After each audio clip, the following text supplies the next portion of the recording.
Under the pitch-black night sky, the stars twinkled like tiny specks of light in the endless void.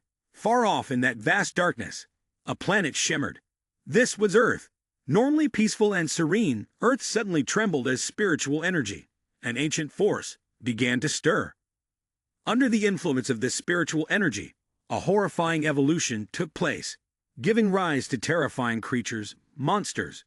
In the heart of Tianhai City, a colossal beast appeared, its massive body covered in thick fur, sharp fangs gleaming in the darkness, its mouth wide open, as if it sought to devour the entire world. Drones hovered in the sky, transmitting chilling images of the bamboo-haired ancient beast. The loudspeakers roared throughout the city center. Residents in the vicinity, please evacuate immediately. A tank rumbled forward, its cannon loaded and aimed directly at the beast. Brilliant beams of light from the shells tore through the air, rushing toward the target. But the bamboo-haired ancient beast stood firm, unfazed by the barrage. Is it immortal? A voice of panic echoed. Traditional heavy weapons were powerless against such a mighty monster. Humanity's last hope now rested on the awakening of the awakened.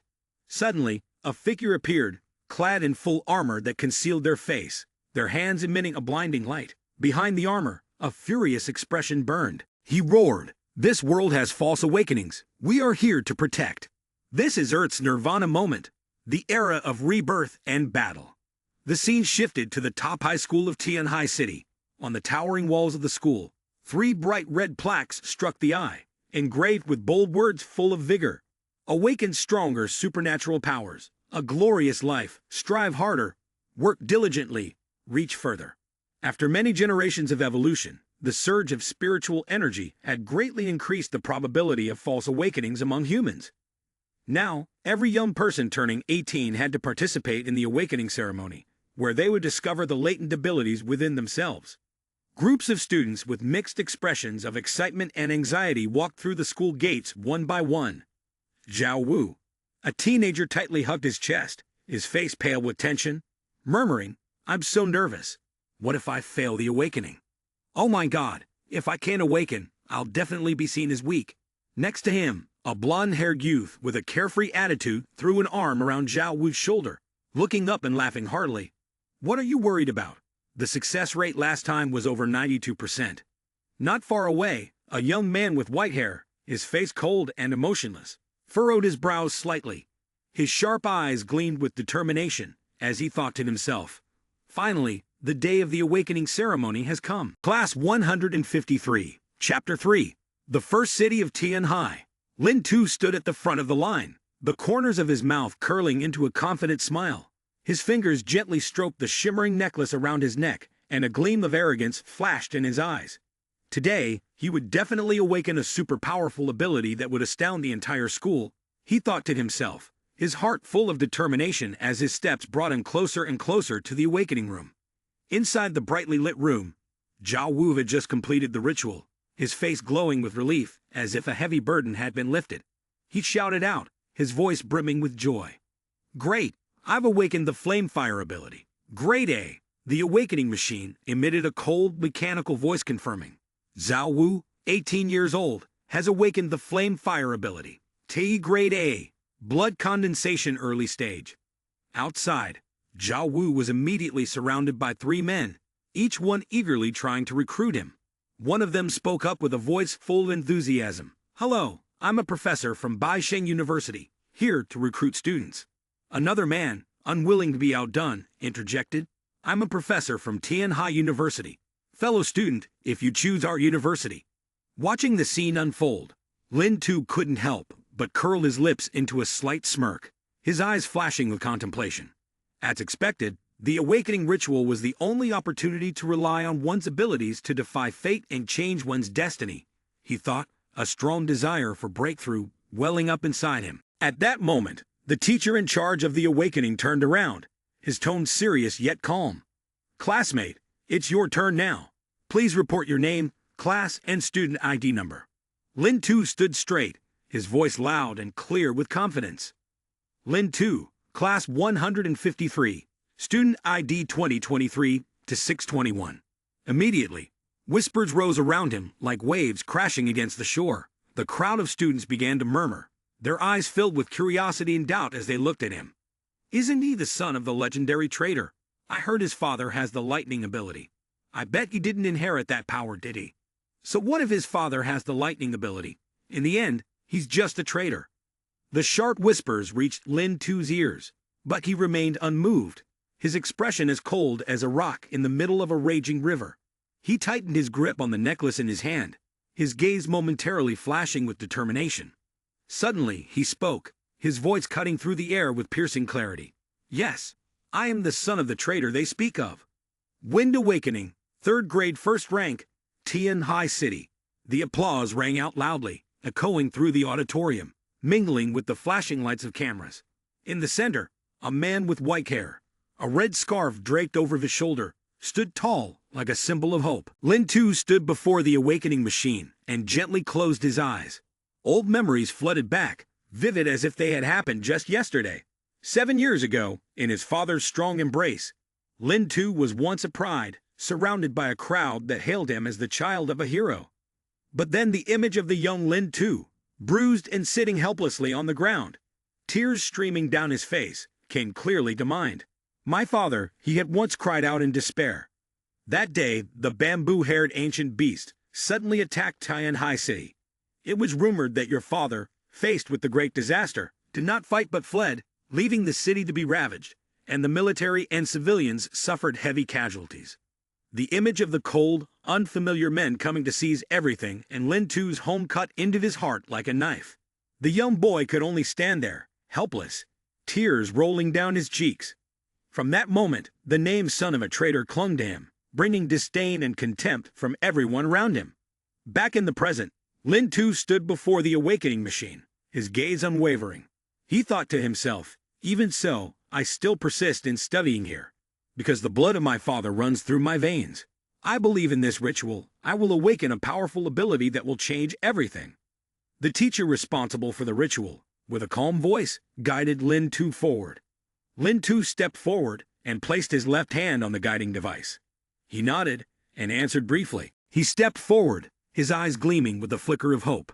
His left hand slowly placed itself on the cold surface of the awakening machine. Suddenly, the screen of the machine lit up, displaying a message. Lin Tu, 18 years old, awakened ability. None. Ability level. None. Cultivation realm. None. Both Lin Tu and the teacher standing beside him were stunned, their eyes wide in astonishment. Lin Tu turned around, his voice trembling, and looked at the teacher. Teacher, what does this display mean? The teacher hesitated, his expression awkward, and slowly responded. It means that after the test, you haven't awakened any ability. Lin Tu's face turned as pale as though the blood had drained from his body. He stood frozen, his ears ringing, unable to believe what he had just heard. Around them, mocking laughter began to rise, sharp as a knife cutting through the air. Look at his face. He probably thought he was going to rise to the top during the awakening ceremony. What a daydreamer. Never would have expected he inherited none of his father's talent. Who says he didn't inherit anything? This isn't about a dragon giving birth to a dragon or a phoenix giving birth to a phoenix. This is a traitor giving birth to a useless fool. The sarcastic remarks fell like a storm, pressing down on Lin Tu's shoulders. He clenched his fists, his eyes flashing with a trace of hatred, mixed with helplessness. Yet he remained silent, standing there without a word. Lin Tu heard the mocking words. He turned sharply, grinding his teeth, his gaze as sharp as a knife, stabbing directly at Zhao Wu. Zhao Wu flinched under the intense stare full of resentment, curling his lips into a sneer. So what now? You're not happy that I called you useless. Still not satisfied. Lin Tu took a deep breath, his face gradually returning to a calm expression, but his voice remained steely, every word like a nail driven into the air. No, I'm not satisfied. But let me tell you, my father is no coward, let alone a traitor. The teacher in charge of the ritual furrowed his brows, pointing at Zhao Wu with a stern voice. Enough, no more arguing. You just awakened your abilities and are already causing a disruption in the lab. Your power will be nullified. He then turned to Lin Tu, his tone softening, but still resolute. There are no other classes today. Students who fail to pass the awakening ritual can go home directly. Lin Tu didn't respond, silently walking past the crowd, his back straight yet solitary, heading toward the door. Behind him, the awakening machine continued to announce the results, its cold voice echoing. Huang Junai, 18-year-old female, awakened ability, mental interference, Lian Ren system. Zhang Tianxiong, 18-year-old male, awakened ability, Mingdong, Kai Men system. Xiao Hanjiang, 18-year-old male, awakened ability, Icebone, Tei system. Lin Tu pushed the door open and entered the classroom. But the scene before him made him pause. A wave of panic surged within him. 5 burly students were surrounding his seat, wreaking havoc without mercy. Lin Tu's desk, chair, school bag and materials were scattered on the floor, covered in crude, scrawled insults. On the blackboard, vicious remarks directed at him were written all over, each stroke sharp like a blade. Lin Tu stood there, his eyes half closed, the corners of his mouth slightly trembling, his fists clenched tightly as he fought to suppress the rising anger within him. In his heart, he whispered, "Father, I'm sorry."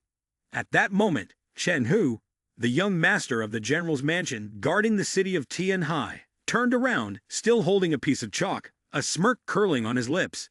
"Such disrespect," he sneered. "Look, isn't this the famous Lin family heir, returning today in full ceremonial fashion?" On Chen Hu's chest, a dazzling medal gleamed, almost as if it were deliberately flaunting his power. Suddenly, a loud shout rang out from the door, cutting through the tense atmosphere. "Chen Hu!" Lin Tu's eyes lit up in astonishment as he saw the gleaming medal on Chen Hu's chest. He suddenly noticed a waterproof box lying on the ground, inside of which was the commemorative hero medal from his father. Lin Tu's face turned pale, and his anger flared up like a raging fire. He lunged toward Chen Hu, grabbing him by the collar and growling, "Do you deserve to wear this? Take it off now." Chen Hu curled his lips, a mocking smile clearly visible on his face. "Lin, young master, if you inherited the lightning ability of that cowardly father of yours, maybe I'd be afraid of you." He easily grabbed Lin Tu's arm, and with a simple motion, threw him off the beam. Not stopping there, Chen Hu kicked again, sending Lin Tu stumbling forward, crashing into the large board. Lin Tu clutched his face, his expression twisted in pain. Chen Hu looked down at him, his voice dripping with mockery and sarcasm. "You haven't awakened any abilities at all. You're just the offspring of a traitor who turned out to be a useless wreck." The group of friends around Chen Hu, one with blonde hair and the other with black hair, chimed in to add fuel to the fire. "I think from the start we should have thrown him into prison. What right does he have to keep studying in our school? And now, he hasn't awakened any abilities. He's truly a disgrace to our school." Despite the pain, Lin Tu struggled to push himself up from the board, slowly sitting up. His face was contorted, but his eyes burned with a fierce determination. He stared directly at Chen Hu, his voice trembling but resolute. "Chen Hu, my father and yours were once comrades in arms. Is this how you repay that bond? Throwing stones at a well?" Chen Hu sneered coldly, his rough hand grabbing Lin Tu's hair and pulling him hard. "Don't compare your father to mine. My father is the general who defends Tianhai, while your father is nothing but a traitor." Suddenly, Chen Hu froze, letting out a contemptuous grunt. He bent down, his gaze stopped on the sparkling necklace around Lin Tu's neck. "I remember now, this is the one your cowardly father left behind, right?" He leaned in closer, his hot breath brushing against Lin Tu's face, his voice dripping with threat. "If you have no shame wearing it, don't blame me for crushing it." With that, Chen Hu yanked hard. The necklace snapped and flew off Lin Tu's neck. Lin Tu immediately resisted, his eyes bloodshot, shouting, "Give it back to me." He rushed forward, reaching for the necklace, determined not to let the last keepsake from his father fall into the hands of the enemy. Lin Tu put all his strength into resisting, his face flushed, sweat pouring down like rain. But the power of Chen Hu had grown terrifyingly strong without him realizing. On the contrary, Lin Tu could clearly feel his own weakness. Chen Hu stood there, relaxed, effortlessly, sneering, "Pathetic like this, and still going out to embarrass yourself. Right, I forgot to tell you." He suddenly shoved Lin Tu, causing him to crash painfully to the ground. Chen Hu stood tall, a smug tone in his voice.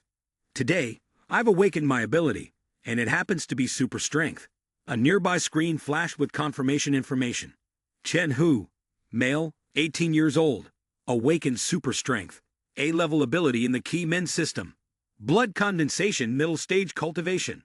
Lin Tu sat exhausted on the ground, drenched in sweat, gasping for breath. Chen Hu tightly gripped the necklace in his hand, his fingers squeezing so hard, it seemed as though he wanted to crush the pendant. He smirked, thinking it was nothing more than a small matter. But in Lin Tu's mind, memories surged like a rising tide. He recalled the image of his father's calm face as he held the necklace in his hand.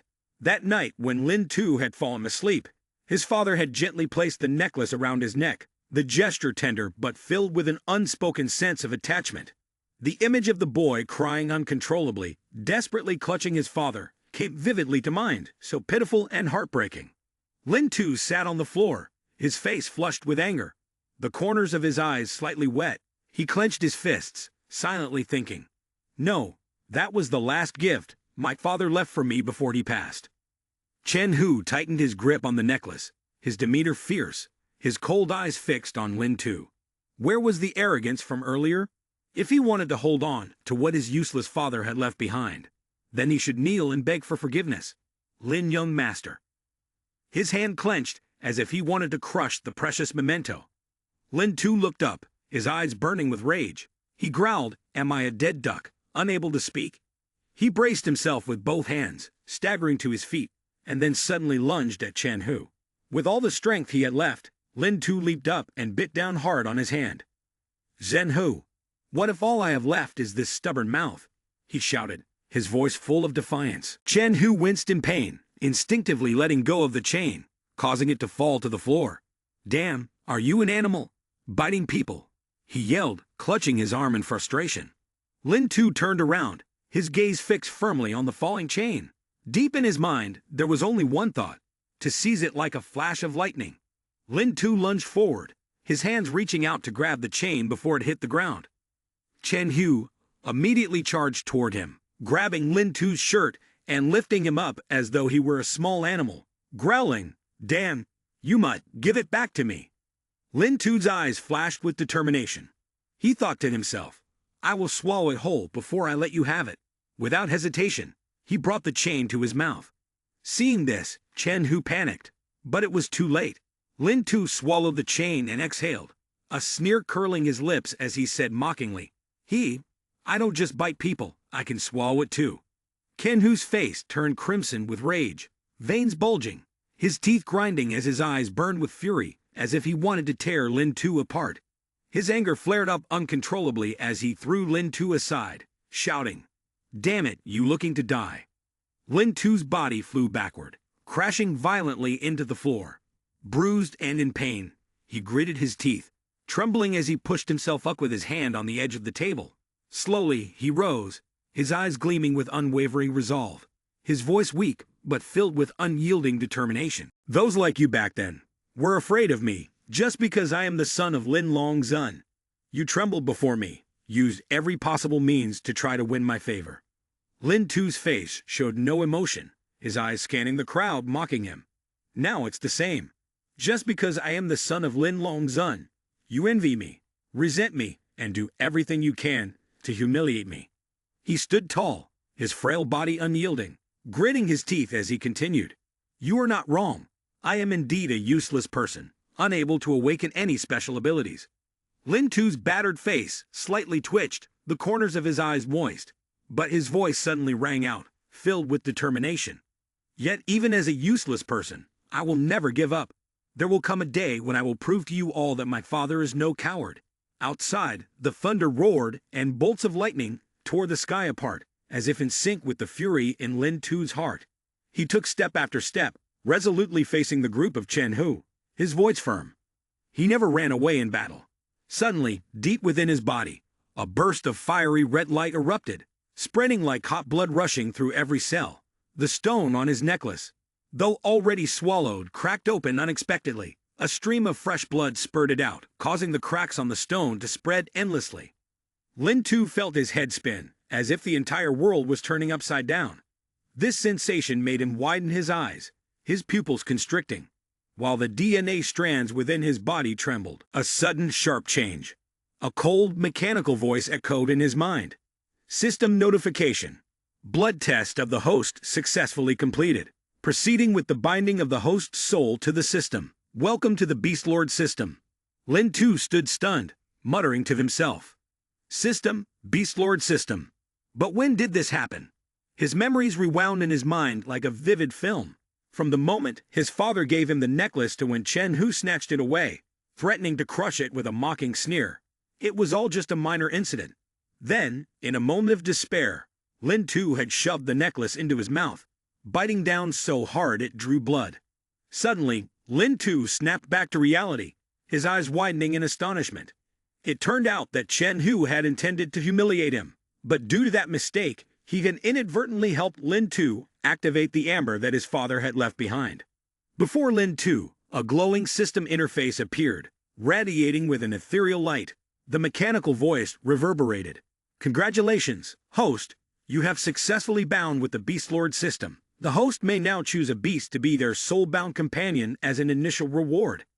Lin Tu, anxious, took a deep breath, his hand trembling as he pressed the confirmation button. Soul-bound beast, what is this? He murmured, his eyes fixed on the system interface. Suddenly, 4 other information panels appeared, floating before him. On the first panel, words appeared clearly. Position 1. Beast King Kneeling Dragon. According to the Shanhai Jing, this is a legendary ancient creature that once appeared in Donghai, Liubashan. It holds 2 remarkable traits. When stepping onto land, its mouth releases brilliant rays of light, as dazzling as the sun and moon, and its roar resounds like thunder, breaking through all distance. The Kneeling Dragon is rightfully known as the king among beasts. On the second board, the next inscription emerges. Position 2. Golden Sky Tyrant Beast. Also recorded in the Shanhai Jing, this ancient creature had once slumbered in the West hundreds of millions of years ago. With a majestic form and radiant wings glowing like the sun, the Golden Sky Tyrant Beast once clashed fiercely with the Kneeling Dragon. Yet after that battle, it disappeared without a trace. Still, legends of its vast strength and magnificent presence are passed down even now. Lin Tu stood before the system board, his gaze intent as he traced the shining lines of information. Upon the third board, a new inscription appeared in solemn form. Position 3. Beast Queen Proud Insect. As written in the Shanhai Jing, this ancient being once lay in wait within Bingfeng Mountain, with membranous wings of primordial nature and a towering body. The proud insect queen is regarded as a guardian spirit, a place of return for all creatures of the natural world. Her supporting power is so profound that it has been honored in countless tales. On the fourth board, the final piece of information begins to unfold. Position 4. The monstrous beast shattered the full moon's silver glow. According to the divine and strange scriptures, this is the ancient beast that occupies the western desolate island, hidden deep within the vast lands. Legend has it that it possesses a grotesque arm, yet it harbors terrifying strength, almost destructive in nature, enough to crush an entire. Why? Lin Tu took a deep breath, his heart racing, his mind spinning before the 4 legendary choices. These were beasts from the ancient era. Could it be that once I choose, the system will automatically summon the corresponding ancient beast?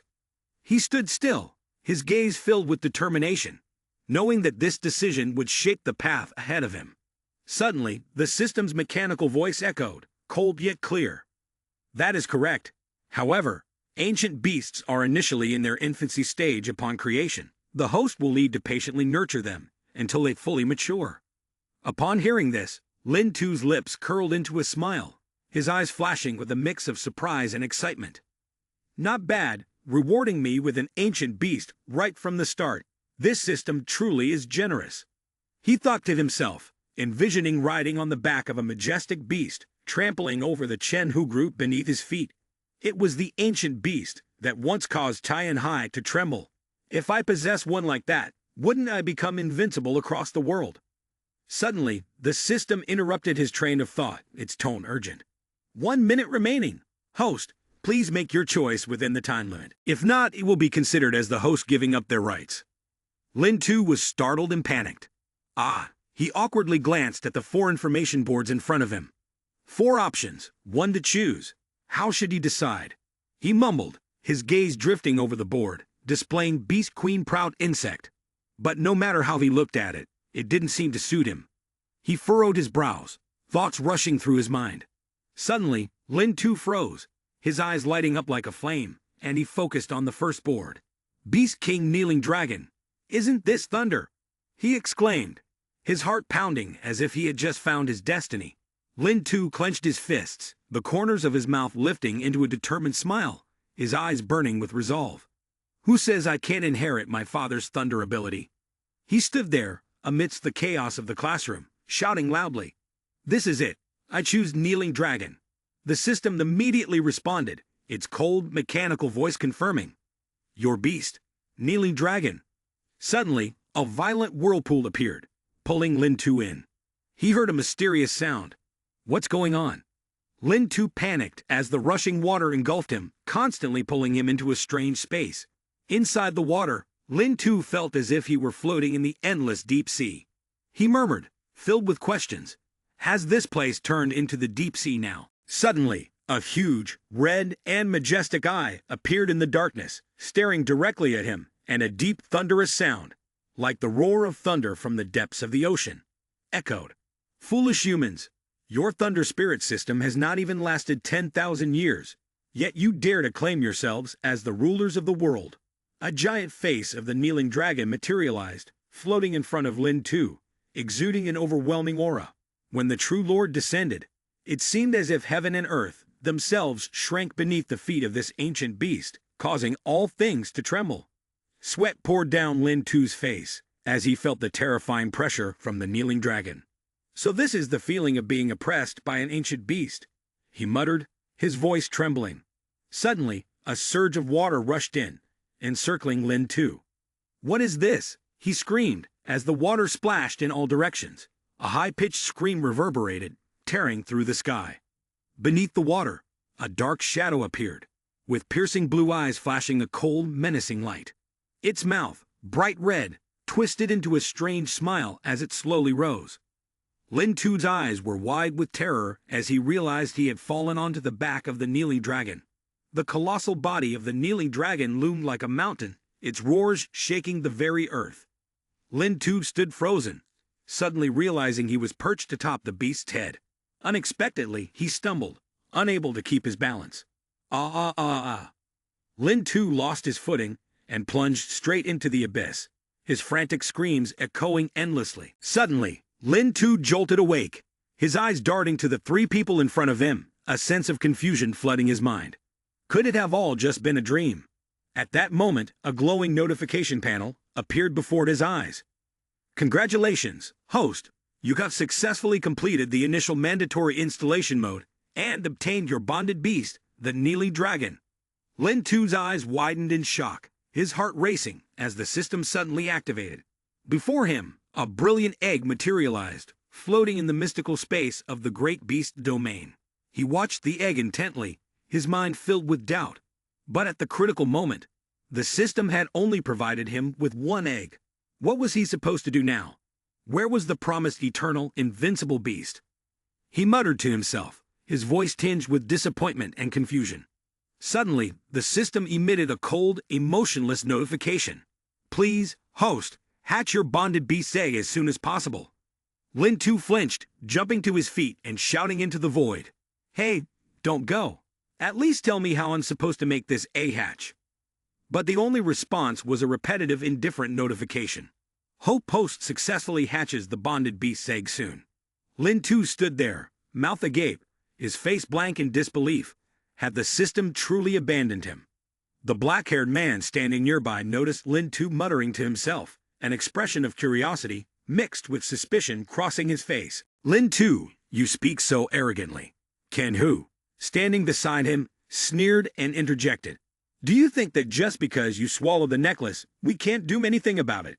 Chen Hu raised his chin, his cold eyes signaling his two subordinates. "You two, go ahead and strip Lin Young Master for me." Upon receiving the command, the two men immediately rushed forward, seizing Lin Tu's arms without hesitation. "Lin Tu, what are you doing?" Lin Tu screamed, struggling desperately. Chen Hu didn't bother responding. He moved straight toward Lin Tu and yanked his pants down forcefully. The pants slid off, revealing Lin Tu's absurdly printed banana-shaped underwear. "You might swallow the necklace, but I can have someone retrieve it from the other end," Chen Hu smirked, his voice full of provocation. Hearing this, Lin Tu's face flushed bright red, as if it were on fire. Damn it, Chen Ho, you would even go this far?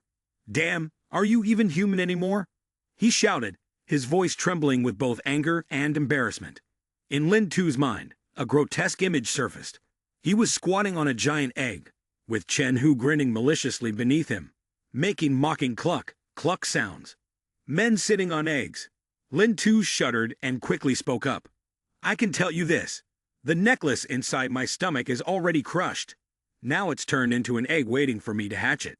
Suddenly, a sharp voice rang out from outside the door. Everyone in the room was startled, all turning their heads in unison. A girl with bright blue eyes, as cold as ice, stood frozen at the doorframe.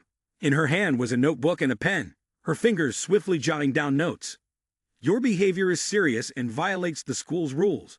In the name of the student council, I command you to release the student and hand over the student handbook in preparation for disciplinary action. Lin Tu had beads of sweat on his forehead, thinking to himself that it was just a female student. Chen Hu's gaze was full of contempt, pointing directly at Lin Tu before turning to the girl, smirking. What is the student council anyway? This is none of your business. Go to the back and leave now. The girl remained unfazed, raising her hand to point at the red armband prominently displayed on her arm, her voice firm and resolute. This is my business. I'm on duty for patrol right now. Your actions have violated Section 8, Item 9 of Chapter 2, and Item 13 of Chapter 3 of the school's regulations. As she spoke, Chen Hu quickly seized the pen from her hand, his eyes gleaming with smug satisfaction.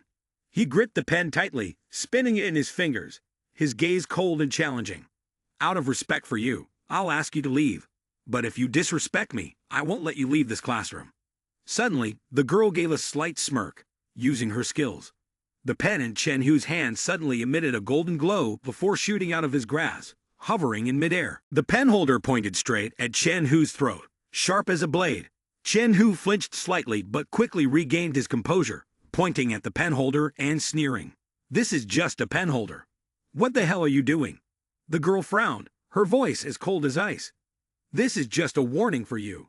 Don't interfere with the student council in the line of duty. Lin Tu, standing nearby, widened his eyes in shock, silently thinking, can this girl really control school supplies? Chen Hu remained unfazed, laughing disdainfully as he grabbed the pen hovering in midair. Haha, didn't expect you to be a fake awakened one. He stood opposite her, his eyes full of arrogance. But she wouldn't be able to guess me.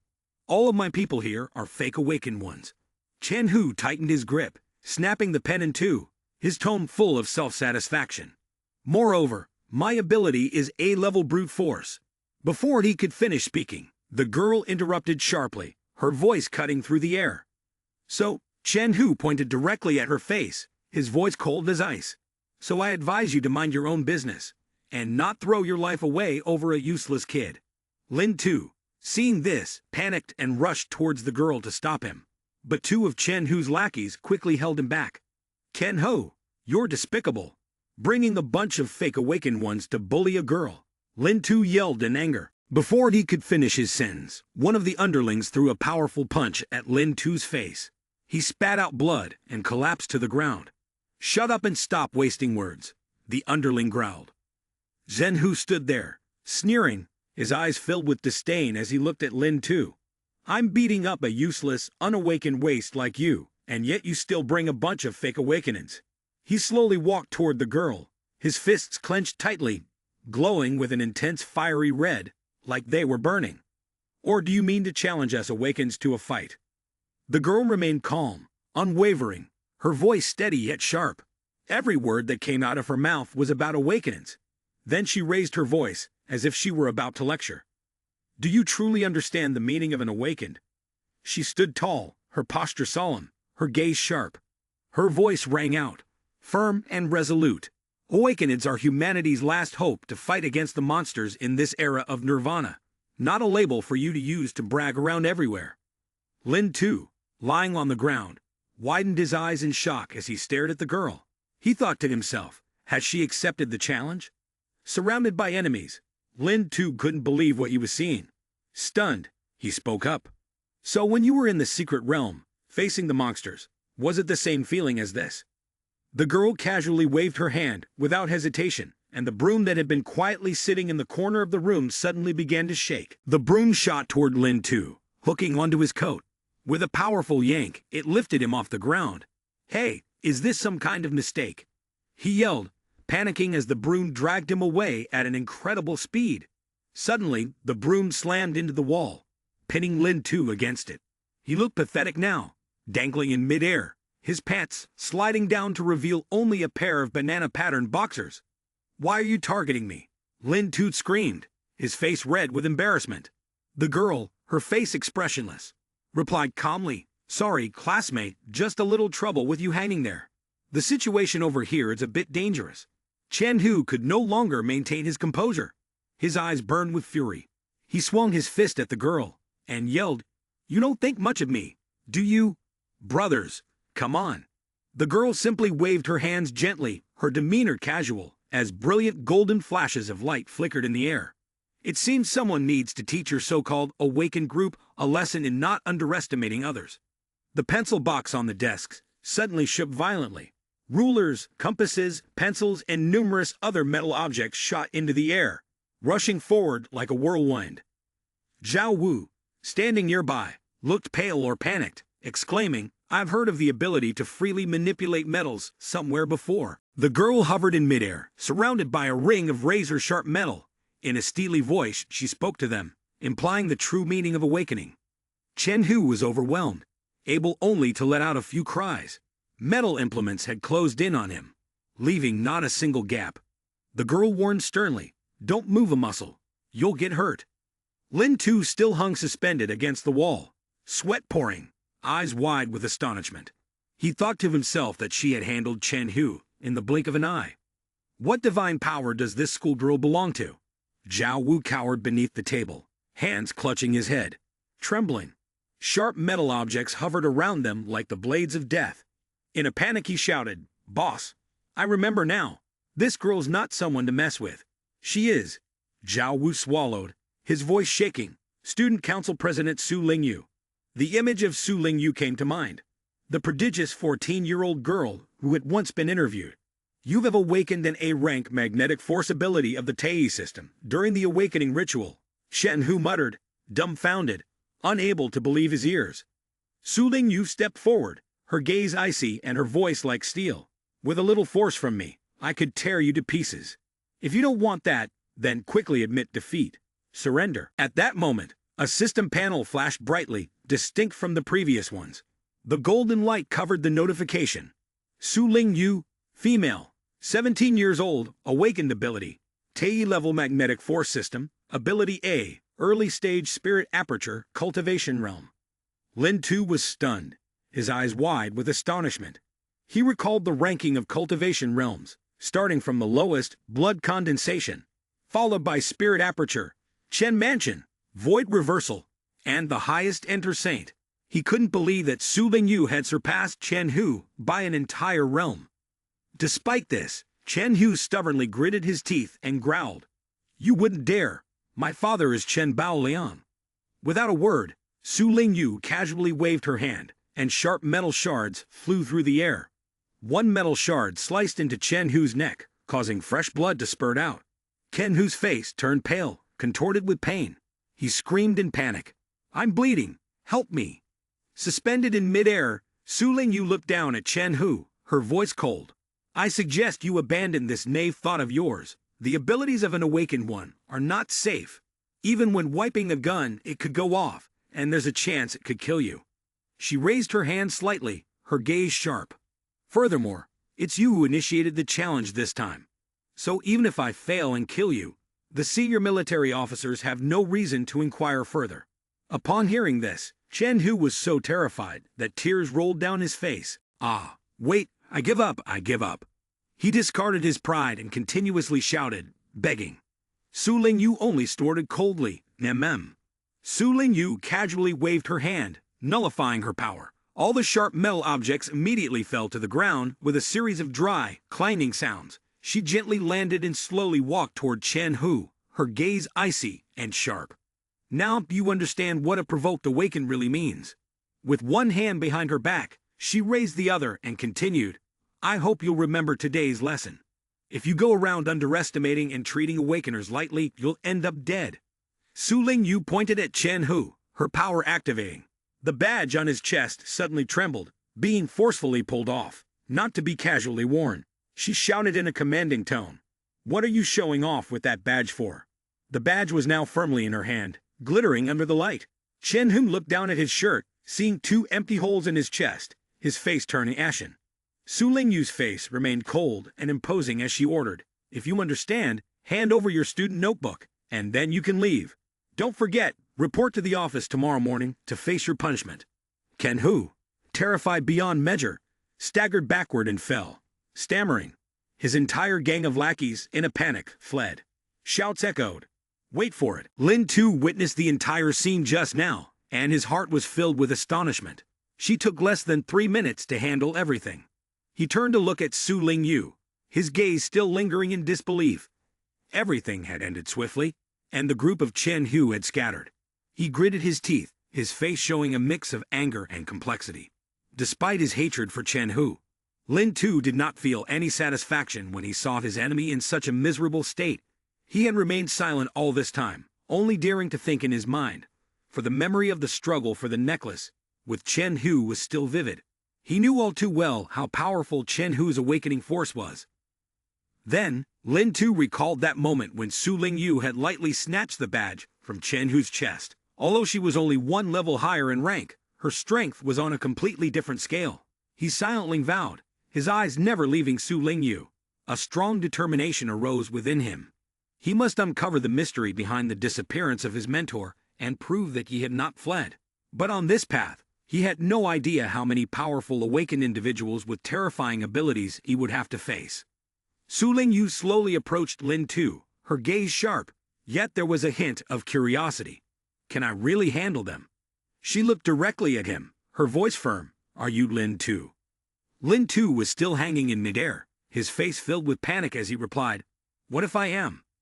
Su Lingyu lightly waved her hand, using her power. The broom immediately pinned him to the wall before releasing, causing Lin Tu to fall heavily to the ground, his backside hitting the floor painfully. Su Lingyu held the broom in her hand, her gaze judgmental, and let out a cold snort. She looked Lin Tu up and down, then suddenly paused when her eyes skimmed over something bulging in his shorts. Her face flushed slightly in embarrassment, but she quickly turned away without saying a word. She then tossed something towards Lin Tu, her voice stern.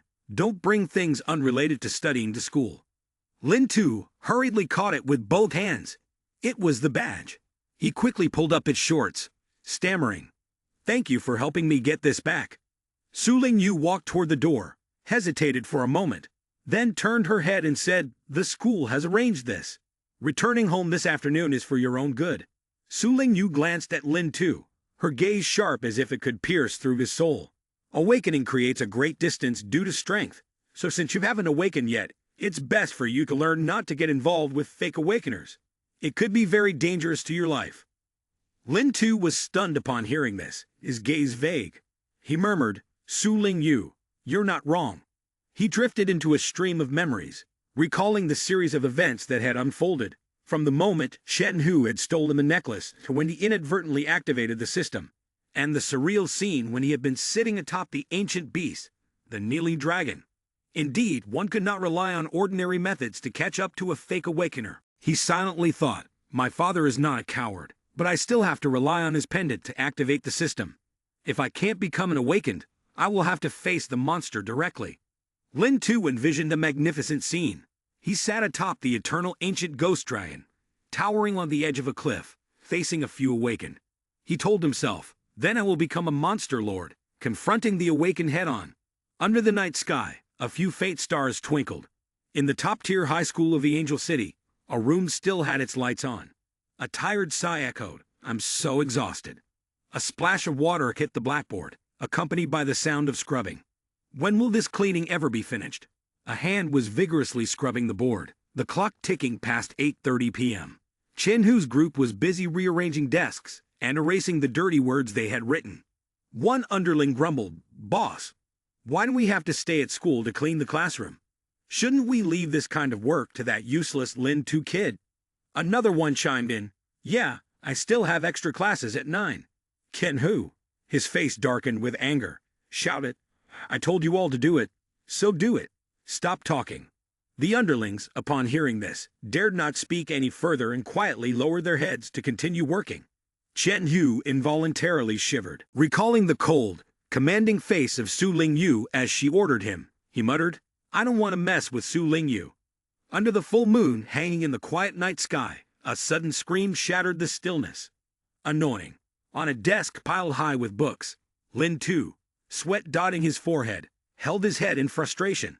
After an entire afternoon, there had been no progress at all. He clenched the pencil tightly, racking his brain over the assignment. The information regarding the ancient beast was pitifully scarce, though that wasn't surprising. After all, in this world, the ancient beast, the kneeling dragon, was the only one of its kind. The immense image of the kneeling dragon repeated over and over in Lin Tu's mind. But at that moment, he had indeed felt the unparalleled strength that the kneeling dragon harbored. He murmured, his eyes blazing with determination. So I definitely have to figure out how to hatch the kneeling dragon's egg. At that moment, the system panel lit up, displaying a notification. The BP host had unlocked the system's mission. Lin Tu focused on the system's display, where the task description appeared clearly. Quickly hatch the beast's egg, with the reward being the ability to tame it. He suddenly jumped up, his eyes shining brightly as he yelled, System, where the hell have you been all afternoon? In his excitement, Lin Tu dashed toward the system panel, but only through the virtual light. His face pressed flat against the table, pain shooting through him. The system coldly replied, Lin Tu, I operate based on the energy of the beast assigned to you, Kneeling Dragon. Currently, Kneeling Dragon is in its egg hatching phase, so it can only operate in low energy mode and will only activate in important situations. Please, host, hurry and incubate the beast egg. Lin Tu rubbed his head, grimacing, thinking to himself, this afternoon I almost got beaten to death, and this isn't considered an important situation. He turned to the system, his voice full of dissatisfaction. But I've already researched a lot of materials, and there's basically no way to incubate an ancient beast egg. The system replied, its tone flat and emotionless. This is quite normal. The system panel lit up, displaying an illustration showing the evolution of both humans and ancient beasts. Humans have evolved from primitive apes over the span of only 5 million years, but even the weakest of ancient beasts have lifespans measured in hundreds of millions of years. Their egg incubation period lasts at least 5 million years. Lin Tu, hearing this, widened his eyes in shock, shouting in panic, 50,000 years, are you messing with me? What's the point of even incubating the egg then? The system replied calmly, using natural incubation methods.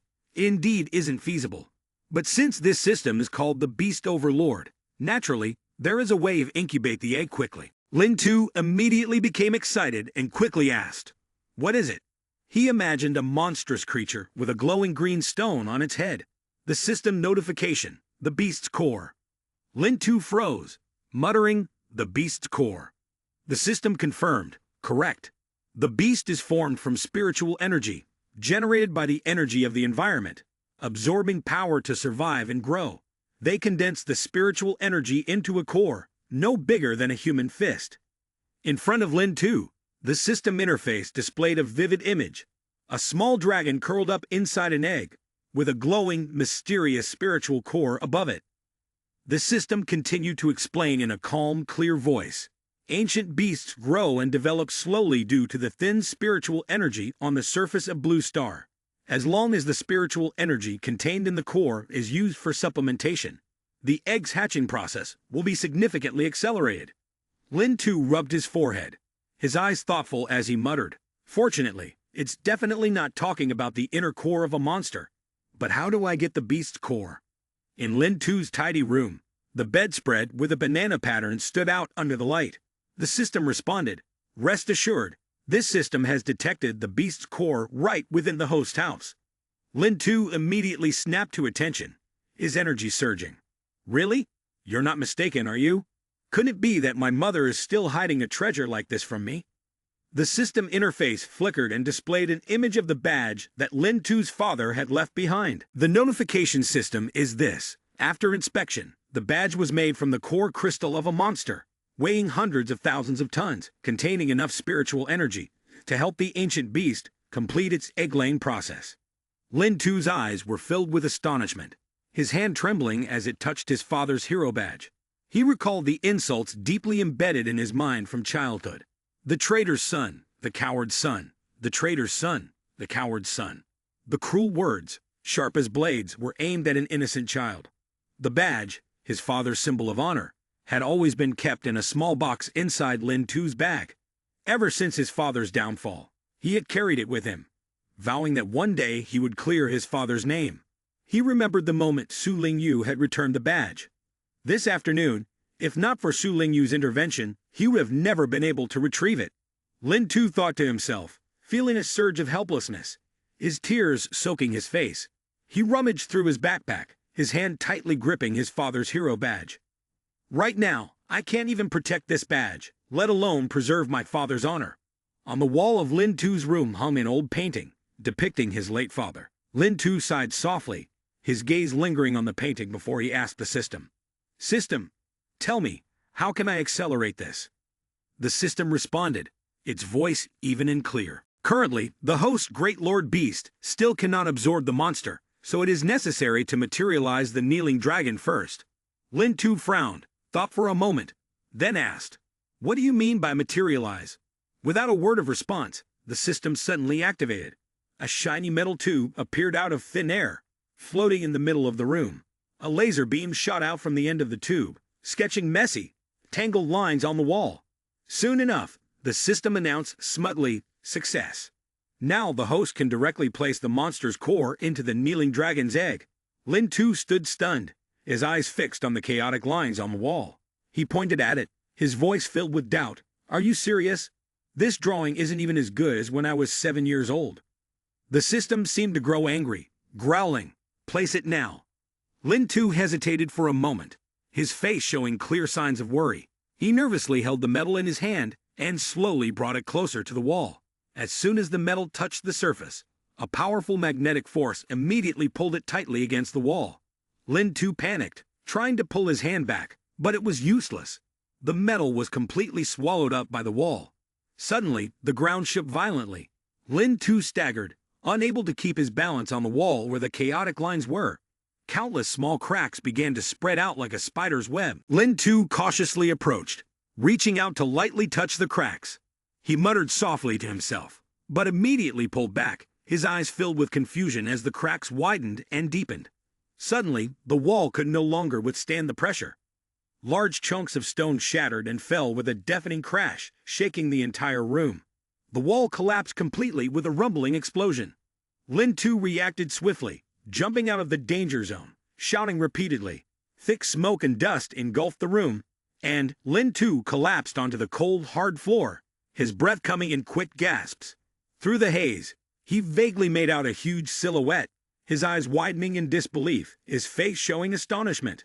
From the wreckage, a glowing red dragon emerged, its plump body brimming with power. Lin Tu sat frozen on the ground, looking up at the creature in front of him, muttering in awe. Is this the legendary ancient beast? The system's voice immediately sounded. Kneeling dragon, embryonic form, capable of evolution. Bloodline of a dominant level, potential for advancement. Height, 0.69 meters. Weight, 380 jin. Attack methods. Close range collision. Tail whip. Initial skill, devour. Lin Tu couldn't help but recall the image of the legendary kneeling dragon, a massive, terrifying creature that struck fear into the hearts of all. He turned to look at the small kneeling dragon before him. The chubby body lacked any dignity, frustrating him. He raised his voice and scolded. Dog system, the system. There's too big a difference between the seller and the buyer on your end. The system immediately responded, its tone cold but still smug. Congratulations, host, on successfully completing the mission given by the system. The reward for the mission has been issued. Please check it promptly. Lin Tu glanced at the notification board floating before him, furrowed his brows slightly, and changed the subject. All right, let me see. The system quickly displayed an image of the small kneeling dragon, accompanied by the detailed text on taming. The taming skill allows the host to tame a beast by gently stroking its chin, causing it to submit willingly and become the host's possession. Upon hearing this, Lin Tu's eyes lit up, unable to hide his excitement. He hurriedly asked to confirm, "Taming the beast and making it your own." Then he nearly shouted, his voice filled with enthusiasm. "Damn, with such a divine skill, why didn't you tell me earlier?" The system replied coldly, "Because this skill requires the level of the target to be no higher than that of the host-bonded beast." Lin Tu placed a hand on his forehead and sighed deeply in frustration. "I knew it. I knew there was no such easy deal here with you," he mumbled, his voice full of dissatisfaction. The system had once promised to give him a net-bound monster egg in a crisis, but now he was left to hatch a kneeling dragon egg by himself. Suddenly, a strong pull from below startled Lin Tu. The tiny kneeling dragon had clamped onto his pant leg, tugging hard without letting go. He bent down, furrowing his brows as he looked at the plump little dragon and whispered sharply, Hey, what do you think you're doing, biting my pants like that?" The kneeling dragon ignored him, happily darting around Lin Tu, before suddenly charging forward. Its sudden action left Lin Tu stunned, his gaze following it in confusion. The little dragon stopped by a pile of rubble, opened its mouth, and bit a piece of its own eggshell, making a soft, satisfied munching sound. Lin Tu stood frozen for a moment, then suddenly snapped back to reality, muttering, "Right, I remember reading in an ancient book that many reptiles have the habit of eating their own eggshells to supplement their calcium intake." Nodding to himself, he looked at the kneeling dragon and said, "All right, fine, you can eat it." At Lin Tu's command, the little kneeling dragon immediately sat down and eagerly began munching on the eggshell pieces, making contented crunching sounds. Lin Tu took a few steps closer, reaching out to gently pat the little dragon's head, though his eyes showed a hint of disappointment. This little creature felt like it couldn't be relied upon at all. He muttered, voice full of doubt, then turned to scold the system. "Dog system, don't tell me it's going to take 500 million years to grow it up or something." Just then, as the kneeling dragon was eating contentedly, it suddenly froze, its cheeks puffing up, eyes tearing up as if it were choking. Lin Tu panickedly slapped the back of the dragon, shouting as he did, and was even choked in the process. "Hey, this can't be happening. You're a monster. I need to get the relic from my grandmother to exchange for this." At that moment, the system suddenly issued a series of notifications. "Congratulations, host. Your kneeling dragon has successfully devoured the kneeling dragon eggshell. Evolution points +5. Congratulations, host. Your kneeling dragon has successfully devoured the kneeling dragon eggshell. Evolution points +15. Lin Tu hurriedly slapped the back of kneeling dragon again, trying to help the little dragon overcome the choking. Kneeling dragon, chubby and covered in sweat, made gagging noises full of struggle. Meanwhile, the system continued to bombard him with notifications. BP congratulates the host. Your kneeling dragon has successfully devoured the kneeling dragon eggshell. Evolution points +8. BP congratulates the host. Your kneeling dragon has successfully devoured the kneeling dragon eggshell. Evolution points +10. Lin Tu looked up, his eyes wide with disbelief as he stared at the floating notifications. "Is the system infected with a virus?" he muttered, his voice filled with confusion. Suddenly, kneeling dragon emitted a blinding light, and its body rapidly grew larger. Lin Tu screamed in shock. The system's voice continued to announce, echoing in the air. BP congratulates the host. Your kneeling dragon has consumed 200 evolution points. Completed adult form. In the blink of an eye, the small kneeling dragon had transformed into a gigantic dragon, pressing heavily onto Lin Tu, forcing him to struggle in resistance.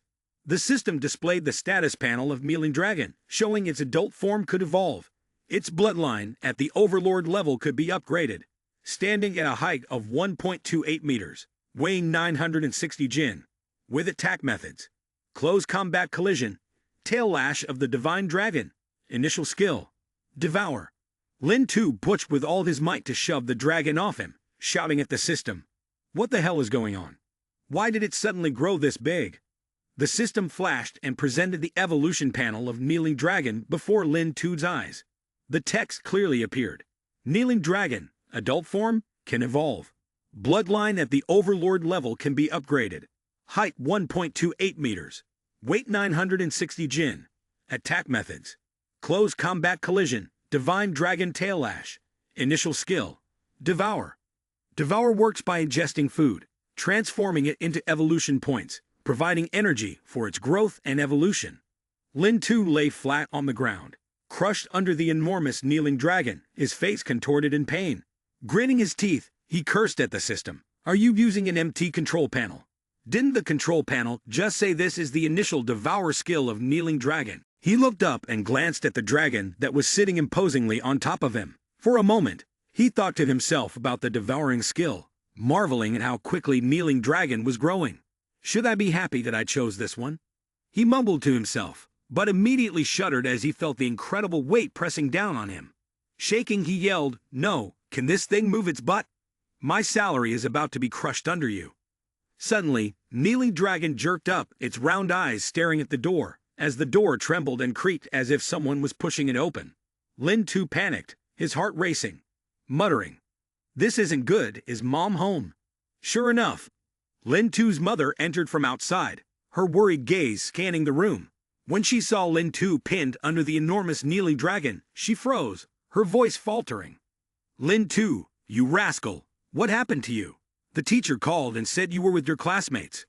Before she could finish, she suddenly stopped, her mouth hanging open as she realized the massive dragon was sitting on top of her son. She staggered back, falling to the ground, and screamed in terror. "Ah!" Kneeling dragon quickly waddled over and used its large body to help her up. Lin 2 hurried to reassure her. "Don't be scared, it's just a monster. The kneeling dragon of my faith. Was I tying it down earlier? We're not linked anymore." He turned to the dragon and gave a firm command. "Hey, you come over here and greet my mom properly." The kneeling dragon immediately stuck out its tongue and made a silly hille sound as if it were greeting her. Lin 2's mother turned pale, her face darkening at the strange scene. She staggered, then collapsed, unconscious. Lin 2 sighed and muttered, "This really isn't something that can be explained with just a few words." He hurried over, pinched kneeling dragon's face hard, and yelled at the system, "System, can you store this thing in the Beast Lord's space already?" The system replied in a flat voice, though with a hint of teasing. "Didn't I tell you already? The Beast Lord's space still can't hold any beasts for the host." Lin 2 exhaled in frustration, helplessly pushing kneeling dragon toward the window. "There's no other way.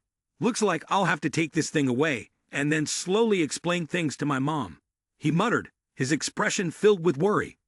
Just then, kneeling dragon suddenly looked up as if remembering something. It gazed toward the bent iron fence outside, then suddenly struck it with its claws, shattering the window into pieces. Lin 2 stood frozen in panic, unable to say a word, only watching as shards of glass flew everywhere. Kneeling dragon's eyes flashed with anger, and it didn't stop. It raised both its hands, smashing the window frame of Lin 2's room, sending debris flying everywhere. Lin 2 was terrified, his nose running, his eyes wide as he screamed, "Little brother, what have you done?" The loud noise attracted the curiosity of the neighbors, who began gathering around. Lin 2's mother, still unconscious on the floor, jolted awake, murmuring, "What was that sound? What happened?" The alarm began blaring loudly. Lin 2 became even more panicked, sweat pouring down his face like rain. This time, the neighbors were all shocked. He quickly shoved kneeling dragon out of the way and shouted, "Hurry up, if you don't leave now, everyone will notice." Kneeling dragon shot out, making deep, low gurgling sounds. Lin 2 hurriedly wrapped a blanket around himself, turned back to look at his mother, and said apologetically, "Sorry, Mom." He quickly added, "I'll explain everything to you when I get back." Without giving his mother a chance to respond, Lin 2 and kneeling dragon rushed out of the room. From inside the house, his mother's furious voice rang out, "Lin 2, you little bastard, what have you done now?" She stood there angrily, continuously scolding her son. Lin 2 tightly wrapped the blanket around himself, turned with kneeling dragon, and quickly hid in the dense bushes outside. He let out a relieved sigh and muttered, "Just like her, recovering so quickly. But given the way she's acting, I should probably wait until she calms down." Sitting amidst the bushes, Lin 2 waved his hand to shoo away the buzzing mosquitoes. Kneeling dragon tilted its head. The round eyes observed his actions. Lin 2 glanced at the dragon and asked, "But the system said you can keep leveling up through devouring, right?" At that moment, the system flashed brightly, and a notification appeared. Yes, Kneeling Dragon can use devouring to absorb spiritual energy and transform it into evolution points, continuously evolving and growing. Lin Tu was startled, his eyes widening as he looked at Kneeling Dragon frolicking outside, murmuring, "Why are you so active outside now?" The system suddenly flashed again, revealing several fragrant chicken drumsticks, along with a monotonous voice. Currently, the host still cannot communicate smoothly with their contracted beast, right? But rest assured, Kneeling Dragon will keep evolving and growing very quickly. It can already understand your intentions. Lin Tu glanced at the system, sighed in frustration. Suddenly, you pop up outside. Are you specifically here to tell me this? Kneeling Dragon's eyes gleamed with delight as it focused intently on the chicken drumsticks. Just then, the system flashed again, displaying an item resembling a compass, continuing the host's explanation. The system solemnly recommends one of its essential tools. To help Kneeling Dragon successfully hatch its egg, a multi-beast mirror is required. Lin Tu stroked his chin, deep in thought. Kneeling Dragon, seeing its master do so, clumsily imitated by placing a claw on its chin. Lin Tu frowned, his voice filled with doubt. "I'd be surprised if I actually believed you. A monster that still has to hatch eggs, and you can't even use your skills. Tell me, what exactly is this multi-monster mirror?" The system's voice rang out, steady and confident. "The function of the multi-monster mirror is quite simple. Just place it nearby, and the host will sense the spiritual energy. Whether it's a creature or an item, everything will be detected immediately. The multi-monster mirror helps the host monitor the reaction and concentration of spiritual energy within a nearby range, thus assisting Kneeling Dragon in leveling up through devouring, achieving great results with minimal effort." Lin Tu nodded, his eyes gleaming with interest. "This actually sounds pretty convenient." He spoke up. "Let me take a look." He raised his hand and pointed at the bright red dot in the center of the multi-monster mirror. "This biggest bright spot here, that's Kneeling Dragon, right?" He thought for a moment, then looked toward the smaller glowing dots surrounding it. "So behind Kneeling Dragon, these scattered dots must be the remaining eggshells that Kneeling Dragon ate." Lin Tu suddenly recalled the scene of Kneeling Dragon devouring its own eggshell, almost choking, and made an embarrassed sound. The system confirmed, correct. The brightness and size of the glowing dots represent the strength and weakness of the spiritual energy contained within each object. Lin Tu fell silent, his gaze fixed firmly on the multi-monster mirror. "Wait a minute," he muttered, "if that's the case." On the mirror, there was a large arrow and tiny red dots, but nearby, a huge red dot appeared. He pointed, his voice full of surprise. "There's an even larger light spot here compared to those eggshells." Suddenly, he was startled, his eyes widening in disbelief. "This light spot is even bigger than Kneeling Dragon." Lin Tu furrowed his brows, linking his thoughts to Kneeling Dragon, imagining it as a greedy worm, devouring light spots to accumulate experience. But Kneeling Dragon didn't seem satisfied, pouting, glaring at him with discontent. Seeing this, Lin Tu quickly pulled out a pizza and some bread to tempt it. Kneeling Dragon immediately opened its mouth wide, saliva flying everywhere, excited, growling as it devoured the food. Lin Tu glanced at the dragon, shaking his head in exasperation. Indeed, this one was a true glutton. In his mind, he briefly thought, if he were a superhero, Kneeling Dragon would certainly be the greatest devourer master. He climbed onto Kneeling Dragon's back, wrapping himself tightly in a blanket to conceal himself. Hey, if you hold tight like this, no one will notice us anymore." Kneeling Dragon obediently followed, awkwardly tightening the blanket, looking a bit struggling. Lin Tu laughed, patting its back. "All set, let's go." Kneeling Dragon roared excitedly, its face beaming, eyes sparkling. It carried Lin Tu, still wrapped tightly in the blanket, charging forward at breakneck speed, with terrifying speed. Every step of Kneeling Dragon left enormous footprints on the ground. The dust flew in all directions. Lin Tu sat on its back, wearing a smug smile, thinking to himself, to come up with a way to hide Kneeling Dragon like this, I truly am a little genius. He focused on the multi-beast mirror and spoke. "According to the display on the multi-beast mirror, it seems to be around here." Kneeling Dragon stopped at the foot of the skyscraper, dirt flying under its massive claws. However, the surroundings didn't seem like a place where a beast would appear. In front, 2 guards were patrolling, their cold gazes sharp. Lin Tu and Kneeling Dragon hid behind a corner, While the building complex was tightly secured, he muttered anxiously, "Should we go in?" Neely Dragon lifted its head, its expression full of confidence, glancing at Lin Tu as if to say, "Watch me." It suddenly let out a low growl, leaping forward, its back legs tensing powerfully. Lin Tu panicked, his voice trembling. Hey, what are you doing? Don't make a scene." In an instant, Kneeling Dragon leaped, shooting upward. Lin Tu, sitting on its back, hugged it tightly in fear, screaming loudly, "Ah!" Kneeling Dragon clung to the wall of the building, its claws digging deep into the concrete. Lin Tu stared in awe at the building's wall, watching the claws of Kneeling Dragon sink in, but the wall remained untouched. He couldn't help but exclaim, "It can't even crack it? How is this building not breaking apart? It's supposed to be earthquake-resistant." In the stillness of the night, a man and a dragon silently climbed the skyscraper. Kneeling Dragon, with its extraordinary strength, climbed swiftly, carrying Lin Tu on its back straight to the balcony of an apartment. He held on tight, muttering, "Do monsters live in high-end apartment complexes like this?" Kneeling Dragon landed on the balcony, causing Lin Tu to bump into a clothes rack, sending fabrics flying in all directions. He stepped down, looked around, and suddenly realized the room was filled with feminine items. His face turned bright red, and his heart pounded at the thought of a headline in the newspapers. "Midnight intruder enters female student's room. Fallen traitor awakened." He gritted his teeth and cursed the system. "Dog system, what nonsense are you pulling again? You brought me to a place like this." Kneeling Dragon paid no mind to its master's panic. It sniffed the air, its eyes shining brightly as it caught the scent of spiritual energy. Eagerly, it rushed toward the door, ready to charge in. Lin Tu was horrified and shouted, "Hey, don't just barge in. How can other people stand that?" Helpless, he grabbed Kneeling Dragon's tail, falling flat onto the floor as he struggled to pull it back. Suddenly, his gaze stopped on a familiar coat hanging nearby. "This is," he mumbled, recognizing the medal from the art competition, the symbol of a forest teeming with dangerous wild beasts.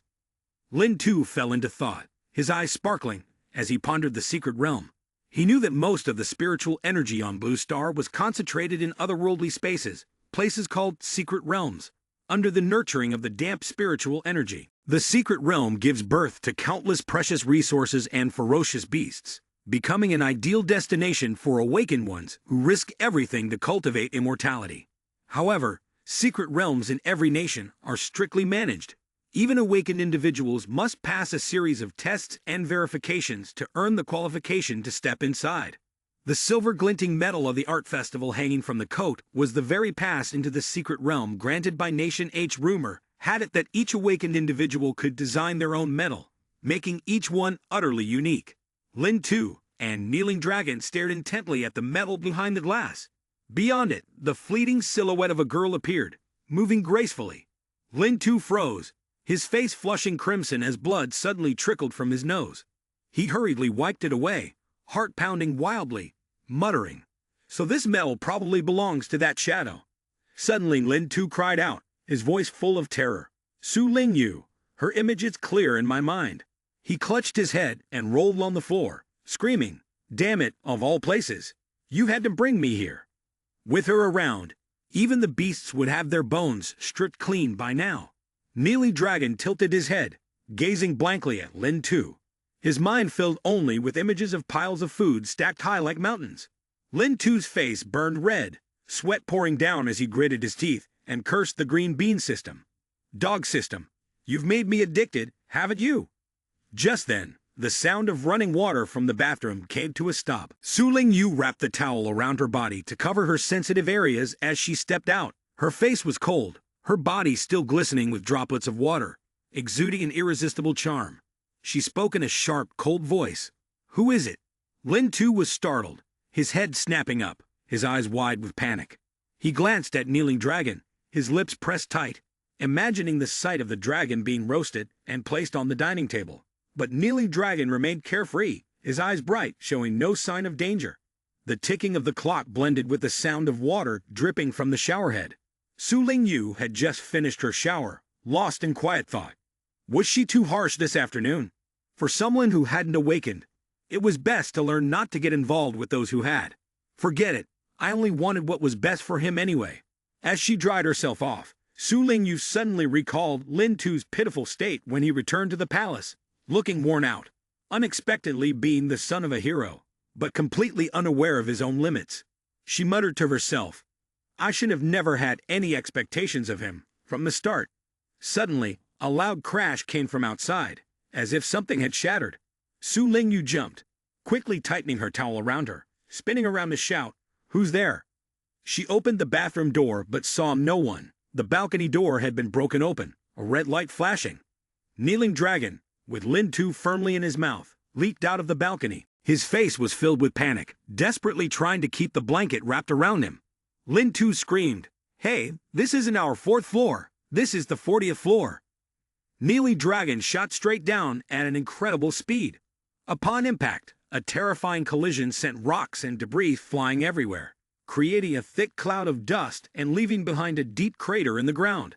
Lin Tu collapsed onto Kneeling Dragon's belly, tears streaming down his face as he hugged his head and yelled, Ah! We're still alive. Kneeling Dragon lay flat, panting heavily, muttering, I'm so hungry. All I can think about are mountains of food. At that moment, the system flashed, and an announcement rang out. BP congratulates Player K for successfully finding the source of spiritual energy and smoothly unlocking the second system mission. Lin Tu, sitting on Kneeling Dragon's belly with a twisted expression, opened his mouth and shouted at the system. What the hell? You still have the nerve to show up? Why the hell is the glowing point on the monster's mirror showing a human? Kneeling Dragon below also growled, his voice full of dissatisfaction. Get out of here. The system, unfazed, defended itself. I've already said. The mirror test checks the concentration and response of spiritual energy, regardless of the species of the subject. It flashed again, displaying images of 2 figures locked in fierce combat, continuing to explain. Moreover, both the fake awakeners and the beasts carry spiritual energy that stems from the recovery of Blue Star. Therefore, the spiritual energy of an awakened human is similar to that of a beast. Lin Tu still couldn't accept it, gritting his teeth and shouting, Do you even need to tell me this? Go away now. The system, as persistent as always, continued introducing the second mission, saying that its reward would definitely be something the host would love. Are you sure you don't want to take a look? The system screen flickered, displaying the details. The second system mission quickly ushered the loyal beast, Kneeling Dragon, into its maturity phase, with the reward being a projection skill ability. Lin Tu, fuming, didn't even spare a glance at the system, yelling, Damn it, I've only just connected for less than a day, and you've already tricked me several times. If I still trust you, then I must be an idiot. Suddenly, he stopped, his eyes lighting up as he muttered, Wait, what is this projection ability? The system flickered, its voice steady, but tinged with a hint of smugness. In principle, the host can only look up the skill explanation after obtaining it. But to encourage the host power, this system will make an exception and reveal a little. The system screen popped up, clearly explaining. Projection, when used, can summon any beast the host owns from the beast space. If he chooses to merge with the projection beast, the host will copy 30% of the beast's total attributes onto himself. Lin Tu and Kneeling Dragon focused intently on the system interface, where it displayed the ability to copy 30% of the beast's attributes onto his body. Lin Tu turned to Kneeling Dragon, his eyes gleaming. So you can get 30% of all the attributes of this beast. Kneeling Dragon looked up, whistling proudly, as if showing off his strength. Lin Tu sat down on the ground, his gaze still lingering on the image of the beast he had just faced. He thought to himself, when looking at the data of the beast, its brightness was on par with Su Lingyu. If I could get 30% of her power. With that thought, Lin Tu couldn't hide his excitement. Wouldn't that mean I'd at least have reached the mid-stage of blood condensation realm? Kneeling Dragon stood beside, hearing that, and was overjoyed, its eyes shining as if it had just imagined a mountain of food. But immediately after, it shook its head vigorously, its cheeks puffing up in anger, and raised 2 fingers as if to reproach. Lin Tu chuckled at the sight. Twice, huh? Every time Kneeling Dragon eats the eggshells, I throw you out the window. And the time you swallow the spiritual energy source, I almost thought Su Lingyu would turn you into meat. He wiped his face with a towel, brushing his hands off, and gave a wry smile. Now's not the time to settle scores. Then he held up an exquisite badge, shimmering with light. "Look at this. I just got this earlier. It's the badge of the Grand Art Assembly, a pass granting access to the secret realm issued by Nation H." In front of an unfinished construction site, Lin Tu strode alongside Kneeling Dragon, its little feet covered in mud. He stopped and scanned the desolate surroundings. This was the place. The secret realm, I-86, close to our own. Lin Tu tightly gripped the badge of Su Ling Yu, which sparkled in the light. He raised it and said, "With this Grand Art Assembly badge, I can take you inside the secret realm to feast, but it's just a lowly soldier's pass. Whatever is inside the secret realm, we take as much as we can." Kneeling Dragon, upon hearing this, jumped and hopped around with joy. Lin Tu turned away, surveying the surroundings while muttering, "This is just an E-level secret realm. The security is so lax, there's not even a single guard." Kneeling Dragon trotted into the gate. Lin Tu cast his eyes around. The scene unfolded like an abandoned construction site, overrun with wild grass. He thought to himself, it seemed as if once there had been a project here, but after the entrance to the secret realm was opened, everything had come to a halt. Suddenly, Kneeling Dragon squinted, pointing ahead and shouting loudly. Lin Tu followed its gaze. A dazzling green light flashed before their eyes. Fixing his attention on the entrance to the secret realm, his voice sank. "Let's go in, Kneeling Dragon." Kneeling Dragon wagged its finger in protest. Lin Tu pondered silently. Even Father managed to enter the secret realm. Together, Lin Tu and Kneeling Dragon stepped through the gate of the secret realm. As they entered, memories of his awakening surged back. At 18, Lin Tu awakened his ability, assessed within the realm of cultivation. He thought, even though he had not awakened a powerful ability, even though everything his father left him was gone, the image of his father handing him the necklace resurfaced vividly, yet he reminded himself, no matter what, he had already taken his first step. Determination shone in Lin Tu's eyes. As Kneeling Dragon set foot inside the secret realm, clouds of dust swirled into the air. Lin Tu pulled his scarf over his face, surveying the surroundings, and exclaimed, "So this is the secret realm?" Gigantic insects crawled and swarmed everywhere. He muttered, "Although it's just the lowest level secret realm, there's still such a big difference. Around me, the huge, deformed insects made me shiver." Kneeling Dragon burst into laughter. The multi-legged reptiles are also incredibly large. Suddenly, it sped up, chasing after a giant dragonfly. Lin Tu lost his balance, fell to the ground, and shouted, "It hurts so much, stop running." But Kneeling Dragon, engrossed in the chase, tripped over a small protruding stone, crashing face first into the ground, causing dust to fly everywhere. Lin Tu walked over to Kneeling Dragon, rubbing his head and frowning. "Please, this is a secret realm. Can you be a little more reliable?" Kneeling Dragon lay flat on the ground, embarrassed and silent. Before it stood up, placed its hands on its hips, and panted heavily. Taking a deep breath, its chest expanded, and Kneeling Dragon gathered all its strength, pushing out a loud shout that caused the entire secret realm to shake, startling all the creatures around. Lin Tu, standing next to it, couldn't take it any longer. He hurriedly covered his ears and grimaced, shouting, "Why are you yelling so loudly?" Kneeling Dragon pointed at him and yelled, "Look behind you." Lin Tu, still covering his ears, muttered, "What now?"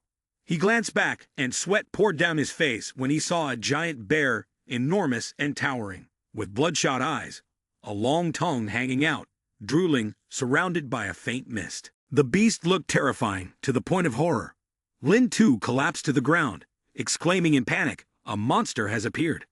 Suddenly the system appeared, accompanied by his doubtful gaze. The words on the system were clear. "This system is here. The host need not be afraid." Lin Tu leaped forward, hugged the system tightly, and laughed loudly. "You show up again at the crucial moment. Tell me, is there any way?"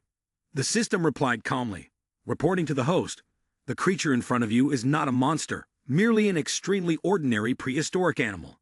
But at that moment the giant beast lunged forward, its sharp claws raised high, causing Lin Tu to scream in terror.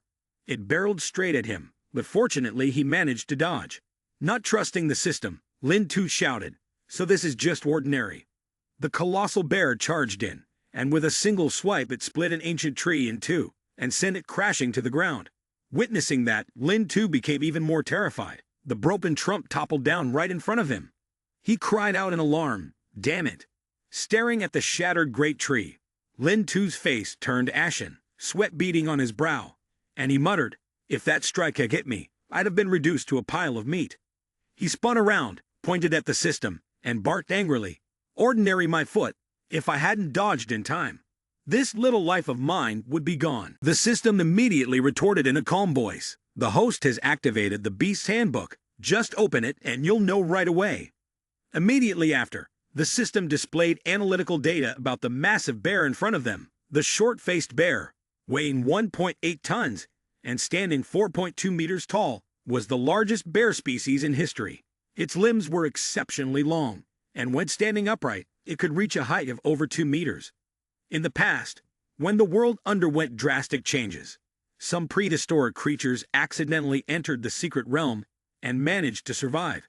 Having lived for a long time in the secret realm, they absorbed some spiritual energy and grew stronger. Lin Tu heard the system's explanation, and, with a touch of irritation, shouted, "Damn it, can't you focus on the key points?" The system hurriedly responded, "All right, the key point is the prehistoric creature. Although it had a massive physique, in terms of strength, it wasn't worth mentioning in front of the beast." Upon hearing this, Lin Tu smiled smugly, picked up the system panel, and said, "The bright spots on its skin are still not as large as the eggshell of the kneeling dragon, so it's just a small fry after all." His eyes gleamed, hands casually tucked into his pockets, and his voice was filled with confidence. "If that's the case, I won't be polite anymore." It was his first time entering the secret realm, and it was just the right opportunity to practice. He boldly pointed forward, roaring, "Come on, kneeling dragon!" But right after that, an awkward, silent atmosphere enveloped the area. Nothing appeared as he had said. The giant bear glared down at Lin Tu, while he stood frozen as if time had stopped, his face displaying an indescribable look of confusion. He scratched his head, panicked, and shouted at the system, "Where's my dragon system? The radar shows up here." The system replied calmly, "Kneeling dragon is a conscious creature. Even this system isn't fully aware." The giant bear roared in anger and charged forward, its red eyes blazing. "How dare you play with me?" Lin Tu hugged his head, panicking as the massive creature rushed towards him, shouting, "Kneeling dragon, where are you? If you don't show up, I'm really going to die." Suddenly, a flash of red lightning streaked across, and Kneeling Dragon charged like a bolt of lightning. At the perfect moment, it slammed its head into the bear's face, sending it stumbling backward. Lin Tu stood there, wide-eyed, sniffling. Without stopping, Kneeling Dragon swung its tail, smashing it into the bear's face, causing the creature to howl in pain. Kneeling Dragon then unleashed its crow attack, soared into the air, and leaped directly at the bear, which was still dazed from the previous 2 strikes. It landed on the bear, pinning it down, causing the beast to gape with its mouth open, tears flowing. Showing no mercy, Kneeling Dragon put all its strength into pressing down, snapping the bear's neck with a sickening crack. In the end, the bear lay defeated, sprawled on the ground, with Kneeling Dragon sitting triumphantly above it, its expression one of victory. Lin Tu stood not far away, witnessing the scene, and couldn't help but recall the crushing blow of Kneeling Dragon's teasing that he had once experienced. He thought to himself, one sit down from that rear end, and you're done for. His life before really had been quite lucky. Kneeling Dragon jumped off the bear, its eyes hungry, sharp teeth glistening, saliva dripping. Lin Tu gave a smug smile and commanded, "Devour it, Kneeling Dragon." The system immediately announced, "Devouring complete, plus 2 evolution points." An item appeared in the system interface, labeled Projection. The system explained, "Upon use, it can project any monster the host owns from the monster space. If fused with the projection monster, 30% of the host's attributes can be replicated. However, the projection ability can only be activated when Kneeling Dragon reaches maturity." Lin Tu glanced at Kneeling Dragon, who was happily munching on the short-faced bear. It was tearing through the flesh, looking like it was enjoying a feast. The system notifications kept coming. "Congratulations, host, Kneeling Dragon has successfully devoured the short-faced bear, plus 1 evolution point." Soon after, another notification.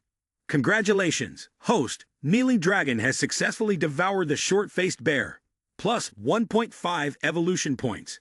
Following that, 2 more similar notifications appeared. Congratulations, host! Kneeling Dragon has successfully devoured the short-faced bear, plus 2 evolution points. And one final message. Congratulations, host! Kneeling Dragon has successfully devoured the short-faced bear, plus 1 evolution point. Lin 2 stared at the system, his face full of suspicion, murmuring, "Every time it adds 1 or 2, are you sure you're not joking with me?" In the blink of an eye, the giant bear had been completely consumed by the Kneeling Dragon, leaving only a pile of white bones. The Kneeling Dragon, full and with its belly swollen, lay stretched beside the skeleton, exhaling a long breath before leisurely picking its teeth right in front of Lin 2. Lin 2 sat to one side, glanced at the system, and asked, "System, check how many evolution points we gained in total this time." The system replied in a steady voice, "This time a total of 19 evolution points were obtained. Host, do you want to spend 19 evolution points?" Lin 2 answered without hesitation, "Yes."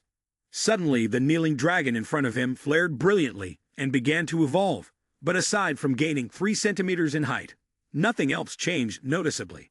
Seeing that, Lin 2 looked disappointed and muttered, "It seems the spiritual energy in this secret realm isn't everywhere. Relying on eating basic pre-creatures clearly won't work." The system suddenly activated the beast compass and a compass appeared. Lin 2 watched closely as a red dot flashed, not far from his position. His eyes lit up with joy. He shouted, "There it is! There are a lot of points of light here." He waved and called, "Kneeling Dragon, stop gnawing the bones. I'll take you to feed." In the blink of an eye, Kneeling Dragon had carried Lin 2 to the location he had designated. Glancing at the compass, Lin 2 thought to himself that the point on the compass seemed quite far away. Yet this guy had covered the distance incredibly fast. But just then, 9 black dots appeared on the compass, arranged in a circle, surrounding his position. Lin 2 narrowed his eyes, calculating, what did it mean for the lights to encircle them like this? Kneeling Dragon suddenly stomped hard on the ground, breaking to a halt. Both Lin 2 and Kneeling Dragon fixed their gaze straight ahead, solemn and ready to confront what lay before them. In front of them, dark figures slowly emerged, their blood-red eyes flashing with a terrifying glow. Lin 2's heart turned cold as the thought struck him. Asterisk, are we surrounded? Asterisk. From within the shadows, wolves with razor-sharp fangs stepped out, their eyes brimming with hunger. Their appearance so grotesque, it sent shivers down the spine. Alarmed, he cried out, "System, what is this now?" The system immediately displayed data about the beasts before him. Asterisk mutant hound, bloodthirsty, weighing no more than 1 ton, height 1 meter, appearance resembling a dog, movements akin to a cat, senses extraordinarily keen, especially sensitive to ultrasonic waves. Forelegs short, hind legs long, activates and hunts in packs, fangs possessing an immensely powerful bite force. Asterisk. Sitting on Kneeling Dragon's back, Lin 2 curled his lips into a disdainful smirk at their scrawny, skin-and-bones figures. "You might as well think of it as biting a chicken's neck just to sharpen your teeth." He confidently raised his middle finger, staring straight at the pack of mutant hounds, and roared, "You think you can treat us like a plate of food just because of what you are? If you've got the guts, then come at me, all of you." Immediately, one of them lunged forward, jaws wide open, aiming to tear into Lin 2. The rest of the pack charged in unison, but unlucky for them, Kneeling Dragon darted like lightning, snapping up a mutant hound and swallowing it whole. Lin 2 laughed triumphantly as the system chimed. Asterisk, congratulations, host, your Kneeling Dragon has successfully devoured a mutant hound. Evolution points, plus 500 BP asterisk. The next notification followed. Asterisk, congratulations, host, your Kneeling Dragon has successfully devoured a mutant hound. Evolution points plus 1000 BP asterisk. Lin 2 covered his face, shouting with delight, "Holy beans! Devouring 1 mutant hound gives more points than 26 short-faced bears. Who would have thought this damned sack of bones mutt could hand me such a jackpot?" Lin 2 declared firmly, "This dragon is determined. Since it's like this, we'll keep going." His eyes and those of Kneeling Dragon blazed with light. He thrust his finger forward and shouted, "Charge! Kneeling Dragon, all you need to do is eat. Don't die, just eat them all. Devour enough in one sweep to reach maturity. Kneeling Dragon launched forward at a terrifying speed, making the mutant hounds recoil in terror, trembling as they backed away. Its jaws opened wide, snapping up one mutant hound after another, throwing the entire pack into chaos. The system kept ringing with notifications. Asterisk congratulations, host. Your Kneeling Dragon has successfully devoured a mutant hound. Evolution points plus 499 BP asterisk. Next, congratulations, host. Your Kneeling Dragon has successfully devoured a mutant hound, gaining 5 BP in evolution points. Again, congratulations, host. Your Kneeling Dragon has successfully devoured a mutant hound, gaining 503 BP in evolution points. Lin 2 looked at the system panel, joyfully exclaiming, "Damn it, in the blink of an eye. I've already gained over 250 evolution points. I'm gonna make you rich," he decisively ordered. "System, evolve all these points for me." The system immediately announced, "Consumes 250 points to evolve and upgrade body structure." Kneeling Dragon's body suddenly glowed, growing visibly larger, causing Lin 2 to lose his balance and shout. His face turned pale as he wiped the sweat from his brow, muttering, "That was close, almost fell off there." The system displayed a new information panel for Kneeling Dragon in its juvenile form, able to evolve into a dominant bloodline. With a height upgrade of 1.8 meters, weight 1.4 tons, attack methods: collision, biting, primary skills, dragon tail strike, devouring. Lin 2 looked at the system panel and smiled smugly. He had only eaten a few mutant hounds, and it was already 50% done. He glanced at the mutant hounds in front of him and thought to himself, "If I devour all of them in this surrounding circle, I'll definitely be able to activate the projection skill. Definitely the right way to explore the secret realm." Suddenly, a white mutant hound let out a howl that echoed through the sky. A woo, a woo, a woo, a woo. The sound was like a command, a rallying cry for the whole pack. Lin 2 observed and muttered, "That one's the leader." Right after the howl, the mutant hounds grew more aggressive, their cold, sharp eyes replacing their initial hesitance. He froze for a moment, thinking, what did it say to the others to make their eyes turn so vicious? Out of nowhere, a mutant hound charged at him, mouth open, aiming to devour Lin 2. He panicked and shouted, "Damn it! Why is this mutt coming after me?" But at that moment, Kneeling Dragon swiftly intervened, blocking the creature. It seized the opportunity to bite down hard on Kneeling Dragon's arm, causing the dragon to wince in pain. Lin 2 shouted anxiously, "Kneeling Dragon!" Watching Kneeling Dragon's actions, Lin 2 couldn't help but feel moved. Just moments ago, despite the danger, it had charged forward to protect him. Suddenly, another mutant hound zipped past them. Lin 2 glanced at the creature in front of him and murmured, "These bastards keep targeting me." The mutant hound lunged at Kneeling Dragon, sinking its teeth into the dragon's leg, causing blood to pour out. Lin 2 was startled and exclaimed, "Could this be the order from that damn leader? Using me to control Kneeling Dragon?" Looking at the wound on Kneeling Dragon's leg, Lin 2 anxiously began to think, "I can't let this continue. Mutant Hound may only be an E-level monster, but its sharp teeth can easily pierce through the armored scales of Kneeling Dragon." Sitting on the back of Kneeling Dragon, Lin 2 observed the surrounding mutant hounds, analyzing the situation. If they had enough courage to rush forward and squeeze through one another, the consequences would be unimaginable. He opened the system to check the mission progress, and, in frustration, muttered, "Damn it, I'm only 30% away from completing the system's mission." Turning to the mutant hounds, Lin 2 sneered as he saw them seemingly smirking in triumph. He growled, but it was clear these damn dogs weren't giving him any opportunity. "Ketch, ridiculous. You guys are really boring," he scoffed, his voice dripping with contempt. "No matter where you go, it's always the same trick. Bullying the weak with your strength." A wave of memories suddenly surged in Lin 2's mind. The image of arrogant, thug-like students bullying the weak appeared vividly before him.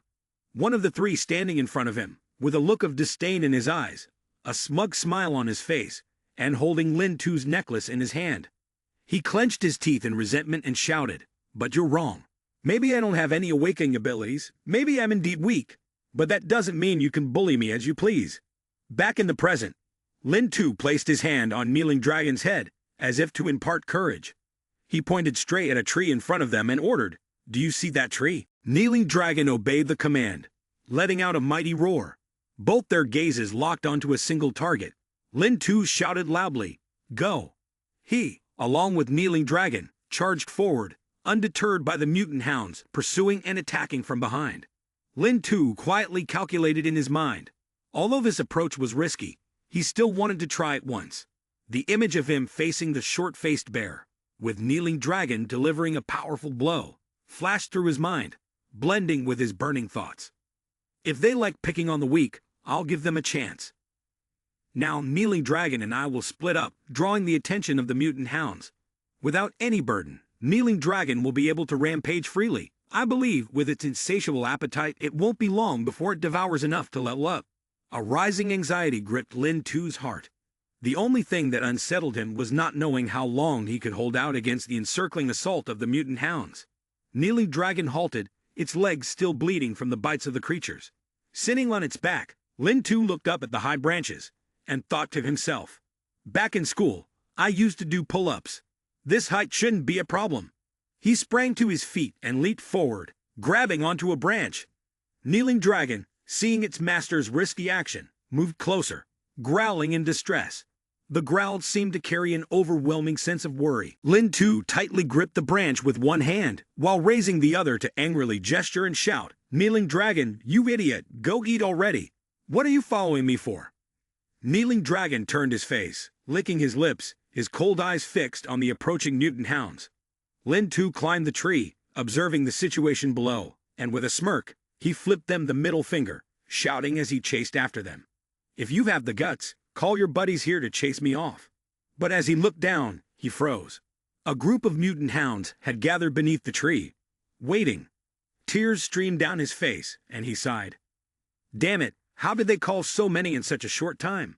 The mutant hounds snarled and surged forward, crashing violently into the tree, causing it to shake wildly.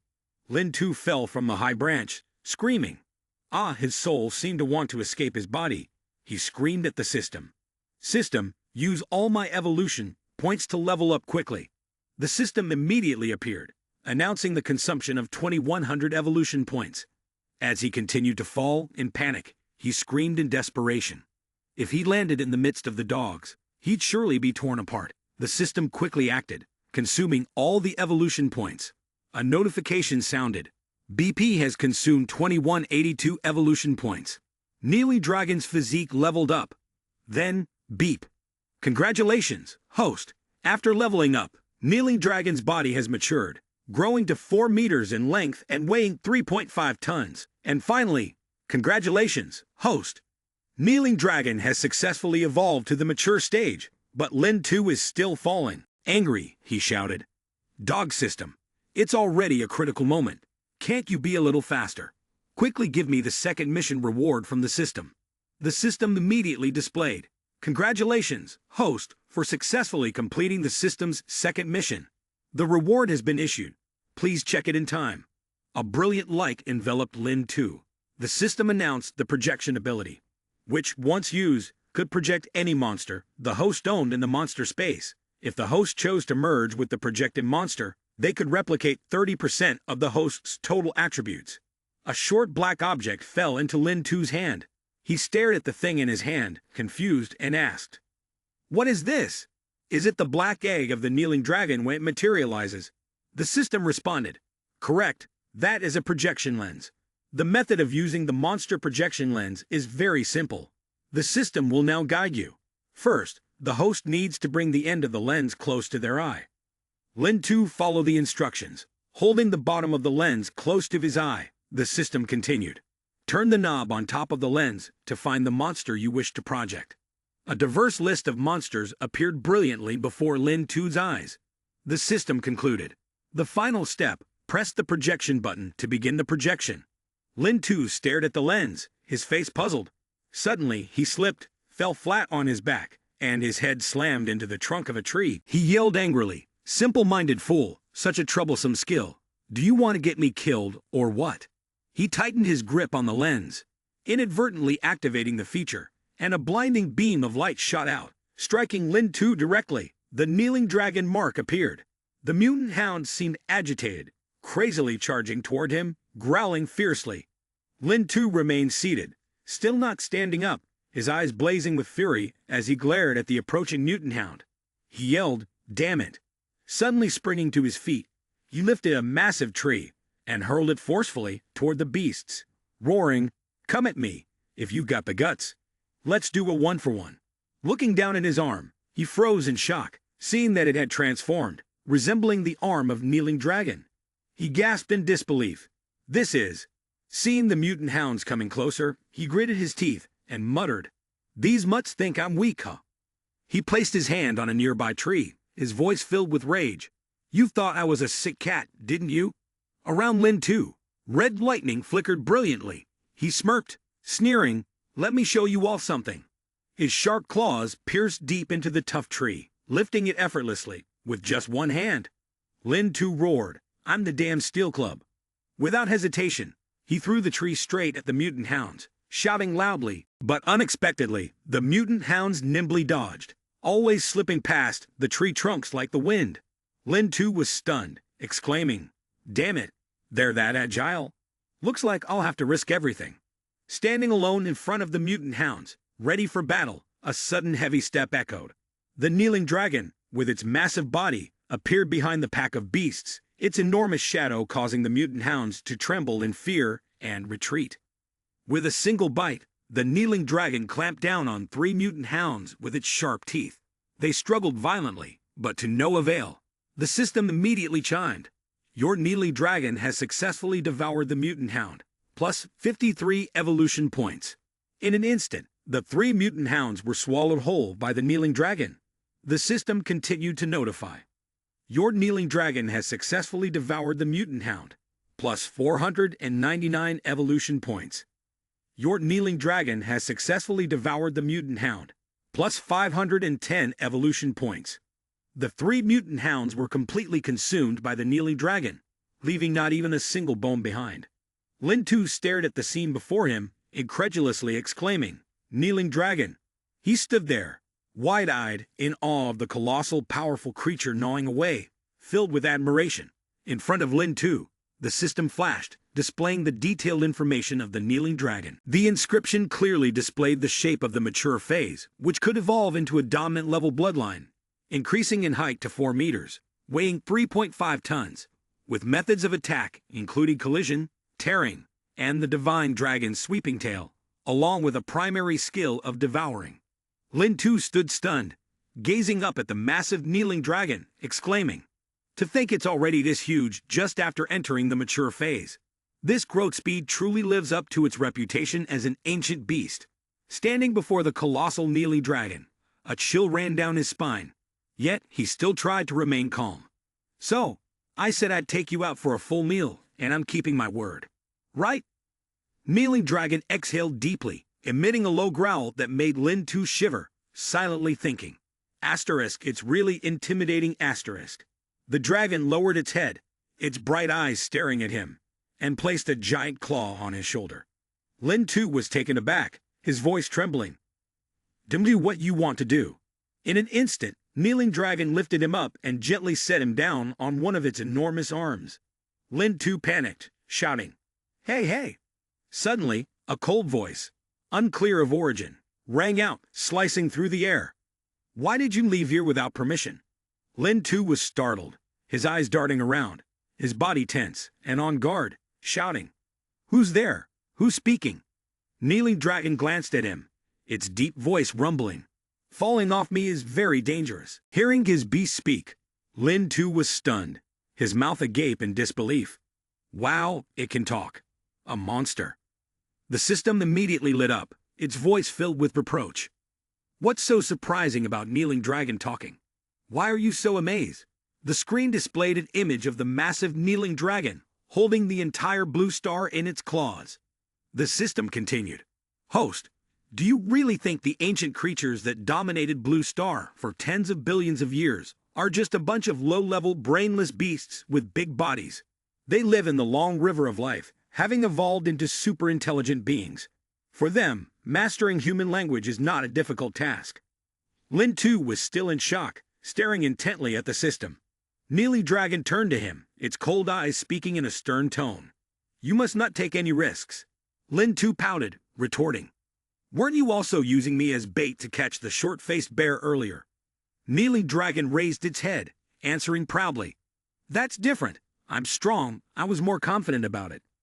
Lin too, sitting on Kneeling Dragon's shoulder, shot at an annoyed look, arguing. I was also confident. Besides, if it weren't for my timely decision, we'd probably have been torn apart by those dogs by now. Kneeling Dragon shot him a displeased look, its pupils shimmering as if reproaching him. Lin Tu froze for a moment, his mind whirling as he thought. Could it be that this guy is actually worried about me? He chuckled, patting Kneeling Dragon lightly on the back, and said, all right, no matter how you look at it, our first time entering this secret realm and working together can still be considered a success. He paused and continued. What we need to do now is quickly head back. While it's still dark, we should return the medal to Su Lingyu. Lin Tu reached up to touch his neck and suddenly froze. His face turned pale as he realized the medal was gone. He panicked and exclaimed, oh no, the medal is missing. Images of the recent events flashed through his mind, and he mumbled, could it have fallen off the tree during the fight earlier? He hurriedly climbed down from Kneeling Dragon's back, his voice urgent. Hurry, we need to find the medal. If we don't, we won't be able to leave the secret realm. After a while, despite searching everywhere, Lin Tu still couldn't find the medal. He rubbed his head, looking dejected, and sighed. Damn it, I've already searched the place where we fought, and it's not there. This time, we're really done for. Kneeling Dragon beside him suddenly sniffed the air, as if catching a scent. It lifted its head and spoke in a low voice. Does this smell like something a dog has been around? Lin Tu, standing beside it, widened his eyes in disbelief and responded. I've only heard that dogs like to steal things and hide them, but I've never heard of a dog stealing a medal. Lin Tu activated his projection ability, using Kneeling Dragon's keen sense of smell to help. Suddenly startled, he exclaimed, wait a minute, this is the smell of mutated dogs, and there's even the scent of Su Lingyu. The projection ability of the beast can even enhance my sense of smell. After following the scent for a while, Lin Tu and Kneeling Dragon stopped in front of a hidden corner. Kneeling Dragon nodded, his voice low. This is the place. Lin Tu pointed ahead, resolutely moving forward to check it out. The two of them began to search. Kneeling Dragon used his claws to flip over a large wooden board. Lin Tu exclaimed, his eyes shining brightly. Found it. The medal was indeed here. Beneath the wooden board, 3 small mutated dogs, looking fierce, were growling around the shiny medal. He stepped back, muttering, but they don't look like they'll give it up so easily. The system flashed, displaying information. Analyze mutant puppy. Weight 330 kilograms. Height 30 centimeters. Rank E traits. Small body. Prefers to live in groups. Well-developed teeth. Extremely strong bite force. Aggressive. Combative. Follows the principle of fearlessness. Only knows how to attack. Lin Tu looked at the dogs, furrowing his brows as he asked the system. Are mutant puppies the offspring of mutant hounds? The system responded with a voice full of helplessness. Are you blind? They're all different. How could you mistake them for relatives? It continued explaining. Mutant puppy is a small beast species, evolved from a small dog breed under the influence of spiritual energy. Suddenly, 3 mutant puppies pounced, their sharp teeth sinking into the leg of the Kneeling Dragon. The system flashed, adding that although their small bodies made them weak in combat, they were highly aggressive. Once they gathered in a group, they showed no fear. Meanwhile, on a balcony in a residential complex, about 45 minutes earlier, the silhouette of a person stood silently, gazing at the cityscape. Su Lingyu, the student council president, was dressed in a thin nightgown, leaning against the railing, her chin resting in her hand as she thought deeply. She could have snuck in through the rooftop of the 45th floor, but she couldn't quietly leave this place. Couldn't it be the awakening of a person with the specialized skill of physical enhancement, climbing up the wall? But such a large hole, could a human really do that? She lifted her head and suddenly noticed an unfamiliar object. Her eyes narrowed, her voice tinged with confusion. Wait, a piece of cloth is caught on the railing of the building above. The piece of cloth hung before Su Lingyu. She stared at it, then suddenly froze, exclaiming in alarm. This is Lin Tu. Su Lingyu closely observed the pattern on the cloth, letting out a soft sigh, her voice tinged with sarcasm. Perhaps there is no one else with such poor taste, right? She stood upright, her sharp gaze fixed firmly on the piece of cloth, then decisively said, "That means, this afternoon, when I was on patrol duty, while Lin Tu was being bullied by Chen Hu's group, and awakened the Beast Lord system." Looking back, Su Lingyu clearly remembered that moment. During the patrol, she suddenly sensed a strange aura emanating from Lin Tu as he awakened the system. In an instant, the mysterious beastly breath sent a chill down her spine. She followed the trace of the aura straight to the classroom where Lin Tu was being bullied. But when she arrived, she only saw a group of male students causing trouble, with no sign of anything unusual. Later, Su Lingyu carefully investigated the backgrounds of the bullies, Chen Hu, Zhao Wu, and a few others. She checked the student records and discovered that their abilities were all of the ordinary type, completely within regulations.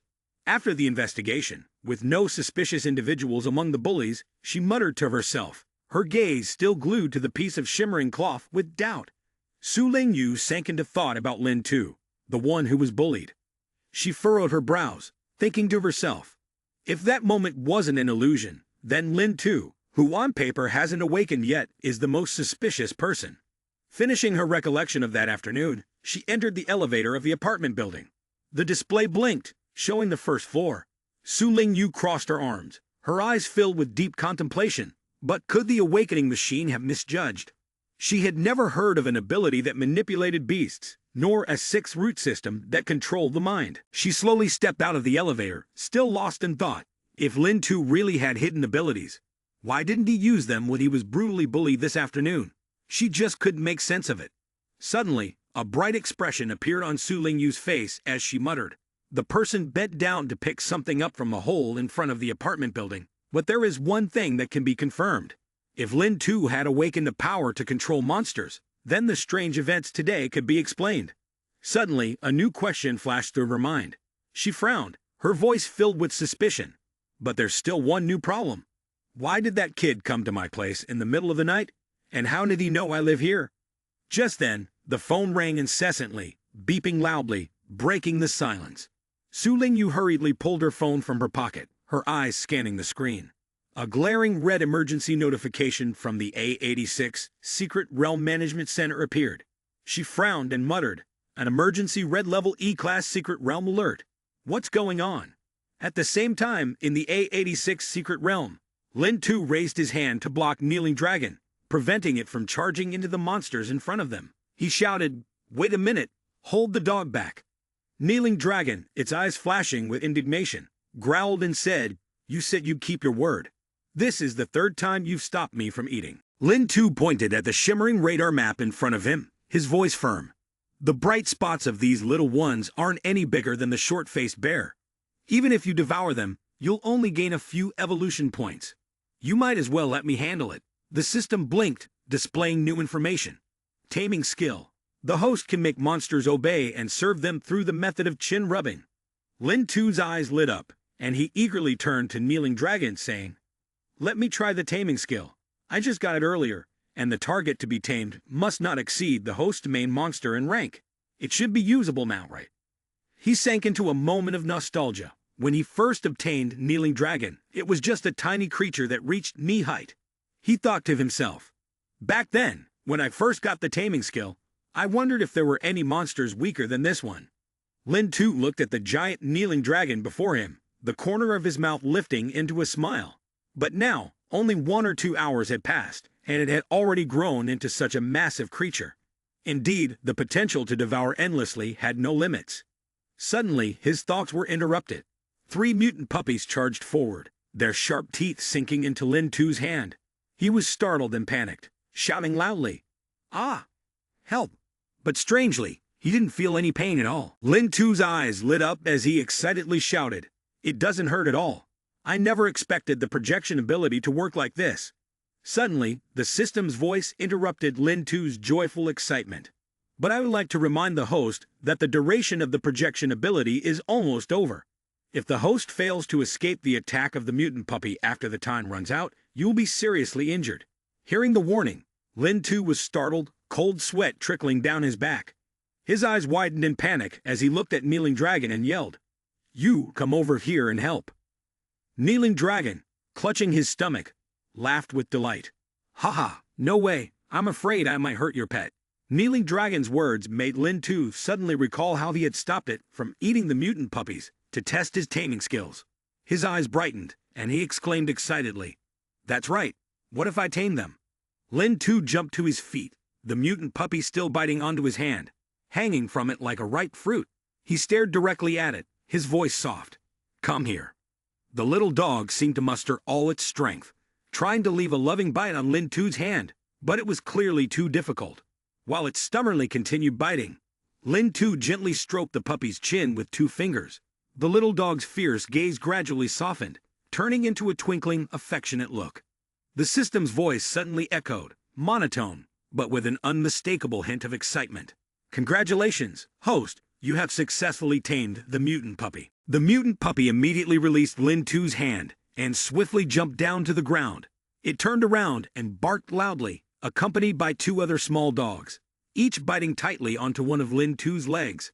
Hearing the barks, the 2 dogs immediately raised their heads and growled in response, as if shouting, "What are you barking at me for?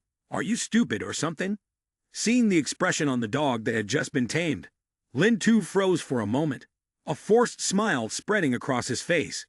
It was not wrong to say it bit back at him. He glanced at the little dog, realizing the smug and proud look on its face, as if waiting for him to praise it. Lin Tu laughed and declared, "No wonder you're my loyal little puppy." He continued to stroke the chins of the other 2 little dogs, gradually taming them one by one. The system repeatedly chimed in, "Congratulations, host, on successfully taming the mutant puppy." "Congratulations, host, on successfully taming the mutant puppy." Kneeling Dragon glared at the scene of Lin Tu playing with the 3 mutant puppies. It sighed in frustration and lay down flat on the ground, its claws tapping rhythmically on the stone floor. The system's voice rang out again, sharp and beeping. "Reminder, host, based on the current level of your taming skill, you are only allowed to keep a maximum of 5 beasts. You currently have 4. Lin Tu, who had been grinning happily, suddenly turned gloomy. He angrily threw the 3 small dogs into the air, then turned and yelled at the system. "Damn it! Why didn't you tell me this important detail earlier? There's a limit of 5 slots. Why did I have to go and tame 3 mutant puppies?" The system calmly replied, "But just now, weren't you playing so happily with them? However, host, there's no need to worry. This system has a way to resolve this issue." The system screen flickered, displaying a new mission notification for Lin Tu. On the panel appeared the 3rd system mission. Asterisk, obtain a core from a Lord-class beast and upgrade to level 2. Reward, beast spatial skill asterisk. Lin Tu rubbed his chin, his voice full of doubt. "I thought it was something else, but it's just another system mission. And this time, it even requires me to level you up." The system replied with patient tones. "Host does not realize the great benefits of upgrading the Lord-class beast system, not only beast taming skills, but every skill you currently possess also has a chance to be enhanced." Lin Tu curled his lips, his eyes full of disdain. "Easy to say. Do you think a beast core can just be taken so casually? To hatch the Kneeling Dragon, I already put my father's metal into it. There's no way it can be obtained in this E-rank secret realm, right?" He glanced at the Kneeling Dragon. Long wavered slightly, ready to abandon the idea of upgrading the beast taming skill. He muttered, "Forget it. I'd better hurry before Su Lingyu finds out. Asterisk, returning her medal as quickly as possible is the most important thing asterisk." Lin Tu bent down to pick up the mutant puppy wearing Su Lingyu's medal and smiled gently. "Good boy. Give me the medal." But the little puppy responded by licking his face all over. Lin Tu froze, his face full of mixed emotions as the puppies continued to shower him with affection, feeling as if he were being drenched in saliva. Annoyed, he snapped, "Control yourselves a little."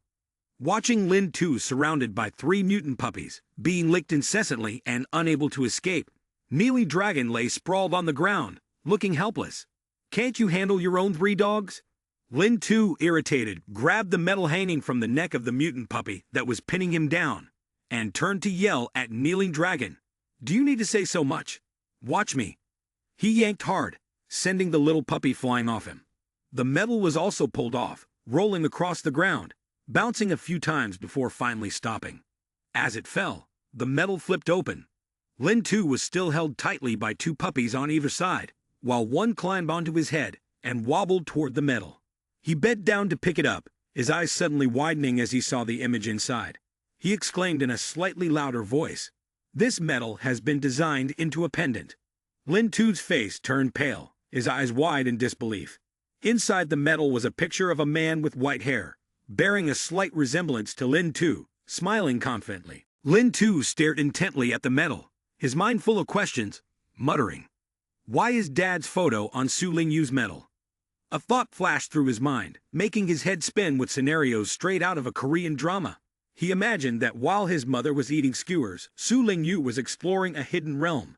He gripped the medal tightly, his eyes flashing with suspicion, his voice trembling as if he had just uncovered a shocking secret. "Could it be that I made a mistake? Did I bump into something? And have I uncovered the truth about Dad's disappearance?"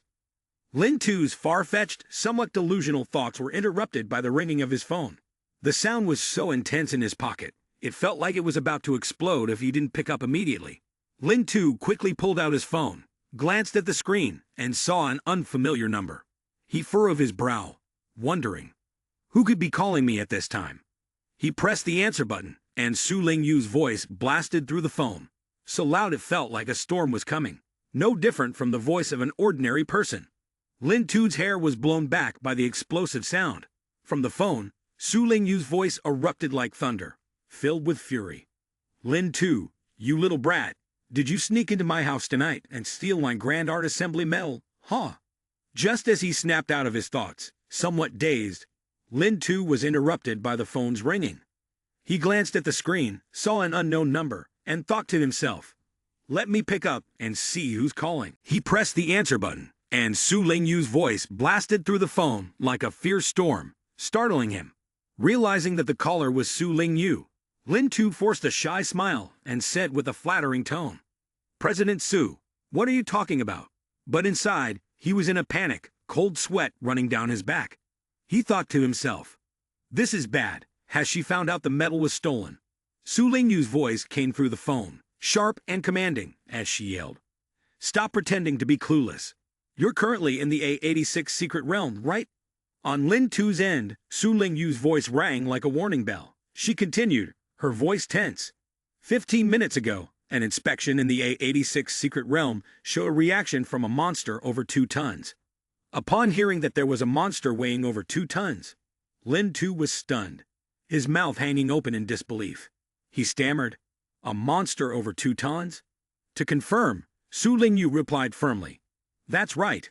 A86 was an E-level secret realm, and monsters there were usually under 1 ton, which made it suitable for training blood condensation realm practitioners. A monster over 2 tons would at least be at the spirit aperture realm, which was extremely dangerous." Her words left Lin Tu momentarily doubtful. He mumbled to himself, "Wait a minute, 10 minutes ago, a monster over 2 tons. He recalled the scene from 10 minutes ago, when he had been sitting on the back of the kneeling dragon, laughing with pleasure. At that moment, kneeling dragon was devouring the other monsters, reaching 502 evolution points, and its physique was advancing rapidly. Could the over 2-ton monster that Su Lingyu mentioned be kneeling dragon? Lin Tu looked at kneeling dragon, his eyes filled with worry, both of them exchanging a tense glance. From the phone, Su Lingyu's voice came through, urgent and panicked. "Lin Tu, are you listening?" Realizing the seriousness of the situation, Lin Tu tugged at his ear, his voice trembling with fear.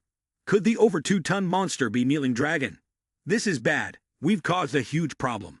His mind was in chaos, thinking to himself that he had been so focused on leveling up that he had forgotten. This was a high-level monster's secret realm, so it must be under tight surveillance. The only option now was to leave before the situation escalated. He tried to stay calm, speaking to Su Lingyu with deep concern. "It does sound like an urgent situation, but it doesn't seem to be related to me." On the other end, Su Lingyu held a piece of fabric with a banana-shaped pattern, sneering. "Is that so? Well, the next possibility might be directly related to you, you know." The secret realm not only had a communication network surveillance system, but it also had complete safety measures in place. She continued, her voice cold. "By now, the Special Operations team from the Response Department has probably already arrived. They are deploying to investigate the network within Secret Realm 86. At that moment, figures dressed in white uniforms, armed with gleaming weapons, streamed into the A86 secret realm. Lin Tu thought of the counterintelligence department, while Long was paralyzed with fear. His eyes were no longer just bloodshot. They seemed to have turned completely white, his nose running profusely, looking like a man about to be led to the gallows. Lin Tu opened his mouth in shock, his voice trembling. The counterintelligence department. This is a huge mess. On the other side, Su Ling Yu stood in front of the hole created by Lin Tu and kneeling dragon at the apartment entrance, her eyes cold as ice. Noticing Lin Tu's panic-stricken reaction, she gave a satisfied smile and said, "Not bad, this time you're reacting properly. Looks like you finally realized how serious the situation is. The emergency notification has been sent. You'd better handle things on your own. If you manage to bring your team out of the secret realm safely, make sure to contact me." She paused for a moment. Then her tone sharpened, "And remember, I haven't forgotten about the medal you stole from me." Su Lingyu's voice over the phone was as sharp as a gust of wind, so strong that it seemed to blow Lin Tu's hair back. He silently wondered what she knew. The image of the medal and the photo of his father flashed through his mind, and he promised himself that, given the chance, he would definitely confront her to get to the bottom of it.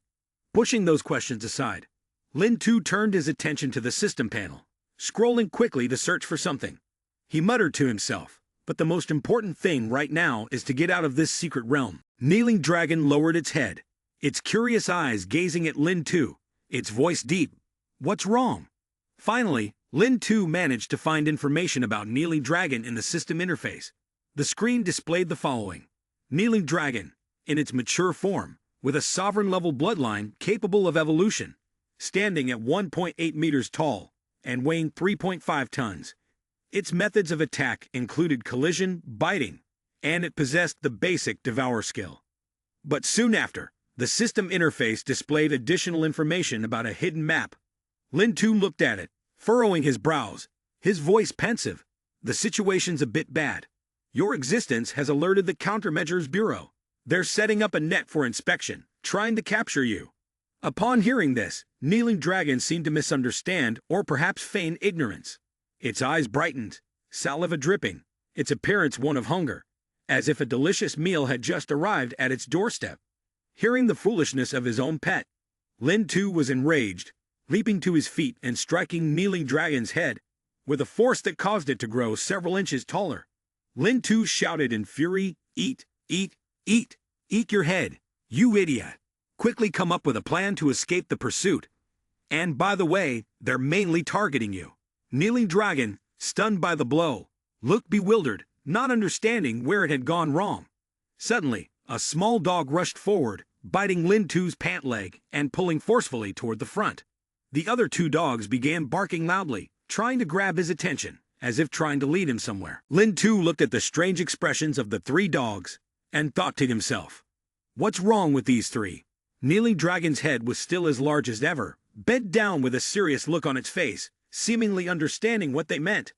The little dog, seeing that Kneeling Dragon was paying attention, wagged its tail happily. Lin Tu observed Kneeling Dragon's actions, his eyes lighting up with excitement as he thought, could it be that Kneeling Dragon understands their language? After listening to the three dogs, Kneeling Dragon turned to convey the message to Lin Tu in a deep voice. "They say there's a cave ahead, wide and deep, enough for us to hide in." Lin Tu sighed, half joking, half serious. "Humans hiding in a cave. It feels like we're about to turn into monsters ourselves." He sat down and petted the lead dog, smiling and complimenting it. "Good dog, very good." While rewarding the dog, Lin Tu turned to ask the system, his voice full of hope. "System, will hiding in that cave conceal the spiritual energy of the monster?" The system replied in its usual monotone. "I don't know, but just now, we indeed couldn't detect these small mutant hounds." Upon hearing this, Lin Tu was immediately thrilled, his eyes shining brightly. He thought to himself, "At first, I only intended to test the taming skill, but who would have thought, at such a critical moment, they would be such a big help." Lin Tu hugged one of the dogs tightly, pointing toward the other two running ahead, smiling like a landlord with a bountiful harvest. "If there's no other choice, then let's give it a try." A person with four beasts quickly moved toward the hideout. Along the way, Lin Tu noticed large and small pits scattered around, his mind full of questions. He had previously felt that the terrain here was strange. Couldn't it be that under these rocks are all caves? Kneeling Dragon answered in a low voice. They say ahead there is a bigger cave, large enough to accommodate all of us. The group of Lin-Tu stopped in front of a massive pit, with thick smoke rising from it, looking suspicious. We've arrived, Kneeling Dragon nodded. Lin-Tu slid off Kneeling Dragon's back and approached the mouth of the pit. Looking into the dark cave ahead, he frowned and muttered. This cave is narrow and dark. I don't want to crawl in there at all. Kneeling Dragon pointed to the pit, his voice firm. I'll go down. You stay here. Don't move around. Before Lin-Tu could voice any objection, Kneeling Dragon and the three beasts jumped into the cave's entrance. Lin-Tu stood at the edge of the pit, panic rising in his chest as he shouted after them. Hey, wait for me. Kneeling Dragon and the three beasts quickly descended into the pit, following the deep and winding stone path of the cave. Lin-Tu stood at the edge of the pit, feeling helpless. He sat cross-legged and asked the system. System, do you think this cave can conceal the spiritual energy on the beasts? The system responded promptly, its voice steady and methodical, not wasting any time. The beast's spiritual energy detection port appeared in front of him, and the system reported. As the host can see, the spiritual energy reaction from the beasts has significantly decreased. Lin-Tu squinted at the display board, murmuring, this cave can indeed reduce the reaction of spiritual energy, but it's still not enough for the Kneeling Dragon to escape completely. Taking the risk, Lin-Tu leaped into the cave, chasing after the Kneeling Dragon. He told himself he had to warn it, to tell it to go deeper inside. Within the cave, the Kneeling Dragon suddenly sensed something above. It looked up just in time to see Lin-Tu falling from the entrance. The Kneeling Dragon quickly reached out to catch him. Seeing Lin-Tu, it shouted angrily, You were supposed to stay above. Why did you come down here? Held in the Kneeling Dragon's arms, Lin-Tu scratched his face with an awkward smile. It's because you didn't hide properly that I had to come down and tell you. Once his feet touched the ground, Lin-Tu spoke seriously to the Kneeling Dragon. This cave is both wide and deep, and it can even mask spiritual energy. We're really fortunate. The Kneeling Dragon looked at Lin-Tu, its voice lowering. You're celebrating too early. It pointed at the cave wall and said, Look here, excavation marks. Lin-Tu cast his gaze over the traces on the rock wall that the Kneeling Dragon indicated, his mind racing. After a moment of thought, he frowned. You mean this vast and complex cave was already dug out beforehand? The Kneeling Dragon nodded, its expression grim. Yes, and the sheer size of it troubles me greatly. With a solemn look, it continued. Animals never dig tunnels much larger than their own bodies. Hearing Kneeling Dragon's words and seeing the vast expanse of the cave, Lin-Tu felt uneasy, his voice trembling slightly. Are you saying there's a bigger monster inside? He shook his head, denying the possibility, and slapped Kneeling Dragon's leg. It can't be right. This is just an E-rank secret realm. If there were such a huge monster, it would have been discovered already. Kneeling Dragon replied, turning to him in a deep voice. But we came here because this cave can conceal spiritual energy, right? Suddenly, Kneeling Dragon sniffed the air, detecting something from a distance. Noticing the sudden change on his face, Lin-Tu anxiously asked, What's wrong? Kneeling Dragon, his eyes still fixed ahead, spoke. Lin-Tu, there's something terrifying ahead. Without another word, Kneeling Dragon and the three dogs suddenly charged forward. Lin-Tu, left behind, hurriedly chased after them, raising his hand and shouting, Hey, where are you going? Don't leave me behind. After reaching a certain point, Kneeling Dragon abruptly stopped. Lin-Tu, panting, caught up and stood beside him. Looking up at the scene before them, he was stunned, exclaiming, What on earth is this? Before Lin-Tu and Kneeling Dragon lay a pile of monster corpses, stacked on top of the white bones of other beasts, creating an eerie, chilling sight. Lin-Tu, horrified, blurted out, What the hell is this? Meanwhile, Kneeling Dragon, with his monstrous nature, showed no fear. On the contrary, its eyes were shining brightly, saliva dripping down, its face radiating extreme excitement. It spoke, its tone filled with exhilaration, as if its bones were made of solid matter piling up into a mountain, with something still fresh at the top. Lin-Tu glanced at the Kneeling Dragon beside him, drooling, his voice dripping with disdain mixed with helplessness. Is this disgusting thing you're talking about really all there is to it? Do you want to eat this entire cave as well? Can't you leave me in peace for even a minute and 59 seconds? Suddenly, a violent tremor shook the entire cave. Lin Tu panicked and screamed. Why is there an earthquake again? Is this cave not stable and about to collapse? Amid the shaking, a giant beast with a pale pink body emerged from the pile of bones and animal corpses. It was still chewing something, which turned out to be pieces of monster remains from the white bones. This beast looked like a bizarre fusion of a domesticated pig and a rhinoceros, but far uglier. Its skin was covered with pits like acne, exuding an indescribable grotesque aura. The moment the beast appeared, the system registered it under the name Wind Tusk. The information panel popped up with details. Wind Tusk beast in its infancy stage, of the beast general bloodline, 8 meters in length, weighing 5.4 tons. According to the records in the Book of Strange Creatures, this is an ancient savage beast, characterized by strength and greed. Rarely active on the surface, it likes to dwell in the large pits it digs itself, soft and damp, waiting for its prey to stumble into the trap. The monsters that fall into this den are all victims of the trap set by Wind Tusk. Suddenly, Lin Tu heard a heartbreaking howl echoing from deep within the cave. He froze, realizing something, and looked up to see, to his shock, a white wolf lying in pain on the ground, surrounded by other wolves. Lin Tu gasped in astonishment. Could it be that the one leading the wolves that surrounded us earlier was their alpha?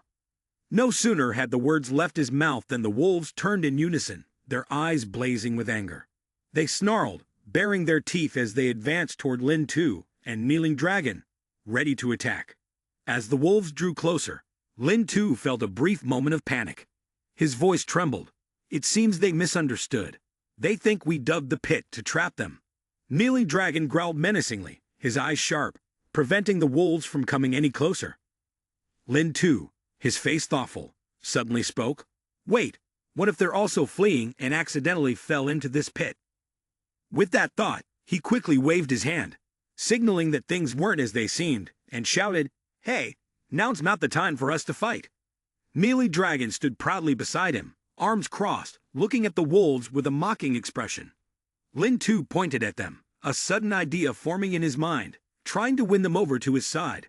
The enemy of my enemy. Before he could finish, the wolf leader suddenly became frantic, its eyes wide with horror as it glanced behind. Behind the pack of wolves, the massive mouth of Wind Tusk opened wide and charged forward to attack. The wolves, in front of this terrifying beast, were mere appetizers. Before they could react, they were swallowed whole by Wind Tusk, cleanly, as if it were simply receiving a lunchbox. Witnessing the scene unfold in the blink of an eye, Lin Tu forced a smile, his voice trembling. All right, just a side dish. From Wind Tusk's mouth came eerie howls, unclear whether they were from it or something inside. Staring at the fearsome creature before him, Lin Tu instinctively placed his hand on Kneeling Dragon and whispered, truly ferocious. In the blink of an eye, the 3 mutant hounds were all dead, with no chance of escape. It seemed the only choice was to face it alone. After devouring the pack of dogs, Wind Tusk suddenly shifted its greedy gaze, like an ancient landowner, straight at Lin Tu and Kneeling Dragon. It let out a piercing roar and charged forward with terrifying speed, completely at odds with its massive frame. Lin Tu panicked, his face drained of color, thinking to himself, is this the superclass beast with 5 tons of power? So terrifying. Wind Tusk's attack lacked any finesse, and Kneeling Dragon blocked it with his body. The collision's force sent Lin Tu flying far away, tumbling to the ground. Wind Tusk, whether it was just Lin Tu's dizziness or not, seemed to flash a cunning grin, casting a glance at Kneeling Dragon standing protectively in front. At the foot of the Kneeling Dragon, the ground sank deeply, leaving a long trench as it bore the brunt of the sudden and overwhelming attack. Compared to Wind Tusk, Kneeling Dragon's body seemed much weaker, and Lin Tu appeared even smaller, almost swallowed by the beast's colossal shadow. He was horrified, his mouth agape and unable to close, watching as Kneeling Dragon trembled from just having blocked Wind Tusk's assault. Suddenly, Kneeling Dragon turned towards the group of mutant hounds and let out a bark. Lin Tu, standing dumbfounded, exclaimed, "Is Kneeling Dragon learning to bark like a dog?" One of the mutant hounds responded with a loud bark, as if answering Kneeling Dragon, creating a bizarre scene amidst the deadly standoff. Realizing Kneeling Dragon's intention, Lin Tu was startled, thinking to himself, "No, it's trying to communicate with the dogs to find a way to escape." Out of nowhere, a small mutant hound grabbed the collar of Lin Tu's shirt and yanked him backward. Another one stood farther away, barking loudly as if leading the way, while the third observed from behind. Lin Tu, panicked, suddenly understood that Kneeling Dragon was telling the three hounds to pull him out of there. At that moment, Wind Tusk noticed Lin Tu's attempt to flee. It let out an enraged roar, its screeching growl echoing ominously, and then it flung Kneeling Dragon aside with terrifying force. Seeing Kneeling Dragon sent flying, Lin Tu was struck with dread as he realized Wind Tusk had shifted its focus to him. He thought, "It's charging this way." In a panic, Kneeling Dragon shouted, "Don't worry about me. Run into the cave." The savage beast Wind Tusk opened its mouth wide, about to bite Lin Tu, making threatening, indistinct chuckling sounds. Lin Tu turned and ran for his life, as though his pants might fall off. The two dogs beside him barked loudly, urging him to run faster, but it seemed he was too slow. Now Lin Tu gave it his all, sprinting towards the depths of the cave, yelling as if the louder he shouted, the faster his legs would move. The Wind Tusk beast charged after him, but its bloated body became a hindrance. A loud crash echoed, as if the entire cave was about to collapse. Its head got stuck inside, but its enormous body was wedged tightly outside. It roared, letting out frustrated growls, as if to vent its anger. Seeing the Wind Tusk stuck, Lin Tu stopped, hands on his thighs, panting heavily, not daring to sit down. He thought to himself that if he wasn't eaten by the monster, he'd surely die of a stroke. Still trying to catch his breath, he muttered, "It's stuck." But the Wind Tusk didn't give Lin Tu more than 3 minutes to relax. It opened its mouth and bit into the clay wall of the cave, tearing away large chunks, making the same disturbing sounds as before. The immense force from its bite caused several smaller mutant hounds to be knocked off balance, tumbling in the air. Lin Tu thought he might finally get a break. But when he saw this, he was horrified, his eyes nearly popping out. He screamed, "This monster! Its mouth alone can bite through the clay wall outside the cave." Kneeling Dragon, after being thrown far away, seized the opportunity to charge at the Wind Tusk, which was trapped in the cave and had not yet managed to break free. It exerted all its strength to bite down hard on the Wind Tusk's neck, but the thick, tough hide of the beast was as resilient as rubber. Kneeling Dragon's teeth only sank in slightly, failing to inflict any real damage, as though it were merely scratching the opponent. Realizing that its bite had no effect, Kneeling Dragon was briefly taken aback, cold sweat dripping down its forehead. Wind Tusk sensed the attack from the outside, and immediately abandoned the idea of charging into the cave. It pulled back, freeing itself from the trap. Seeing this, Kneeling Dragon abandoned its biting strategy and leaped backward. Its head raised high, eyes flashing with a green glow. It roared, its stomach stretched tight with tension. Then, gathering all its strength, Kneeling Dragon charged forward, ramming directly into Wind Tusk's body.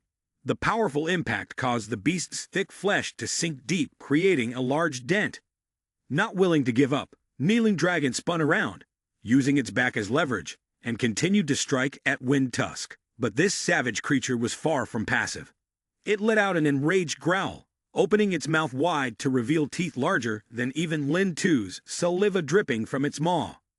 Wind Tusk glanced at Kneeling Dragon, and before its opponent could react, it charged forward with terrifying speed, its mouth making incomprehensible, threatening sounds. Kneeling Dragon was struck hard by Wind Tusk, letting out a painful scream.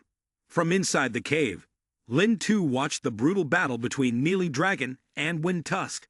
Kneeling Dragon was clearly at a disadvantage, struggling to hold its ground. Seeing this, a question flashed in Lin Tu's mind. It seemed that Kneeling Dragon's earlier attack had left no wounds whatsoever. How could that be? He recalled how Kneeling Dragon had easily defeated other monsters in the past, his mind racing. A powerful strike from Kneeling Dragon failing to pierce the opponent's defenses. This was the first time such a situation had occurred. Even though Kneeling Dragon was at a lower level than Wind Tusk, it shouldn't have been this powerless. Suddenly, Lin Tu jolted, a thought crossing his mind. "Wait, this situation is just like those times when I played games before," he muttered. "This must be because the monster has some kind of special defense.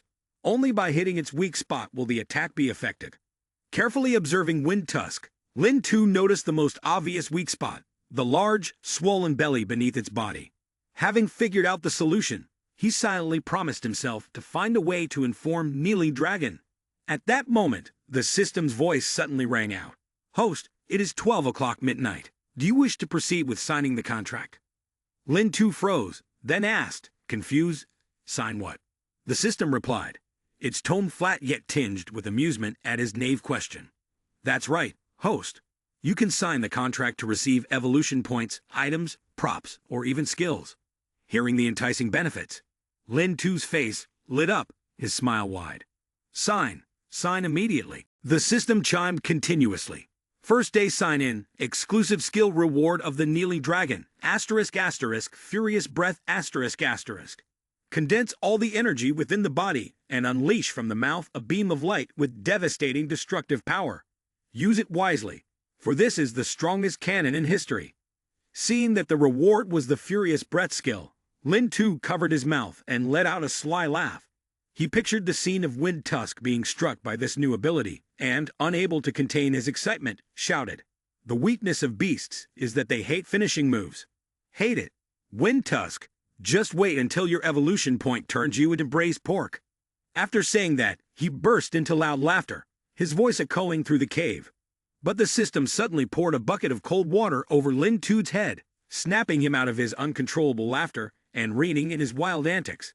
The system spoke sternly. "Host, wake up. Please review the skill explanation." Then the system gave a detailed explanation. Furious Breath is the ultimate finishing move of the Kneeling Dragon, its power extraordinarily terrifying. Yet precisely because of this, the skill requires the Kneeling Dragon to condense all the energy in its body, demanding an exceptionally long preparation time. Host, do you think the Kneeling Dragon's current state makes this feasible? Watching the Kneeling Dragon being relentlessly attacked by Wind Tusk, barely able to breathe, Lin Tu scratched his head and laughed awkwardly. "Looks like it's indeed a bit difficult. First, we need to rescue the Kneeling Dragon from this disadvantageous situation." He rubbed his chin and stared thoughtfully at the small pack of mutant hounds, muttering among themselves. But right now, the only beasts available to deploy were these three. What to do? I need a few monsters whose strength is at least half that of the Kneeling Dragon. Suddenly, an idea flashed through Lin Tu's mind. He stopped, his eyes brightening. His voice grew excited. "Wait a moment.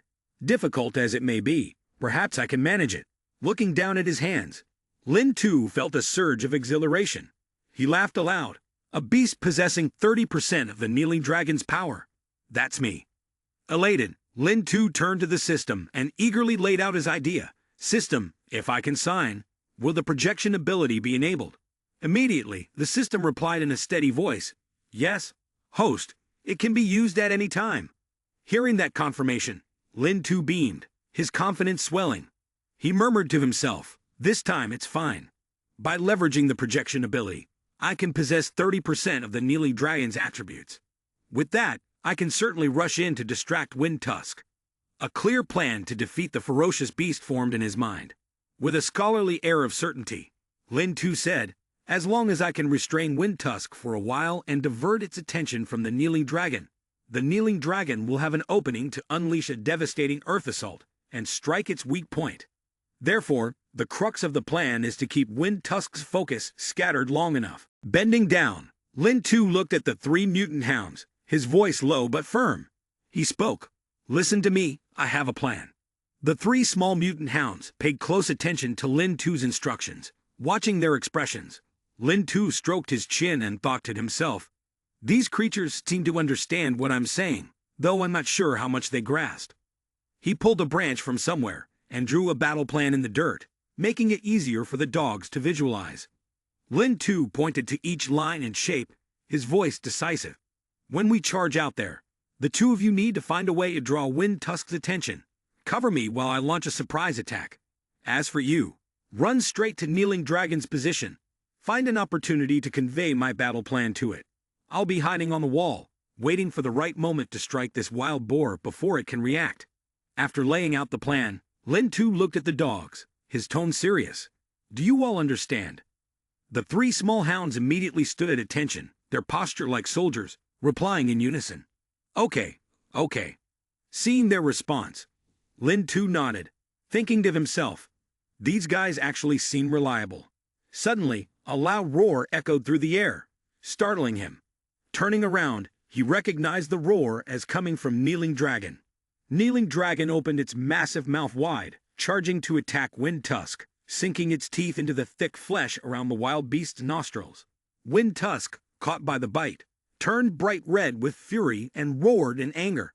With all its strength, Wind Tusk pulled its legs back to gain momentum, and then tossed Kneeling Dragon into the air, sending it crashing violently into the wall. The throw caused Wind Tusk's bulging abdomen to protrude, revealing a gleaming green core in the center of its belly. Seeing Kneeling Dragon in danger, Lin Tu anxiously shouted, "Kneeling Dragon!" Lin Tu immediately turned to the group of small mutant hounds, his voice firm as he seized the opportunity to start the rescue plan. Execute the rescue operation for Kneeling Dragon. The three small hounds' eyes blazed with determination, and they replied in unison, "Got it."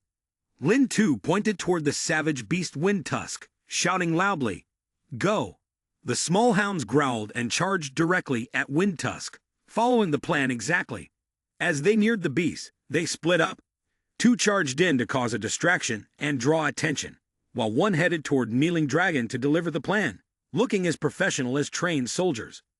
Wind Tusk glanced at the two small hounds, a flicker of confusion in its eyes when one unexpectedly bit its hand. Under the pressure from Wind Tusk, Kneeling Dragon looked up, slightly surprised to see the small mutant hound running toward it. The hound approached, barking woof woof woof woof woof, clearly communicating the battle plan. Kneeling Dragon responded to the small mutant hound with a series of determined barks. On Wind Tusk's side, the two small mutant hounds continued to harass it, causing the beast to grow furious. For the first time, Wind Tusk spoke clearly, roaring, annoying. It violently tossed its head up and down, attempting to shake off the small hounds clinging to its head. From the wall, Lin Tu watched with gleaming eyes and praised softly, "Well done. The taming skills I taught you haven't gone to waste. Now let me show you how it's really done." He then lifted a boulder larger than himself and charged at Wind Tusk, shouting, "Ugly beast, take this." Sensing the danger, Wind Tusk quickly withdrew, narrowly avoiding the boulder hurled by Lin Tu. The rock missed its mark and instead struck Kneeling Dragon squarely on the head. Though he endured it as if trained for Iron Head techniques, his head swelled instantly. Seeing his main companion injured so badly, Lin Tu's face turned pale with panic. Inwardly, he muttered, "It seems Kneeling Dragon's team isn't much wiser than I am." Amidst the drifting mist, Wind Tusk, the massive beast, released chilling, ghostly roars. Ha, ha, ha. Like eerie laughter, its fiery eyes suddenly locked onto Lin Tu. As the colossal figure approached, each step shaking the earth, Lin Tu shivered, his voice faltering. It's coming for me." Forcing a deep breath, he tried to steady himself. "Stay calm. Don't be afraid. Even alone, I still have my projection ability." But when Wind Tusk loomed before him, drool dripping from its jaws, its low, rumbling growl seemed to declare there was no escape. Lin Tu's heart tightened. A storm of thoughts surged through his mind. If I've chosen to enter this secret realm, I must face life and death battles with these monstrous beasts. Weak psychological resilience is a fatal flaw. I must remain calm. But despite his self-encouragement, fear still clung to him. He mumbled, his voice trembling, "It's easier said than done." The image of Wind Tusk's attacks appeared in his mind, sending a chill down his spine. These beasts were even larger and more savage than he had imagined. Just standing in front of them, his mind went blank, and even with the support of projection abilities, it was useless. Not to mention fighting. Even fleeing would require all the courage I have. Lin Tu fell back, his face ashen, breath rapid and shallow. The image of his father flashed in his mind, facing those terrifying beasts. "Father, have you always been fighting creatures like this?" He waved his arms and legs, trying to drive Wind Tusk away. His voice panicked as he shouted, "Don't come over here." Seeing Wind Tusk still advancing, a red light flickered beneath its feet. Lin Tu tensed up, but a thought suddenly flashed in his mind. Seizing this opportunity with the right timing and circumstances, he took a deep breath and shouted loudly, "Fire!" At the sound of Lin Tu's yell, Wind Tusk was startled and turned around in panic. What? It scanned the area, searching for the figure of Kneeling Dragon. But the legendary beast had vanished, dissolving into bubbles. Wind Tusk growled, irritated as it glared at Lin Tu. Where had Kneeling Dragon gone? Lin Tu's face no longer showed panic, replaced by a fierce grin, his eyes sharp and cold, like a villain. You find this strange, don't you? Let me tell you, you're not the only one who knows how to set traps. With that, Lin Tu sprang backward, leaving Wind Tusk bewildered, still trying to process what had just happened. Suddenly, a brilliant flash of light erupted from beneath Wind Tusk's feet. Lin Tu shouted, "Violent Earth Breath."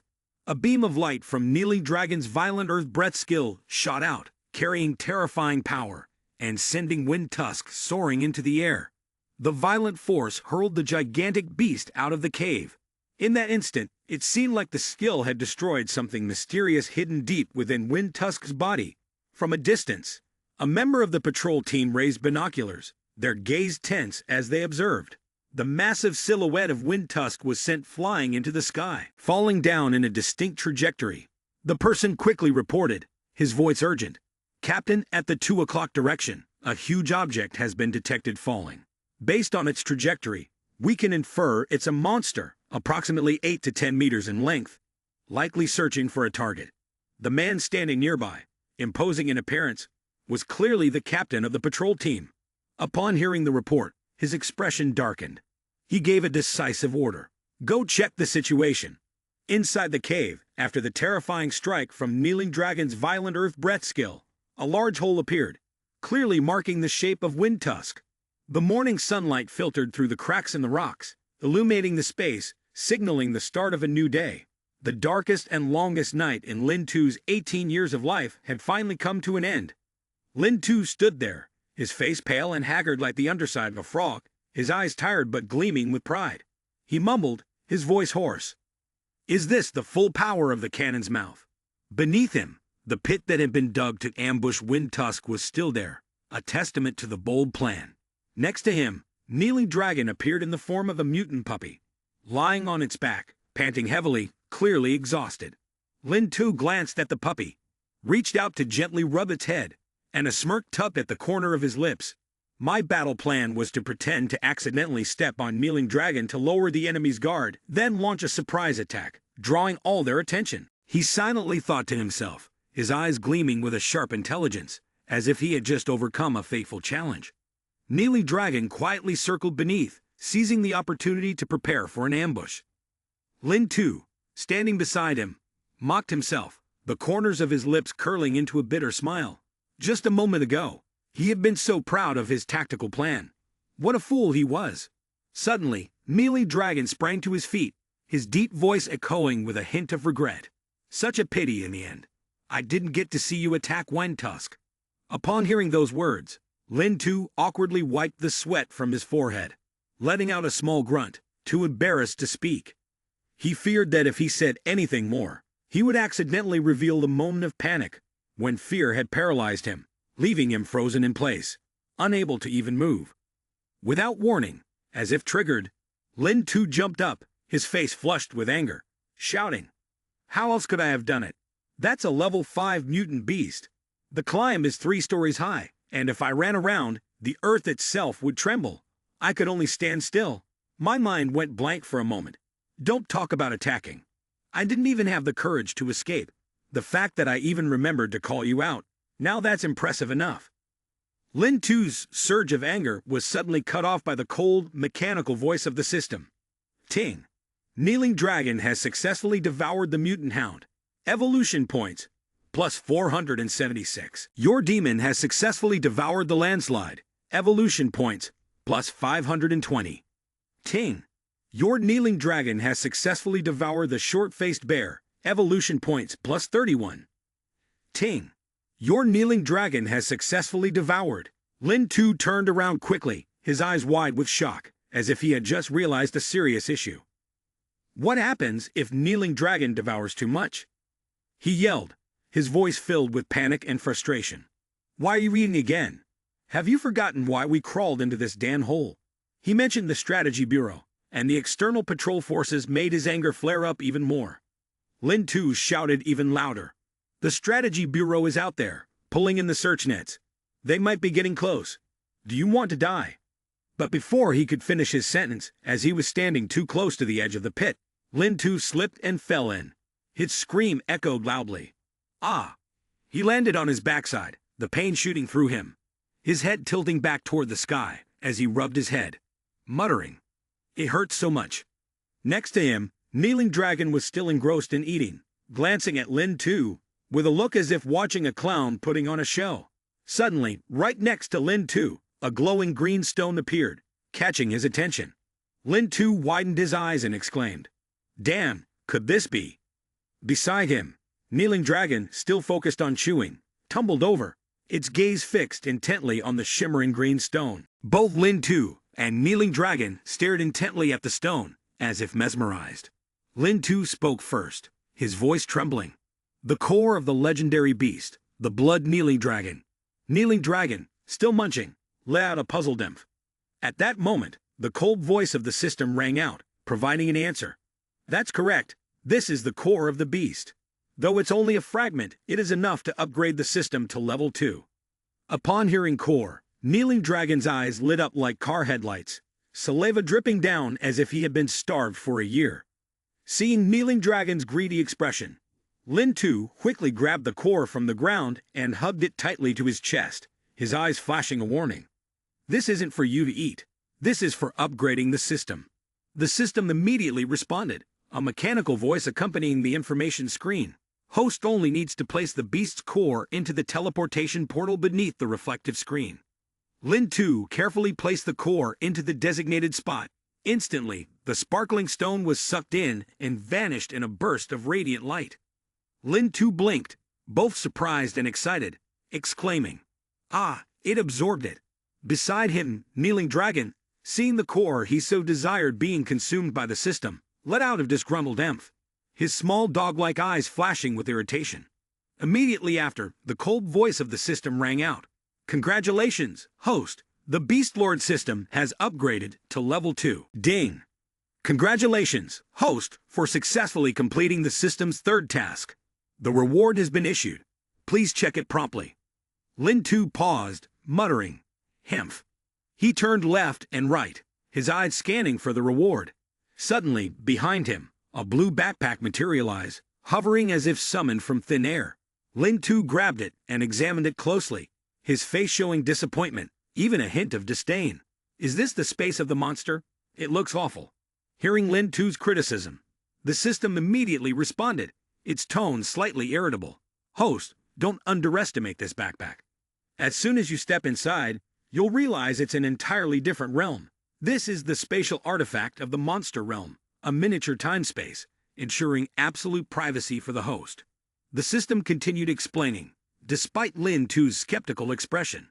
"The main compartment is a cubic space of 30 square meters, capable of storing both monsters and the host items. From the outside, no one can see or detect it, guaranteeing complete secrecy." After hearing this, Lin Tu's eyes gradually lit up, his hand tightening around the backpack as he began to understand the true value of this reward. His gaze sparkled with excitement, and he snatched a piece of meat from the Kneeling Dragon's mouth, his voice enthusiastic. "Storing monsters without anyone noticing. With such a skill, why stay in a cave? Stop eating this. I'll take you out to eat something better." At the mouth of the cave, Lin Tu stood next to Wind Tusk, the giant monster lying on its back, unconscious. He rested his chin on his hand and muttered, "Found it. This one fell quite far." His gaze suddenly stopped on a large green stone, glittering on Wind Tusk's belly. Lin Tu widened his eyes in surprise and exclaimed, "This big one, and it's still a monster's core." The system immediately responded in a mechanical, clear voice. "That's correct. Moreover, from the crack, it can be seen that the monster core the host picked up earlier is a fragment that fell off from this one." Lin Tu frowned, puzzled. But wasn't monster cores usually found in their brains? The system explained in its cold tone, under normal circumstances, that would indeed be the case, but this situation was quite special. "Host, please examine the boundaries of this monster core carefully." Lin Tu climbed onto Wind Tusk's massive body, observing carefully as the system had instructed. He murmured, "The boundaries. It looks like a surgical stitch. Could someone have deliberately placed it here? He continued to ponder, his voice filled with doubt. But why would they do that? The system hesitated, as if processing information. Host, please wait a moment. The Beast Overlord system is downloading the second-level monster handbook. Lin Tu stood there, his eyes gleaming with a mixture of curiosity and tension, knowing that the upcoming answer could unveil an earth-shattering secret. After a brief data processing, the system's cold voice rang out, explaining clearly, Wind tusk creatures, due to their specific living habits, have evolved a special ability. When they dig burrows and build dens, they secrete a type of saliva containing a unique substance that has the ability to conceal spiritual energy. In ancient times, people raised wind tusks to collect spiritual energy, assisting in their cultivation and the advancement of their energy manipulation abilities.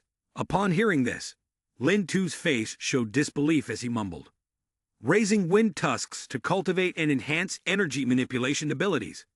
Suddenly, Kneeling Dragon, in the form of a small dog, crawled out of the blue backpack, frowning and growling. That stupid monkey is exactly like this, considering himself the ruler of the world, trampling on other life forms at will. Hearing Kneeling Dragon's words, Lin Tu, undisturbed by being called a monkey, was furious that Kneeling Dragon dared to stick its head out, risking detection by the Strategy Bureau. He quickly pressed the creature's head back into the backpack, shouting, Why are you everywhere? Get back in. Without my permission, you're not allowed to come out, not even a peek. After stuffing Kneeling Dragon back into the backpack, Lin Tu sighed deeply, his face blank as he fell into contemplation. What is the key issue here? Who dare raise ancient beasts right under the nose of the Strategy Bureau? He tightened his grip, his eyes flashing with suspicion, as if he had just stumbled upon a world-shattering secret. Suddenly, the system panel flared up with bright red light, accompanied by a series of rapid warning sounds. Warning. Warning. High concentration, spiritual energy is approaching. Lin Tu was startled, his face paling as he muttered in panic, It must be the Strategy Bureau. I need to get out of here fast. He quickly jumped off the massive body of Wind Tusk, his feet ready to run, but his gaze unintentionally shifted toward the huge crystal core, sparkling with starlight, embedded in the beast's belly. Lin Tu clicked his tongue, his voice filled with regret. But it's such a shame to leave this monster's crystal core here. Greed surged within him like a demon, making him disregard the risk of being discovered by the Strategy Bureau. Lin Tu rushed back, climbed onto Wind Tusk's body, and grabbed the crystal core with both hands, pulling with all his might. But the core seemed to be glued on with some super strong adhesive, sticking like a leech. Lin Tu trembled, gritted his teeth, and poured all his strength into his projection ability, shouting, Its grip is definitely strong. He gritted his teeth, summoning every ounce of strength as he yelled. Finally, the crystal core was yanked free, causing Lin Tu to nearly topple from the recoil. At the same time, the rumble of rolling wheels echoed from afar as the convoy of the Strategy Bureau appeared, stopping right in front of the spot where Wind Tusk had fallen. A team of people quickly moved to encircle the unconscious monster. Among the crowd, a man dressed in white, tall and sturdy, holding an M134, stepped closer to Wind Tusk. He looked at the creature, and then turned to the person with his hands clasped behind his back, speaking firmly. Captain, this is definitely it. Look at the head. There's no mistake. Lin Tu, holding the monster's crystal core, stood frozen, his heart pounding. He knew he was standing on the edge of life and death. The person leading the team, exuding authority, gave a decisive order. Da Zhang, take your team, and check if there are any signs of life in the creature. You use the scanner and search the surroundings. The two assigned to the task immediately responded, understood, and quickly went to work. Meanwhile, Lin Tu hid behind a clump of bushes nearby, secretly observing everything. He let out a sigh of relief and silently muttered to himself, Phew, that was close, really close. His face was haggard and weary as he mumbled, That was way too dangerous. He looked down at the blue backpack, where the monster's crystal core was kept, his voice full of emotion. For this crystal core, I nearly had to face the Strategy Bureau. Suddenly, the system chimed in, its mechanical voice echoing. Host, you're not at a loss. The spiritual energy in this crystal core is enough to level up the system to Tier 3. Lin Tu furrowed his brow and immediately replied, This monster's crystal core isn't for you. It's for Ling Yu. We were able to enter this secret realm, thanks to the metal she gave us. The spoils should be prioritized for her first. Moreover, I don't want to owe a favor to that cunning woman. Just then, a panicked shout came from a member of the Strategy Bureau. Captain, we've detected a strong spiritual energy response from the monster. Lin too was startled, his heart pounding, his eyes flashing with tension. He knew that danger was approaching faster than ever. At the sound of the shout, Lin too jerked around quickly. A huge shadow appeared behind the Strategy Bureau member who had just reported. The man turned around, and upon seeing the ferocious appearance of Windtusk, he screamed in fear. It's not dead. Hidden among the trees, Lin too, full of questions, whispered to the system. System, didn't you say the power of violent earth breath was boundless? How could it not do anything to Windtusk? Before the system could respond, Kneeling Dragon, from within the blue backpack, growled angrily, Are you questioning me?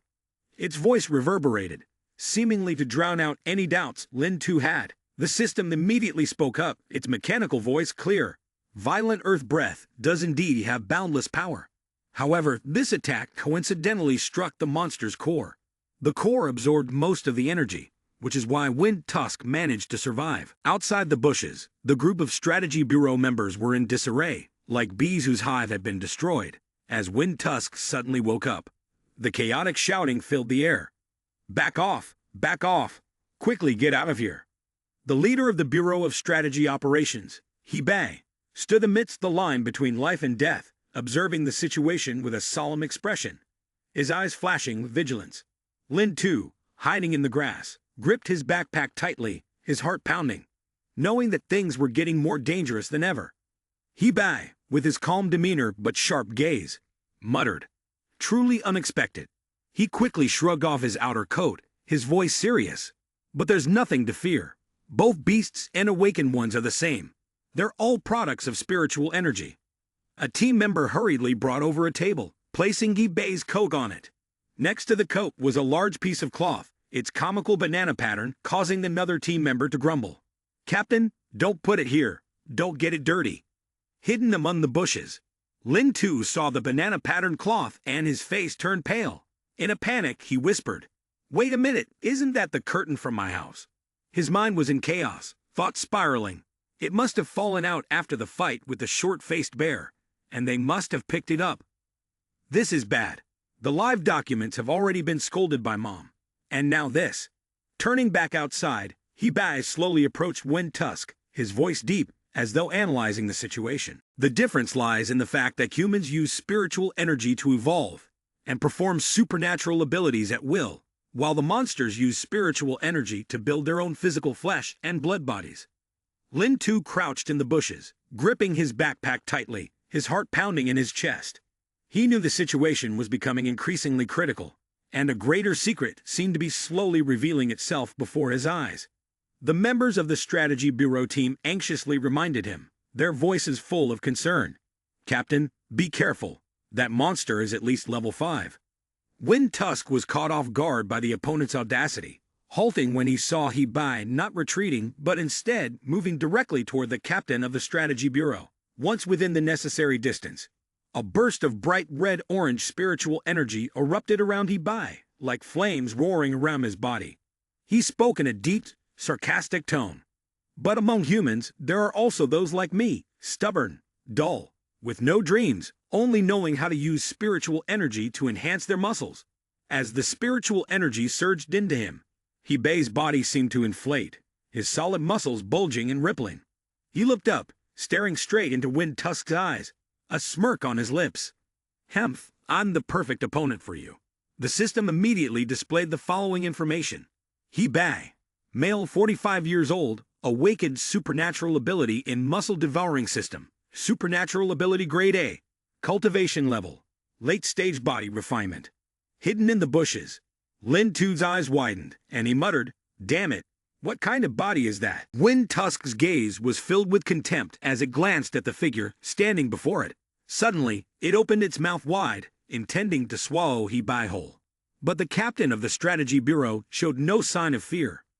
In a flash of speed, Hebei raised his hand, standing like a victor, firmly gripping Windtusk's jaw, and forcing its mouth shut. Despite being at a disadvantage in terms of sheer body weight, Hibei still held the upper hand. His explosive strength made the colossal beast hesitate. The captain of the strategy bureau, Hibei, poured all his strength into his arms, as solid as steel. With a decisive movement, he spun around and delivered a fatal blow. Wind Tusk, the gigantic creature, was unable to react in time. Red blood splattered like tomatoes, and its pupils contracted in pain. In less than 5 minutes, Hibei had defeated the level General Wind Tusk, holding its still bleeding head and coldly tossing it aside. Hidden among the trees, Lin Tu stared in awe and admiration, muttering to himself, "Just one strike." He thought back to the arduous battle he and Kneeling Dragon had fought against Wind Tusk and how hard it had been to deal with the beast. Lin Tu couldn't help but marvel. Even Kneeling Dragon had to raise its hands in defeat against Wind Tusk, its head severed and its body scattered. Truly, the legendary monster was an awe-inspiring sight. Hibei turned around, his gaze locking with Wind Tusk's fading consciousness. His voice was cold and low. "Don't hold a grudge against me, Wind Tusk." Tears and snot were streaming down, crying miserably in a strangely pitiful way. Hibei curled his lips and continued. "The rule we follow is conflict. It is how we show respect to our opponents." In front of them, the members of the Strategy Bureau aimed their guns at Wind Tusk, ready to fire at any moment. Hibei glanced at them before turning back to the beast. Better than some coward who shoots and kills from a distance. Right. He casually put his coat back on, his demeanor calm yet commanding. A member of the Strategy Bureau, looking as serious as a soldier, stepped forward to report, saying they had checked the surrounding area and had not detected any other spiritual energy reactions. Team leader Hibei nodded, his voice steady. "All right, prepare to pull out, bind the beast, and put it on the vehicle. Take it back to the base." All members of the Strategy Bureau quickly got into the vehicles, leaving the secret realm, with the enormous body of Wind Tusk in tow. Lin Tu, hiding in the bushes, silently observed the vehicles disappearing into the distance.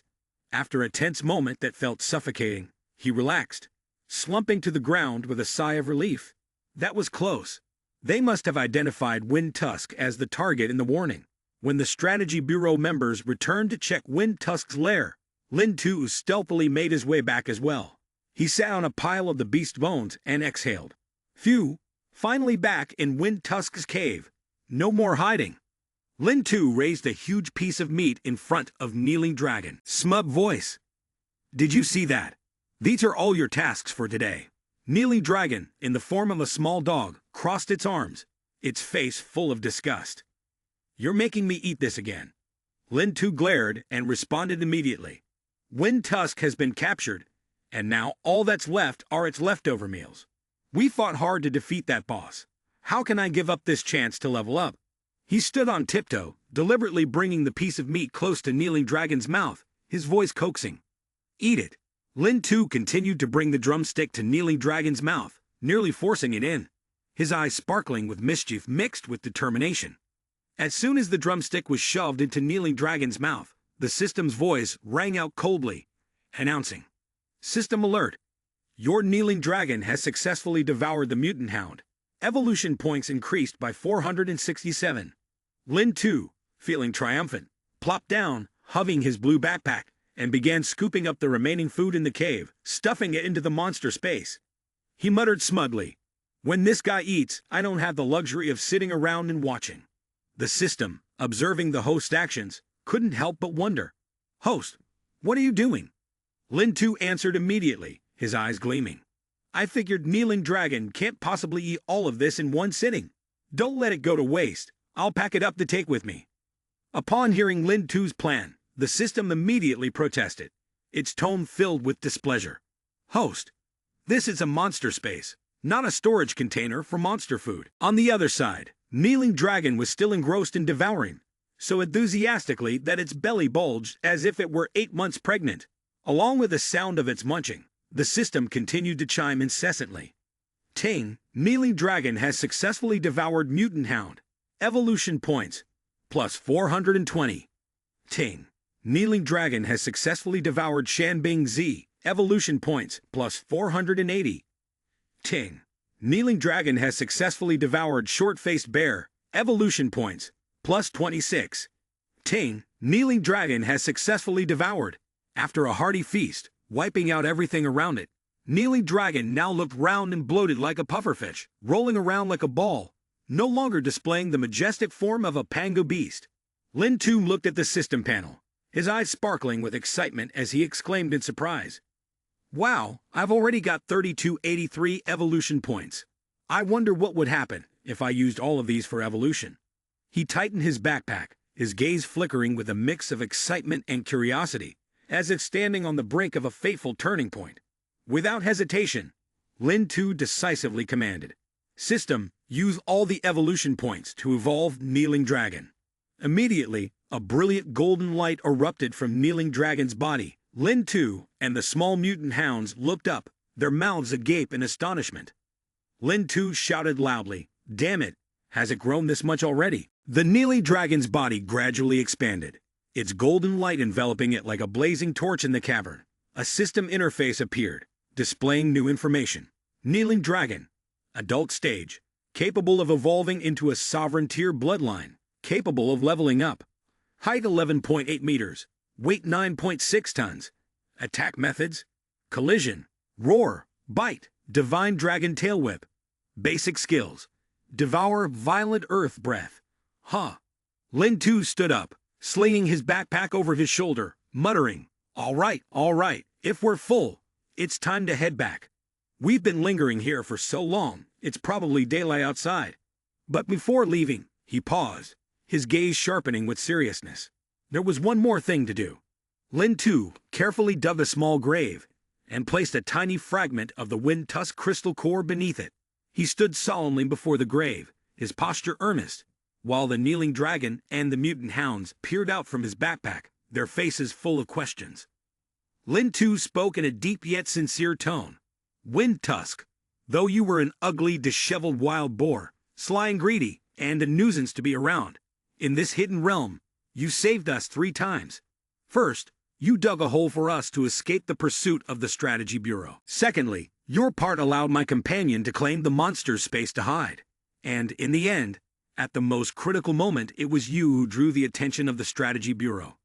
He lowered his head, as though offering a final tribute to the defeated foe, then turned away, ready to leave the secret realm. Dawn arrived, and the first light of day filtered through the tree branches. Lin Tu stood at the exit of the secret realm, blinking as he lifted his hand in a quiet farewell toward the small grave of Wind Tusk, his voice soft. "If there's another life, I hope you can live freely in a greater realm of beasts." Stretching his back, he felt every ache in his body and let out a sigh. Finally, he was outside. The night had felt like he had lived through several lifetimes. Lin Tu lifted Su Lingyu's medal, a trace of regret flashing in his eyes as he realized the medal must be returned today. He wondered whether he would ever have such a chance again. If so, he hoped to earn one that truly belonged to him.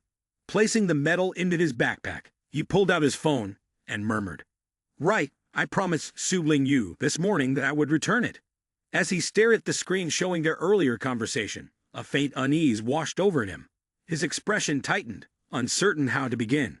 Thinking back to what had happened the previous night, he sighed. He had borrowed her medal, and now it had to be given back.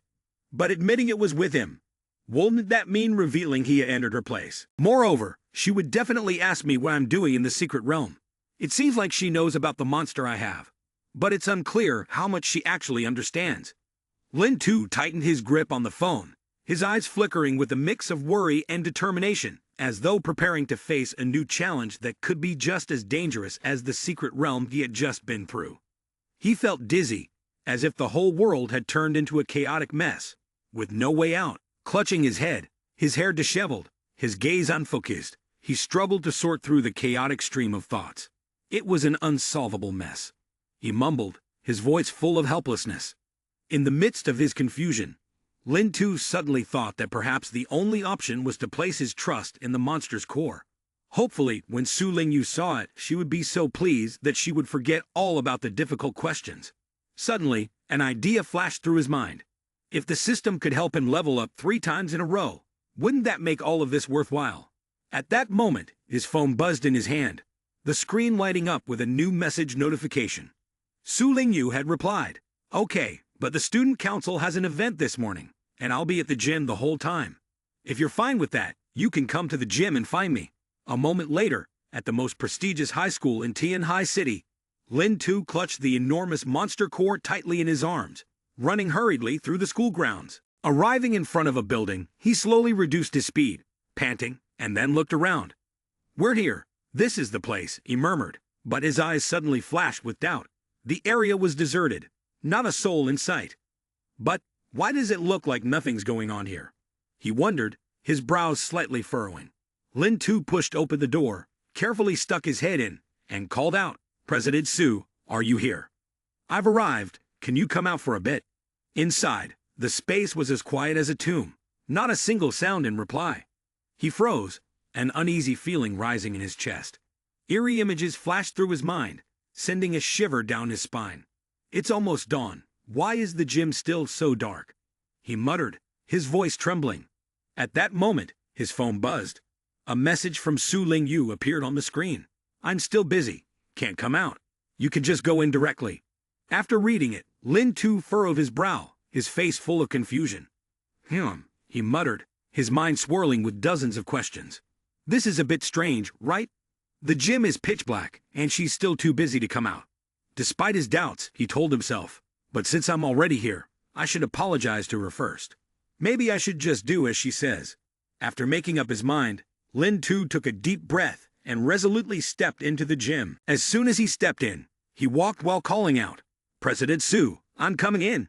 The Grand Medal of Art is indeed with me. But there's really been a misunderstanding here."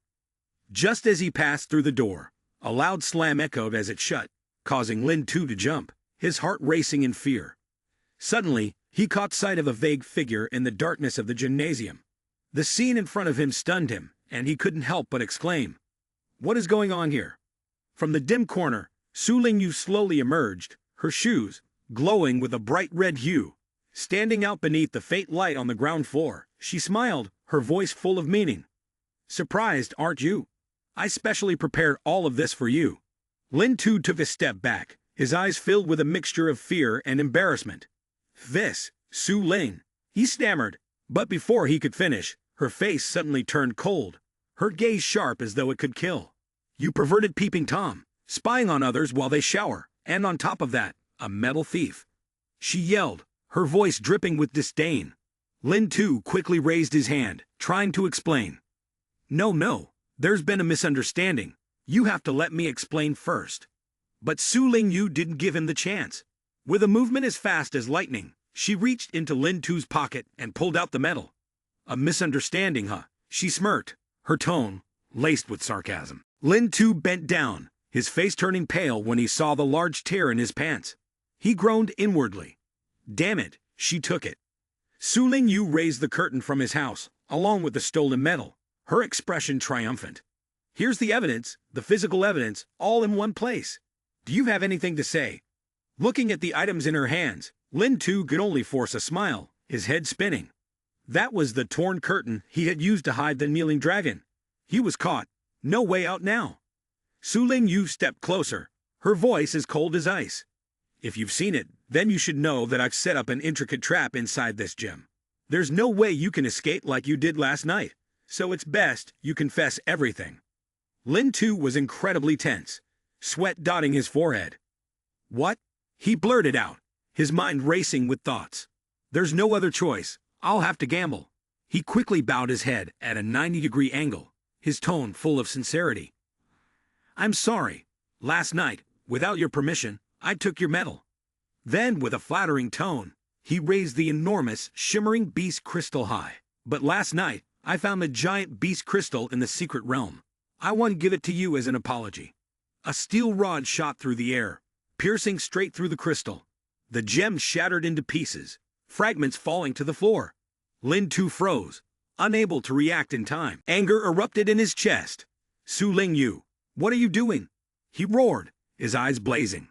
Su Ling Yu frowned, her expression annoyed. "You don't need to sugarcoat the handover. Get to the point. Spill it.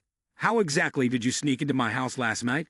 She flicked her hand, her power flared, and the iron bars hovered in the air, trembling with menace, ready to strike at any moment. Her voice was cold. "Remember, do not conceal, do not lie. If you don't, Next time, it'll be your head that explodes. Lin Tu trembled, his face ashen, his lips quivering. Damn it, it wasn't that bad before, was it?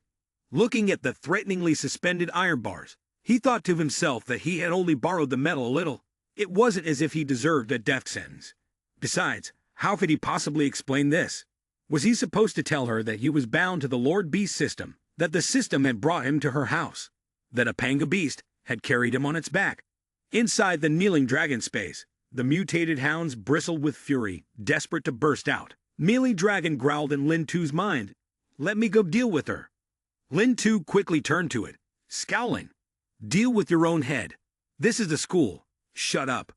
Su Ling Yu bent down to study his odd behavior, a faint twitch at the corner of her brow. Is he talking to his backpack? She thought, suspicion written across her face. Lin Tu imagined the scene of the kneeling dragon appearing in the schoolyard, and it would certainly cause a massive uproar.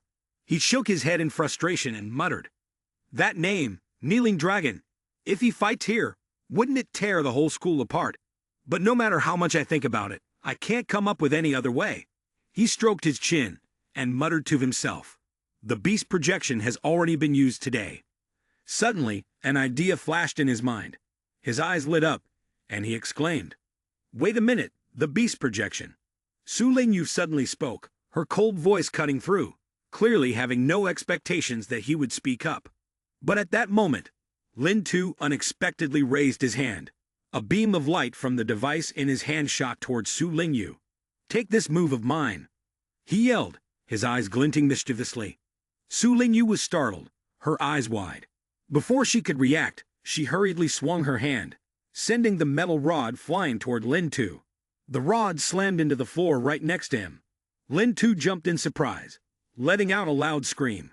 His face turned bright red with anger, and he pointed at Su Ling Yu, shouting, Su Ling Yu, you're attacking someone who hasn't even awakened yet. You're heartless. In his mind, Lin Tu breathed a sigh of relief. Thankfully, he had reacted quickly. In the blink of an eye, he had thought of using the beast projection this way. He silently thought to himself, earlier, I went around the back and called the system to give me the projection too. I'm out of this mess now. A cold voice from the system echoed in Lin Tu's head. Host, I would like to remind you that the projection of the Kneeling Dragon from earlier this morning has already been used. Currently, only the projection of the mutant puppy remains. The mutant puppy weighs 130 kilograms, with a height of 30 centimeters.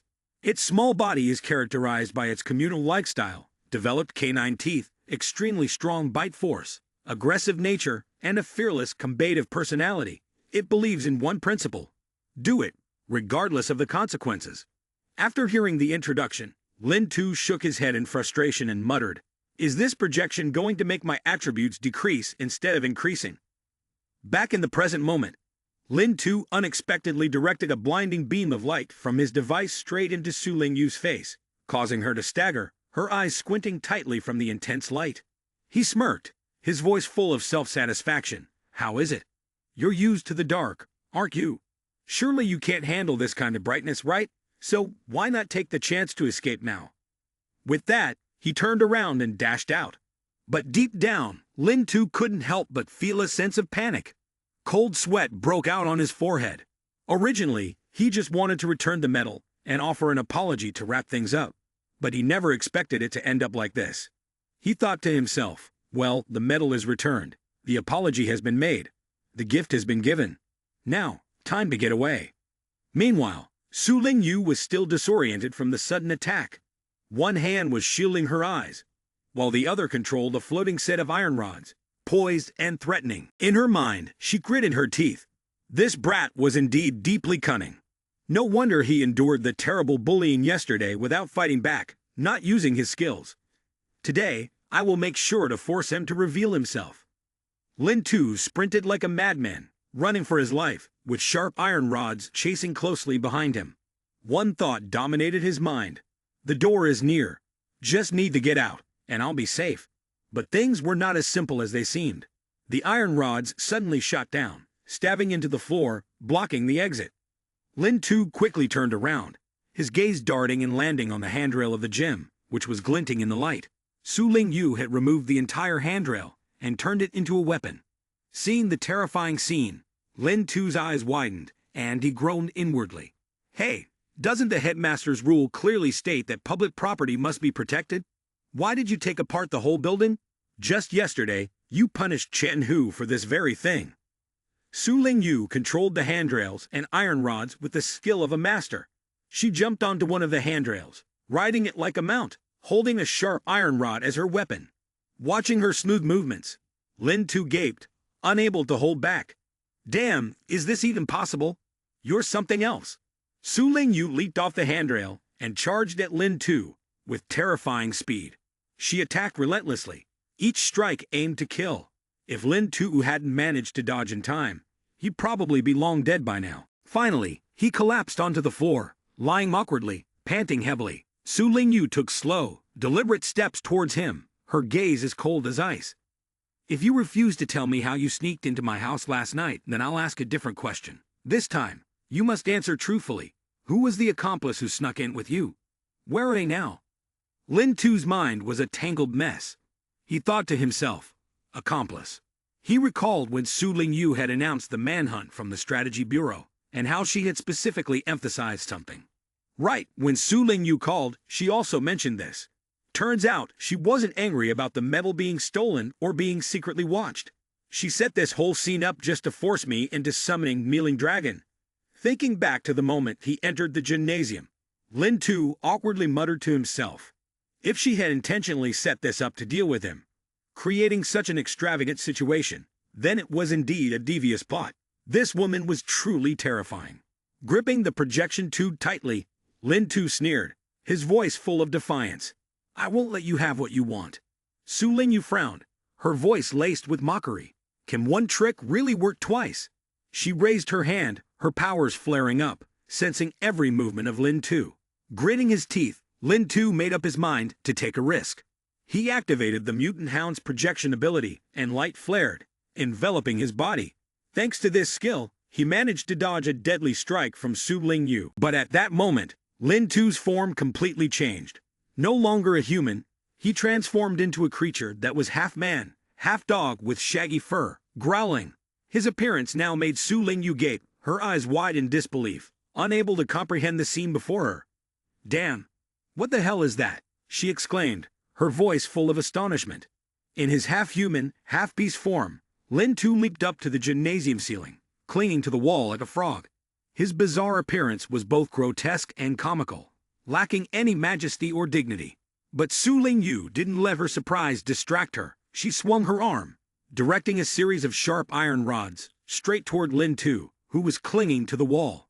Lin Tu growled in loud barks. He jumped from one wall to another, attempting to pry open something.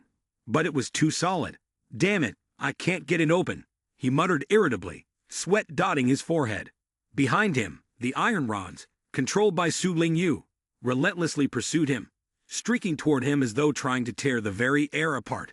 Seeing them, Lin Tu gritted his teeth and muttered, damn it, it's back again. Crash! The iron rods slammed hard into the wall, shaking the entire gymnasium, as if they wanted to crush Lin Tu into paste. Thanks to his agility, he narrowly dodged the attack, causing Su Lingyu to frown, her expression clearly displeased. Die already, she yelled in frustration. Without stopping, she continued to control the iron rods, arranging them into a massive iron cage. The cage shot down, aiming directly at Lin Tu. In his haste to dodge, he lost his balance and collapsed to the ground. His backpack was thrown off him. The iron cage crashed down, trapping Lin Tu inside. The cage hit the floor, sending a cloud of dust scattering throughout the gymnasium. Inside, Lin Tu lay unconscious, his breath faint. Su Lingyu walked forward boldly, her cold gaze briefly sweeping over the backpack lying on the ground. She scoffed, her voice dripping with sarcasm. I didn't expect you to actually hide quite a bit of skill. But this time, even if I let you grow wings, escaping will be difficult. Suddenly, the backpack moved on its own, despite there being no force acting on it. Su Lingyu froze, blurting out, is this the backpack Lin Tu mentioned earlier? Inside the backpack, the kneeling dragons were in disarray. The monsters tumbled over one another, crowding together in the cramped space. The kneeling dragon growled angrily. Hey, can you hear me? Get up, let me take care of her, for you. The mutant hounds also barked enthusiastically, expressing their dissatisfaction. Su Lingyu bent down to pick up the backpack, her eyes flashing with suspicion. Yesterday, he didn't wear this backpack. Could there be something strange about this backpack? Is there a monster hidden inside? But she quickly shook her head, dismissing the thought. No way, I searched that hole, at least more than 2 meters deep. How could something like this fit into such a small backpack? Despite Su Lingyu holding the backpack, examining it with a suspicious gaze, and the screams of the kneeling dragon trying to wake Lin Tu, he remained deep in his trance, motionless inside the iron cage. Kneeling dragon was furious, biting down hard and growling, "Get up, get up, get up." The mutant hounds joined in, barking loudly in unison. Eventually, their efforts seemed to bear fruit. Lin Tu moved slightly, his eyelids twitching, mumbling in his sleep, "Mom, stop hitting me. I'll get up right away." Upon hearing this, Kneeling Dragon froze, silent as if in shock. Lin Tu's mother sat up, rubbed his head, and his mind began to clear. He mumbled, "Right, earlier I activated the mutant puppy projection, then was hunted by Su Lingyu." Recalling, he remembered the moment when he used the mutant puppy projection. How strange, the projection didn't just weaken his strength, but it felt like his IQ dropped too. "I remember now, I must have fallen from the second floor, and then I suddenly saw Su Lingyu holding the backpack." Lin Tu clung tightly to the iron bars of the cage, panic-stricken as he thought about his backpack, his face flushed with anger. He yelled, "That's my backpack, give it back to me." Lin Tu reached through the bars, shouting, "Give it back to me." Su Lingyu not only didn't return it, but also jumped back, holding the backpack in front of him, her eyes gleaming with a teasing glint. She smiled confidently, her voice firm. "Hemph, judging by your reaction, it seems like I've found the right answer. Your accomplice is hidden in this backpack, right?" Lin Tu panicked. He tried to act calm, but his voice trembled. No, hurry, give me back my backpack. This isn't a joke. There's someone dangerous in it. I can't handle keeping him locked up. If we fight here, the whole school might be destroyed." But Su Lingyu, stubborn as a mule, showed no sign of wavering. She coldly replied, "If it's something as dangerous as that, then it's even more reason to open the bag and check. I hope you'll cooperate." Lin Tu was helpless, his hands gripping the bars tightly as he thought to himself that she clearly didn't believe a word he said. Su Lingyu opened the backpack. He muttered, his voice filled with worry. But just as Su Lingyu unzipped the bag, a blazing red dragon-like streak suddenly shot out. She panicked, dropping the backpack, and screamed. What just happened? From the backpack, a tiny group of mutant hounds popped out, each wearing a distinct expression, ranging from fierce to mischievous. Seeing the chaotic scene, Lin Tu could only sigh in resignation and helplessly say, "All right, suit yourselves, just be careful with the roof." Su Lingyu glared at him, her expression full of confusion. "Repeat that. Be careful with the roof, you say?" Kneeling Dragon emerged from the backpack, its eyes gleaming with hunger, as it looked at Su Lingyu. Its expression no different from a villain in a movie. Drool dripped from its mouth, splattering everywhere, soaking Su Lingyu completely. Realizing the danger, she quickly stepped back, shouting in panic. "Lin Tu, tell me the truth. What the hell did you bring into the school?" Lin Tu sighed, his face one of helplessness, as if to say, "I told you so, but you wouldn't listen." He scratched his head and replied, "It's called Kneeling Dragon, a pango beast. It's just recently passed its infancy stage." Instead of being scared like an ordinary person, Su Lingyu appeared unusually excited, her eyes shining brightly. "Pango beast? Heh, little brat, you managed to find something this powerful," she said, her voice full of excitement. Lin Tu panicked and yelled, "Damn it, big sister, you're not thinking of fighting it, are you?" Su Lingyu remained undaunted, directing the flying railings to zoom toward her. She leaped onto one of the railings as if riding a horse and laughed out loud. "Of course I am. There aren't many opportunities to compare ourselves with the Pango Beast." Lin Tu shouted, his voice nearly desperate. "Stop causing a scene. What's going on? I won't take responsibility for anything that happens." But Su Lingyu only smirked and replied, "You don't need to worry. It's just a transformation, right? I know what I'm doing." She waved her hand, and her power erupted. The floating iron bars quickly connected, forming a massive iron hand, gleaming with a metallic shine, exuding a threatening presence. Su Ling Yu controlled the giant iron hand as it charged straight toward Kneeling Dragon, her eyes burning with intensity and her voice full of challenge. Well, with this, do I now have the right to fight against your monster army? Seeing the scene before him, Lin Tu's eyes widened in panic, sweat pouring down his face. Damn it, he yelled, quickly turning to give instructions to Kneeling Dragon. Kneeling Dragon, she's not an enemy, nor is she food. Don't use anything like violent earth breath or any system skill. Kneeling Dragon growled in response. Understood. I'll use just a little strength. Hearing the reply he wanted, Lin Tu enthusiastically gave a thumbs up and smiled brightly. Good job, Kneeling Dragon. But Su Ling Yu's anger exploded. Enemies, you really don't take me seriously, do you? She screamed, directing the iron hand to punch toward Kneeling Dragon. Kneeling Dragon didn't care, merely exhaling through her nose. When the iron hand came charging, it swung its tail and struck with such force that the entire mass of metal shattered, debris flying in all directions. Beneath the iron cage, Lin Tu hurriedly pulled the tiny mutant hounds inside, his voice urgent. Hurry up if those steel shards hit you. You're as good as dead. Just when it seemed like everything was about to fall apart, the massive arm of Kneeling Dragon reached out, blocking the falling iron bars and catching them, saving Lin Tu with the nick of time. Lin Tu cheered in relief, his voice full of excitement. Kneeling Dragon, I'm saved. He climbed onto a pile of books, stood tall, and smugly shouted, Humph? Where is Su Ling Yu? Could she have been hit by the high jump bar? But just then, he caught sight of something unusual, his eyes wide as he exclaimed, Chairman Su. Su Ling Yu was stuck on the basketball hoop, suspended in midair. The tiny mutant hounds below were barking loudly. Su Ling Yu was so furious her face turned red, and she shouted angrily, Damn it, pull me down. And by the way, these 3 dogs are yours. Why don't you tell them to leave? Lin Tu looked up at her, his lips curling into a cold smile. All right, no problem. But before that, if I've answered Chairman Su's question, could I ask you to answer one of mine? Why is my father's photo in your medal? What kind of relationship do you two have? Su Ling Yu blushed deeply, her eyes glaring at Lin Tu with burning intensity. You're a damn pervert. What gives you the right to rummage through my things? She shouted, her voice a mix of anger and embarrassment, but after a moment of hesitation, she took a deep breath, regained her composure, and explained.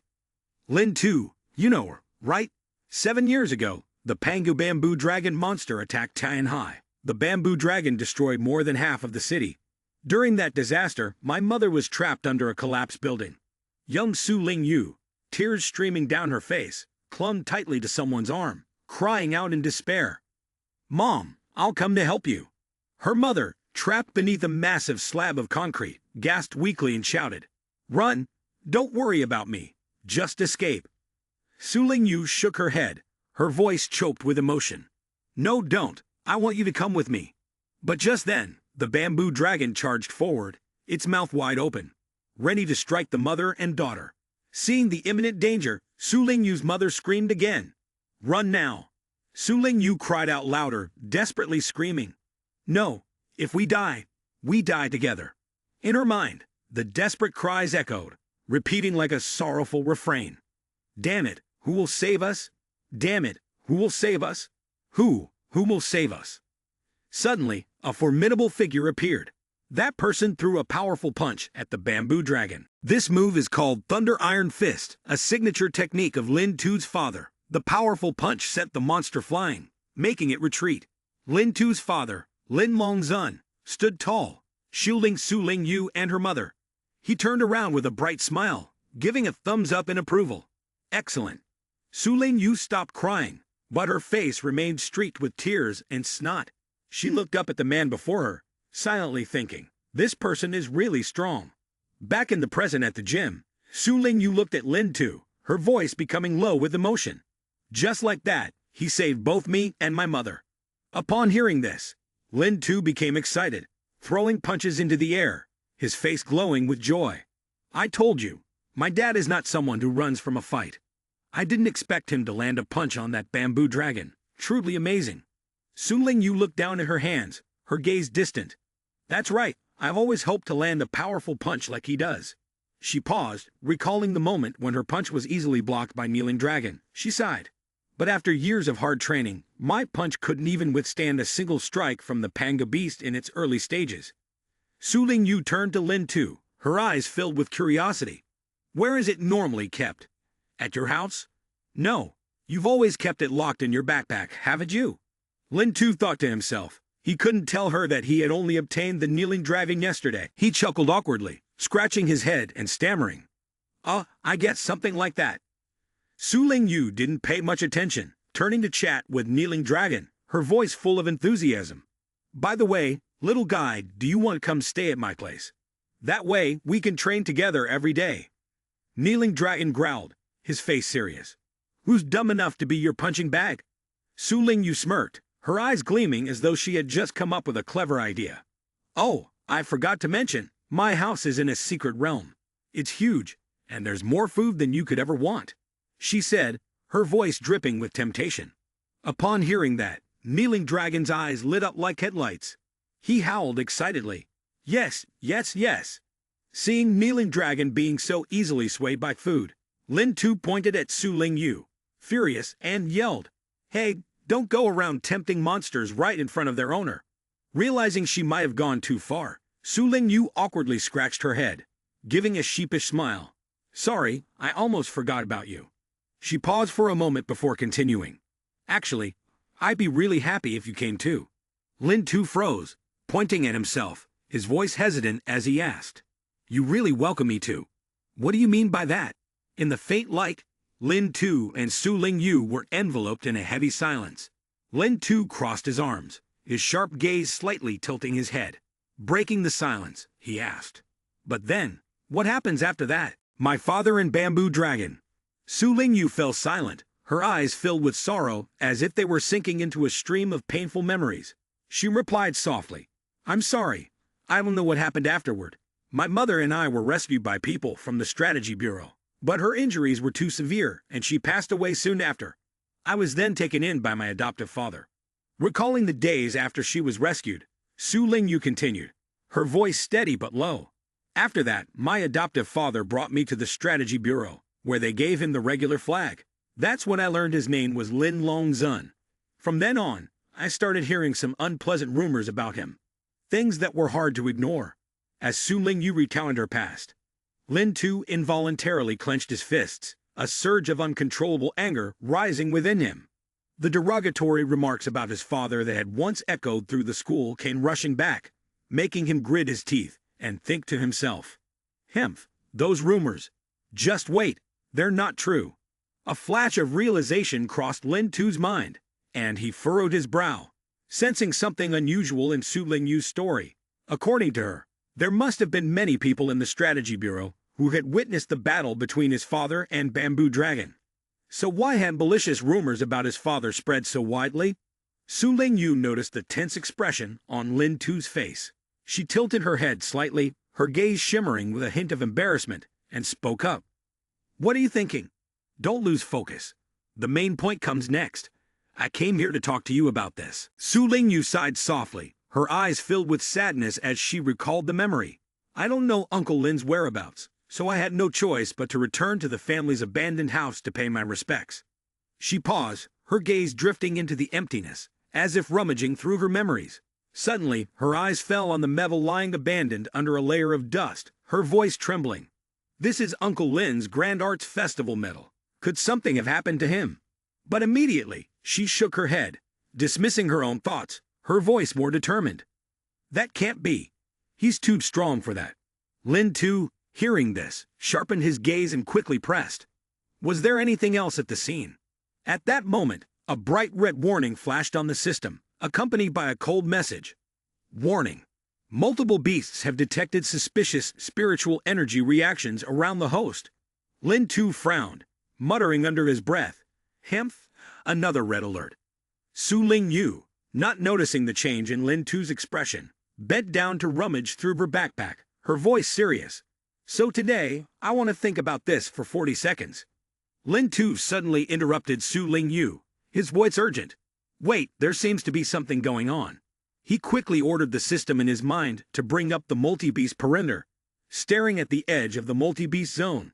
Apart from the familiar signals from their side, there was a suspicious flash of light. Lin Tu analyzed silently, his heart full of doubt. The striking point of this suspicious spiritual reaction is that the system's mutant hounds, big and small, are becoming increasingly astonishing. His face went deathly pale with fear, cold sweat pouring down like rain, his thoughts in turmoil. Wait, the position above. Could it be that this thing slipped into the gym already? It's still behind us now.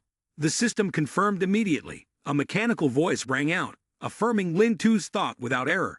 The primary target is behind the host, merely hiding, so the host cannot see it. It continued to explain in a confident tone, though it could not escape the view of this system. This system will analyze the identity of the monster Evil Eye. Appearance: a dissociative form, a massive bloodline-grade battle beast. Length 25 centimeters, weight 100 kilograms. Described as a co-bodied male organism that can detach from its main form to act alone for hunting and feeding, and can conceal itself among the main body while exchanging information with it through fluctuations of spiritual energy. The smaller mutant hounds all turned toward a corner and barked loudly as if they had detected something unusual. Lin Tu curled his lip and thought, they seem to be able to smell the presence of the Evil Eye. Right, these curs have a keen sense of smell, do they? Evil Eye, this time you've truly met an enemy, bristling with fighting spirit. Lin Tu immediately shouted, ordering the mutant hounds, "Where are you? Go sniff them out, drag them out here for me." Su Lingyu noticed Lin Tu's strange behavior, furrowing her brow, her voice filled with suspicion. "Lin Tu, what's going on here?" Lin Tu quickly turned around, his expression changing as fast as flipping a pancake, and he broke into a confident smile. "There's a thief hiding in this gym, just watch me." He suddenly had a bright idea, his eyes lighting up as he thought to himself, "Right, don't I have someone from Jiang Tian's Heaven and Earth Net with me every day? How could I have forgotten about her?" Excited, he started gesturing wildly, looking at Su Lingyu and speaking decisively. "Chairman Su, please, immediately set up a square grid in the four corners of the gym and open the iron cage." Without hesitation, Su Lingyu quickly followed Lin Tu's instructions. When everything was ready, Lin Tu immediately shouted in a commanding voice, "Quickly, chase the Evil Eye into the cage." Turning to Su Lingyu, he gave a sharp order. "Now close the iron door." The heavy iron door shut tightly, trapping the invisible Evil Eye and the small mutant hounds inside. From within the cage, a mutant hound suddenly leaped up, biting fiercely into the wing of the Evil Eye, forcing it to reveal its true form. Lin Tu watched, his eyes filled with astonishment, muttering, "This creature is like a camera." The system immediately interjected, its tone flat yet informative. "Actually, it's not just similar. In terms of functionality, the Evil Eye is also quite similar. The male and female entities, after being separated, communicate with each other through a type of spiritual fluctuation. This fluctuation can even penetrate the barriers of a secret realm. Therefore, in some places, this type of monster is indeed regarded as a surveillance tool, capable of crossing through hidden realms." Upon hearing the system's explanation, Lin Tu furrowed his brows, his voice deepening with an expression of discomfort. "So you're saying that there are actually people spying on us?" Lin Tu pondered, his sharp gaze sweeping across the iron cage. He thought to himself, and it just so happens that this incident occurs right after I mentioned my father's medal. Could it be just a coincidence? He smirked, his smile tinged with a bit of cunning, and his voice full of challenge. "However, anyone who dares to use a monster to spy on a beast lord like me, no matter who you are, you'll only bring suffering upon yourself." Su Lingyu stood nearby, observing Lin Tu's actions and words, her face clearly displaying confusion, as if her head were filled with question marks. She raised her phone, her eyes brightening as she prepared to take a photo, mumbling to herself, "Is this the Evil Eye? I've seen it in my father's books before, but I've never encountered one in real life." After taking the photo, Su Lingyu quickly uploaded it to her Moments, thinking to herself, "Right, I should send this to my dad too." In just a moment, her phone vibrated with an incoming call. She turned to Lin Tu, offering him a bright smile. "Sure, here's the translation." Sure enough, the phone call came very quickly. "Wait a moment." She cheerfully answered the phone, her voice full of excitement. "Ah, that's right, it's exactly that. Dad, don't ask how I managed to get it. I just want to investigate who sent it." Lin Tu stood by, observing Su Ling Yu, silently wondering, is it really okay to ask so directly? Suddenly, his gaze inadvertently caught the keychain dangling from her phone. He paused, mumbling to himself. Did her father also give her this? Memories flooded back, transporting Lin Tu to his childhood. Little Lin Tu, innocent, pointed at the puppet and said with a childish voice, "Dad, why did you sew such an ugly puppet?" His father, holding up the dinosaur puppet, smiled gently with kind eyes and replied, "Look, this little monster is strong, brave, and grows bigger and stronger. I'm giving it to you, hoping that no matter what difficulties you face, you will be as courageous as it, moving forward without fear." Lin Tu recalled that memory, and a sense of pride welled up in his heart. He thought to himself, "Just look, Dad, now I'm the ruler of monsters, even stronger than them." Then he commanded in his mind, "System, how many empty slots do I have left for my taming skills?" The system immediately responded, its mechanical voice clear.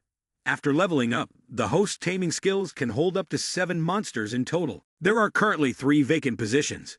On Su Ling Yu's side, she was talking to her father on the phone, her voice filled with curiosity. "Is it really that difficult?" The voice on the other end of the line answered, calm and steady. "First, you have to find the sensory organ that emits the most accurate fluctuation of spiritual energy. Then release the spiritual energy, collect it, and proceed with analysis and processing." Upon hearing this, Su Ling Yu turned to Lin Tu, sighing in frustration. It seems like there's no way. Although theoretically possible, the actual operation is incredibly complex, and the success rate is extremely low." Lin Tu heard this, and simply smiled brightly, holding the tamed evil eye in his arms. He winked and spoke confidently. "It's fine, I've already taken care of it." Beneath the dense canopy of trees, a gloomy mansion exuded an air of mystery, hidden among the thick foliage. Outside the window, a strange figure, half human, half bird, stood tall. A low, deep voice rang out. "Dr. Xi, the Strategy Bureau has blocked the transfer, but the core crystal has been stolen by someone else. But why are you so concerned? We don't just raise this one." From inside the mansion, a cold and authoritative voice responded. It was Dr. Xi, standing next to a giant evil eye, his gaze sharp and chilling. "You'll understand when you see this." The girl, half human and half bird, entered as per the doctor's instructions, her eyes fixed on the large screen in front of her. Displayed on the screen was the image of a mighty kneeling dragon, which left her stunned. "This monster is..." Dr. Xi spoke slowly, his voice filled with hidden meaning. "Last night, I sent the evil eye titan form to the entrance of the secret realm, A86, but it lost contact. This is the last image it transmitted." He pointed at the kneeling dragon on the screen and continued, "The blockade shouldn't be detected by the monster that the Strategy Bureau is observing. Perhaps it's this one, but this one looks like it's only at M rank." Suddenly, Dr. Xi curled his lips into a sly grin. If the Strategy Bureau hadn't been foolish enough to get the critical information wrong, there's only one possibility. This monster must have matured overnight from several tons to this level. Hearing Dr. Xi's words, the bird-like girl beside him covered her mouth, her voice trembling with astonishment. How is that possible? Dr. Xi turned his sharp gaze toward the giant evil eye, slowly counting the eyes on its body. 1, 2, 3. Suddenly, he let out a sinister laugh, yanking each eye from its socket. The eyes, once pulled out, immediately transformed into evil eye titan forms, hovering in the air. He issued an order, his voice full of authority. "Let's go. Follow that monster. I want to know every detail about it." The large evil eye emitted a brilliant purple beam of light. On the projection screen, Lin Tu's image appeared clearly. The bird-like girl, Ling Qin, panicked and shouted, "Dr. Xi, look over there." The evil eye, resembling this one, automatically connected the call, transmitting all the information through the projection. On the screen, the 3D images of Lin Tu and Su Ling Yu appeared vividly. The voices of both were clearly audible, seemingly in direct communication. "Lin Tu, stop this. Be careful, or you'll get killed." The conversation between Lin Tu and Su Ling Yu reached the ears of Dr. Xi, known as the eccentric scientist, and Ling Qin, the deep-dwelling succubus. Both wore confused expressions, their gazes fixed intently on the screen. Suddenly, Lin Tu pressed his face close to the projection, his voice full of surprise. "Ah, This is the CR conference hall. What's going on?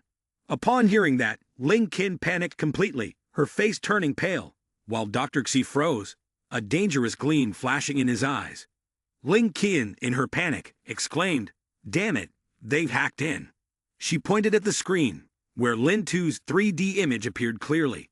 He furrowed his brows, his eyes burning with anger as he shouted, "It's you too. You sent this big eye to spy on us, didn't you?" Hearing itself called Big Eye, the giant evil eye lifted its gaze, its eyes filled with curiosity, directed at Lin Tu. After a brief silence, Lin Tu burst into laughter, his voice full of implication. "Big Eye, are you talking about the evil eye titan form? Have you controlled it? Not bad for a trick." The 3D image of Lin Tu raised a hand, as if wanting to touch Dr. Xi through the screen, his tone harsh. "Stop changing the subject. Why are you monitoring us?" Dr. Xi maintained his fake smile, responding leisurely. "Actually, I just want to make a deal with you." Lin Tu furrowed his brows, his eyes full of suspicion. "What kind of deal?" Dr. Xi slightly moved his hand, and a new projection appeared, showing an image of the imposing kneeling dragon. He slowly spoke. "I hope you can bring your beast here, so I can extract a few genes from it." Lin Tu leaned even closer to the screen, his voice challenging. "To let you take the genes. On what grounds?" Dr. Xi didn't respond immediately, only smiling craftily, manipulating the projection to show another image. Lin Tu stared at it, his eyes briefly flickering in shock, just as Dr. Xi had predicted. "You blurted it out," Dr. Xi said, his voice gleaming with fervor. 3,000 miles from Tianhai, there's an island called Jiyuan." He pointed at the video playing on the screen, his voice growing somber. "This is a scene from 64 years ago, sent by a survivor from the Imperial Examination Team, from Jiyuan Island. This beast is powered solely by its own strength. Destroyed the entire scholarly society." Unable to suppress his excitement, Dr. Xi's body trembled slightly. He continued, his voice filled with obsession. "To obtain information about it, I spent 12 long years on Jiyuan Island searching and studying. Eventually, I discovered that it had been in hiding for 20 years. But who would have thought that here, in Tianhai City, I would find a monster identical to it?" Lin Tu focused intently on the two images on the projector screen, the kneeling dragon and the beast from the far island. He furrowed his brows, his voice filled with suspicion. "Identical?" Seeing the reaction he expected, Dr. Xi smirked, a strange smile briefly flashing across his face. He clasped his hands behind his back and slowly turned away, his voice laced with allure. "My life's goal has been to create a playground for monsters. That's why I have collected and cultivated tens of thousands of them. But compared to the beast you possess, my collection really doesn't even deserve mention. I only wish to take what's mine, and I promise I won't let you suffer any loss. Furthermore, if you wish, I can offer you some intriguing intelligence as a token of gratitude." Lin Tu suddenly sank into a stream of memories, recalling the days in the A86 secret realm. He fell into deep thought, silently reflecting. Those beasts and Wind Tusk are similar. Both their bodies are studded with beast jewels. They're designed to absorb disgusting spiritual energy. And it really feels like this guy is nothing more than a gigantic parasite. He looked up, his sharp gaze locking onto the projection created by the evil eye, his voice stern. "What intelligence will you provide?" Su Lingyu stood beside him, her voice laced with worry and unease. "Lin Tu." Dr. Xi raised his hand, and an image of a man immediately appeared. He flashed a sinister smile and slowly spoke. "I know your name is Lin Tu, and I also know you've been searching for the whereabouts of your father, Lin Longzun. I believe I have some interesting information related to him." He began to tempt, his voice full of allure. "The monster on Jiyuan Island vanished 20 years ago. Your father moved to Tianhai City exactly 20 years ago as well. And you own a monster identical to the one on Jiyuan Island. Do you think all of this is just a coincidence?" Dr. Xi's face twisted into a cunning expression as he held up a dossier about Jiyuan Island, gently swaying it as if to show off. "It's all connected to Jiyuan Island, and I just so happen to have documents from 12 years of research on that island.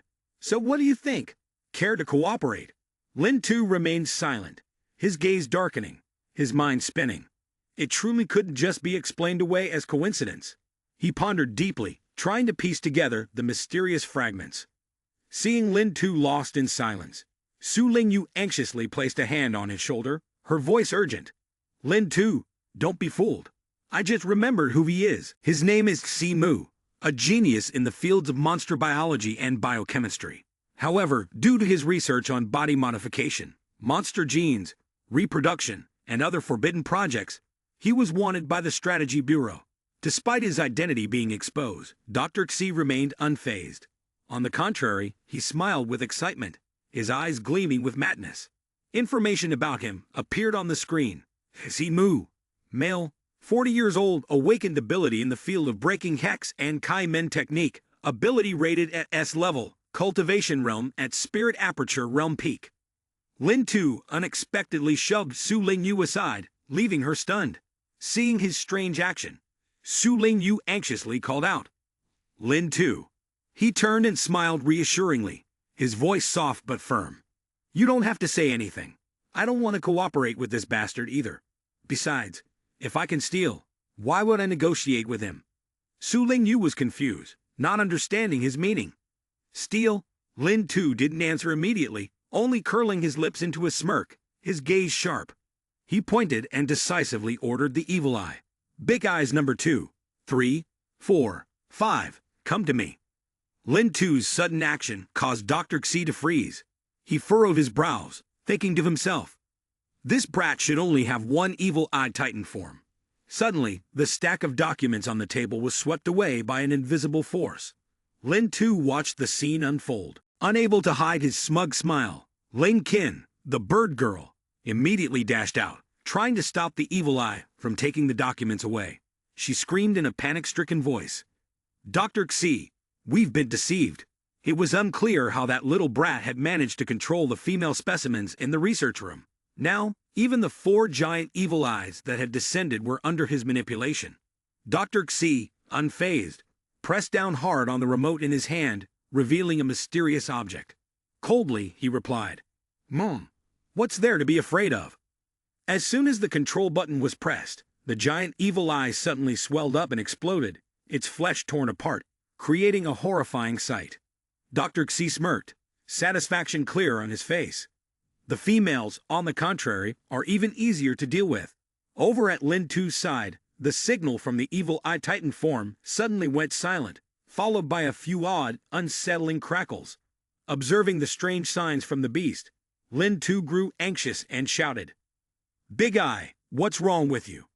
Furious, he hugged the evil eye in his arms and roared at Dr. Xi. What have you done to Big Mother Eye? Hearing how Lin Tu referred to Big Mother Eye, Dr. Xi paused, thinking to himself, Big Mother Eye, does he mean the female of the evil eye? How strange. He smirked, a cunning grin spreading across his face, his voice dripping with sarcasm. Heh, you can make my beast rebel, but you don't know how I control them, do you? Dr. Xi mused, then answered his own question, his eyes flashing with malice. Dr. Xi smirked, his voice dripping with smugness. I have awakened the mystic arts breaker of the Kaiman system, which allows me to freely remove or transplant any organ from the body of an animal. I use this ability to extract monster cores from the beasts and M-chips into them. With these, I can remotely control and manipulate the monster cores to absorb spiritual energy, regulate their growth, or convert the spiritual energy into electrical currents to punish any beast that dares to defy me. He raised his hand and pointed directly at the evil eye, his gaze cold and sharp, as if to make the monster core explode with all its energy in an instant. Have you ever seen a bubble get crushed? Witnessing this, Lin Tu gritted his teeth. A mix of anger and helplessness surged within him. He shouted in panic, Stop it! Seeing Lin Tu's fury, Dr. Xi only grinned with delight, his tone mocking. You want me to stop? It's simple. Just give up control over this evil eye, and it'll be over. Lin Tu gripped the evil eye titan form tightly in his hand, his gaze heavy and silent. He thought to himself, But I only know how to tame it. How could I possibly know how to return it? Dr. Xi seemed to see through his confusion, and with a devilish smile, he coaxed. Well, what's it going to be? Have you reconsidered? Don't you want to cooperate with me?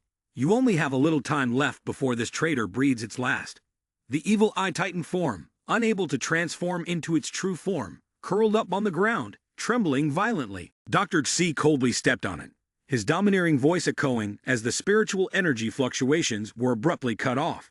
If you don't give me an answer, you won't be able to command those evil-eye titan forms anymore. Beside Ling Qin, the bird woman let out a sinister laugh, her shrill voice cutting through the air. Without the spiritual energy transferred from the female, these males will immediately revert to their true forms. Where could they possibly run? The evil-eye titan forms panicked, stumbling and scattering in all directions. Lin Tu lowered his head, his eyes heavy as he murmured, "All right, I understand." Su Lingyu thought Lin Tu would yield, but to her surprise, he suddenly lifted his head, his eyes blazing as he stared straight at the projection screen. "I refuse." His voice exploded with fury, overpowering the entire space. "I'd rather never find my father than ever cooperate with a freak like you. You never saw the beasts as people to begin with." Su Lingyu, caught between helplessness and astonishment, blurted out, "Beasts are people." Lin Tu paid no mind to her mocking question. Consumed by righteous anger, he roared, eyes unwavering, "Don't even mention the jealousy of the kneeling dragon. Even Big Eye, I'll never hand it over to you." Su Lingyu quickly grabbed Lin Tu, trying to stop him from charging into the projection, her voice urgent. "Lin Tu, calm down. That's only a projection." Still seething with anger, she brushed his hand away and snarled, "Su Lingyu, then I'll have to land a punch on him. If I can't punch him, I can spit in his face." At that moment, Kneeling Dragon stepped forward from behind, issuing a low, rumbling growl. Both Lin Tu and Su Lingyu, though engrossed in their quarrel, turned around in unison and asked in surprise, "Kneeling Dragon, what are you doing?"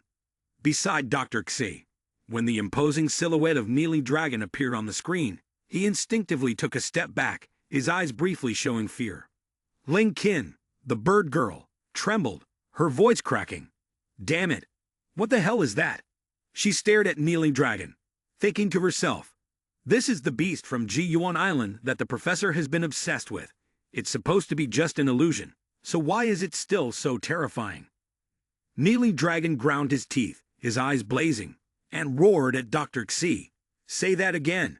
Do you think a monster is a toy?" But Dr. Xi paid no attention to Kneeling Dragon's words. He laughed madly, his voice hoarse with excitement.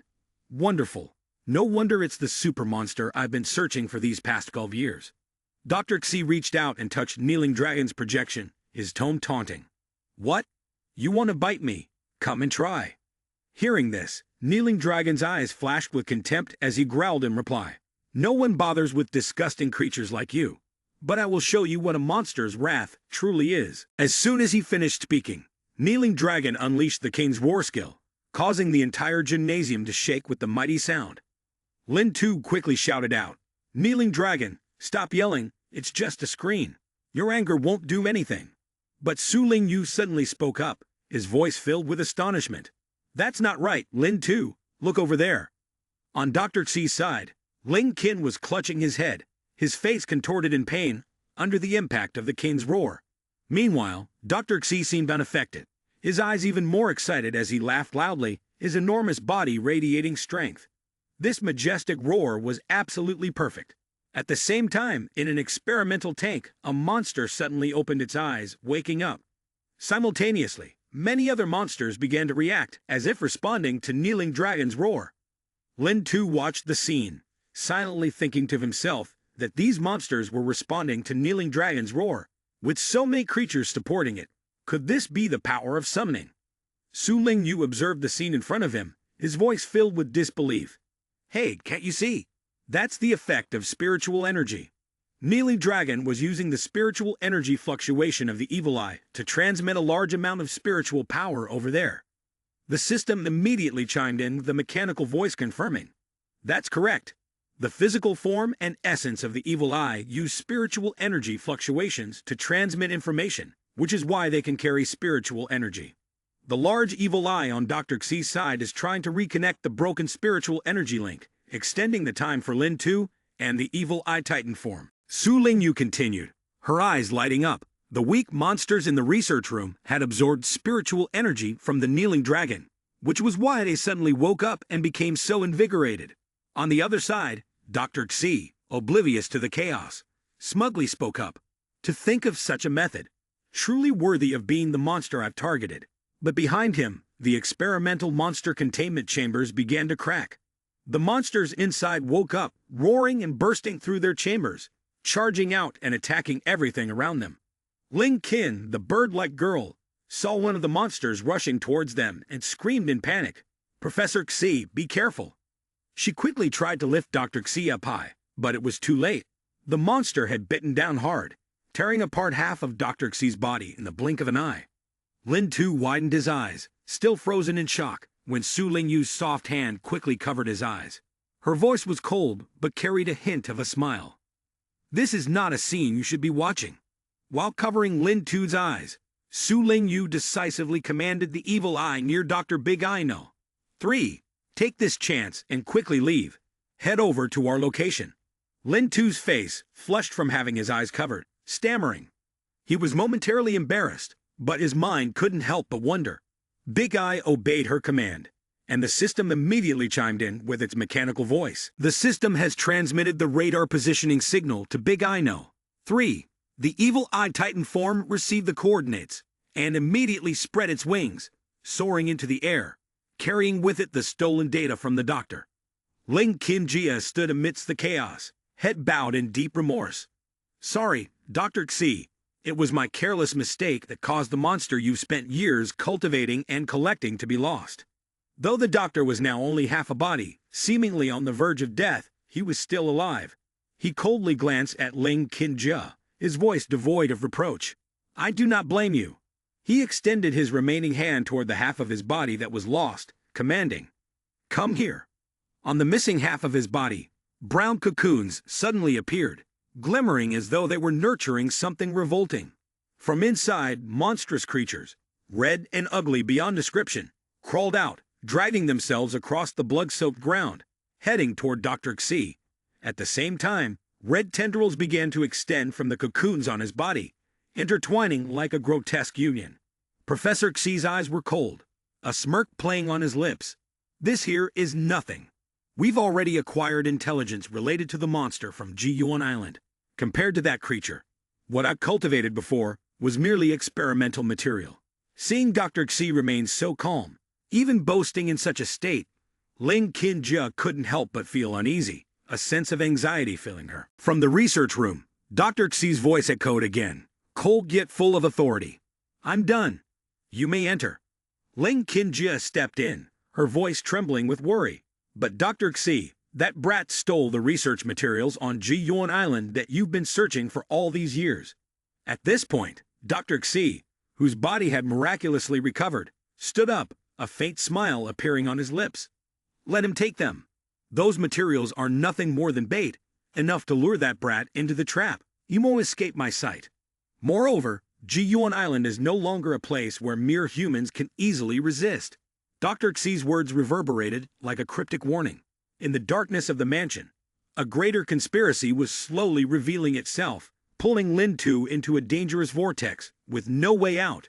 In another corner, in the city of Tianhai, suddenly, a panicked shout from Lin Tu echoed through the space. "Kneeling Dragon! Kneeling Dragon! What's wrong with you?" Before him, Kneeling Dragon lay motionless, as if unconscious, with no response. In a state of extreme worry, Lin Tu turned to ask the system. "System, what's wrong with Kneeling Dragon?" But as usual at the crucial moment, the system went silent, as if its batteries had run out. Lin Tu sighed in frustration and muttered, "Stupid system. Every time it's urgent, it disappears." He turned to Su Lingyu, who had been leaning against the wall in silence all this time, her voice filled with impatience. "Chairwoman Su, could you come over here and check this out? The phone call just ended, and now it's like this. Did that guy, Tai, do something?" Su Lingyu, holding a small evil eye in her hand, slowly spoke in a calm voice. "This situation with Kneeling Dragon is probably related to Professor Xi. This is a case of spiritual energy suffocation." Lin Tu furrowed his brows, confused. "Spiritual energy suffocation." Su Lingyu nodded affirmatively. "That's right." Upon hearing this, Lin Tu immediately bent down, intending to perform CPR on Kneeling Dragon, muttering to himself, "If that's the case, there's no other choice." But his foolish actions left Su Lingyu feeling helpless. She quickly shouted, "Stop! I said spiritual energy suffocation, not that kind of suffocation." Su Lingyu sighed, beginning to explain patiently, as if trying to enlighten Lin Tu. Her gaze was both serious and slightly exasperated at his naivety. Su Lingyu continued to explain, her voice steady but sharp. Spiritual energy suffocation occurs when an awakener uses a large amount of extraordinary abilities on the surface of Earth Blue Star. After depleting their spiritual energy, if it's not replenished in time, they will fall into a state similar to suffocation. The reason for this is that the spiritual energy on the surface of Blue Star is very thin and unstable, unable to provide enough to replenish. For beasts, this pressure is even greater than it is for an awakener.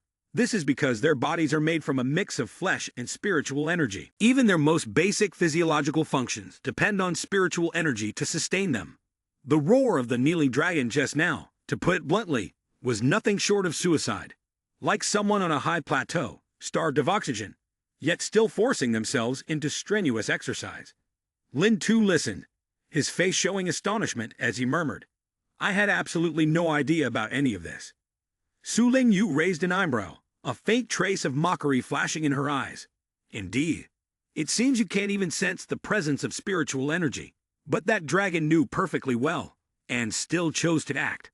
Lin Tu glanced at the kneeling dragon, now lying unconscious in pain, and muttered in confusion. He knew and still did it. Do you really think the kneeling dragon would risk his life like that? Su Lingyu sighed softly and waved her hand reassuringly.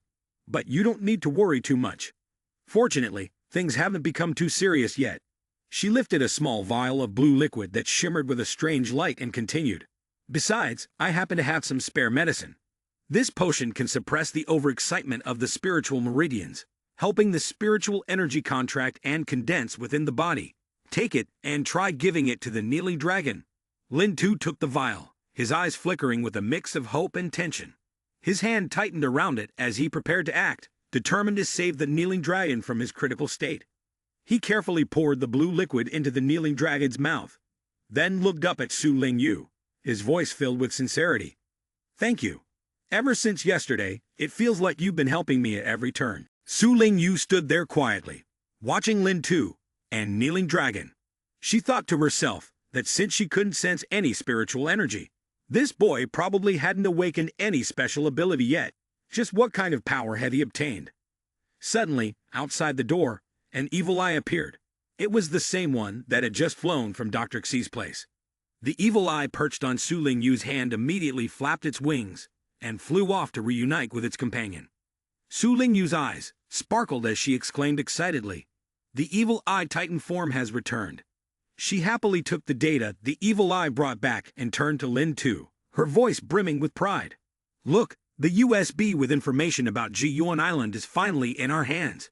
This round is a complete victory." The two evil eyes, reunited, were so moved that they almost cried. But Lin Tu, noticing that only two had returned, frowned and asked, "Only two of them?" Su Lingyu sighed softly and replied, "The other two met with misfortune, but even so, we can still call this a total victory." She handed the USB to Lin Tu, her eyes glimmering with anticipation. Yet Lin Tu's face was filled with sorrow. He held the USB without a trace of enthusiasm, then let it slip from his fingers to the ground, his voice low and heavy. "You call this a victory? All we did was take advantage of someone's unguarded moment, steal their data, and run. And we suffered such heavy losses on top of that." He stepped on the USB, his eyes weary and full of fatigue. Su Lingyu was taken aback and frowned.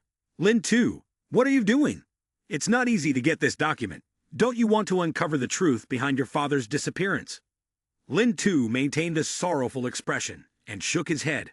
"This success, this time, was just luck. Professor Xi won't die so easily. He's the one who communicates with the beasts, and I can assure you, he will definitely show up again. Who knows if this USB drive with the documents is the first step in his next scheme." Lin Tu furrowed his brows and looked down at his hands, his voice low and thoughtful. "If the situation today had been a direct confrontation, it might have been even worse. We don't have the upper hand. I can't risk putting my beast in danger like that." He drifted into memories, recalling what Kneeling Dragon and the beasts had gone through, the sacrifices they had made. Lin Tu sighed, his gaze resolute. They truly entrusted their lives to me to complete the mission without fear of death, so I have the responsibility to protect them. He turned back, gently stroking Kneeling Dragon, who was lying restlessly beside him, and continued. As for the documents, once I have the strength, I will collect them myself. Su Lingyu, hearing Lin Tu's words, thought to herself, this kid has really been through something since last night, hasn't he?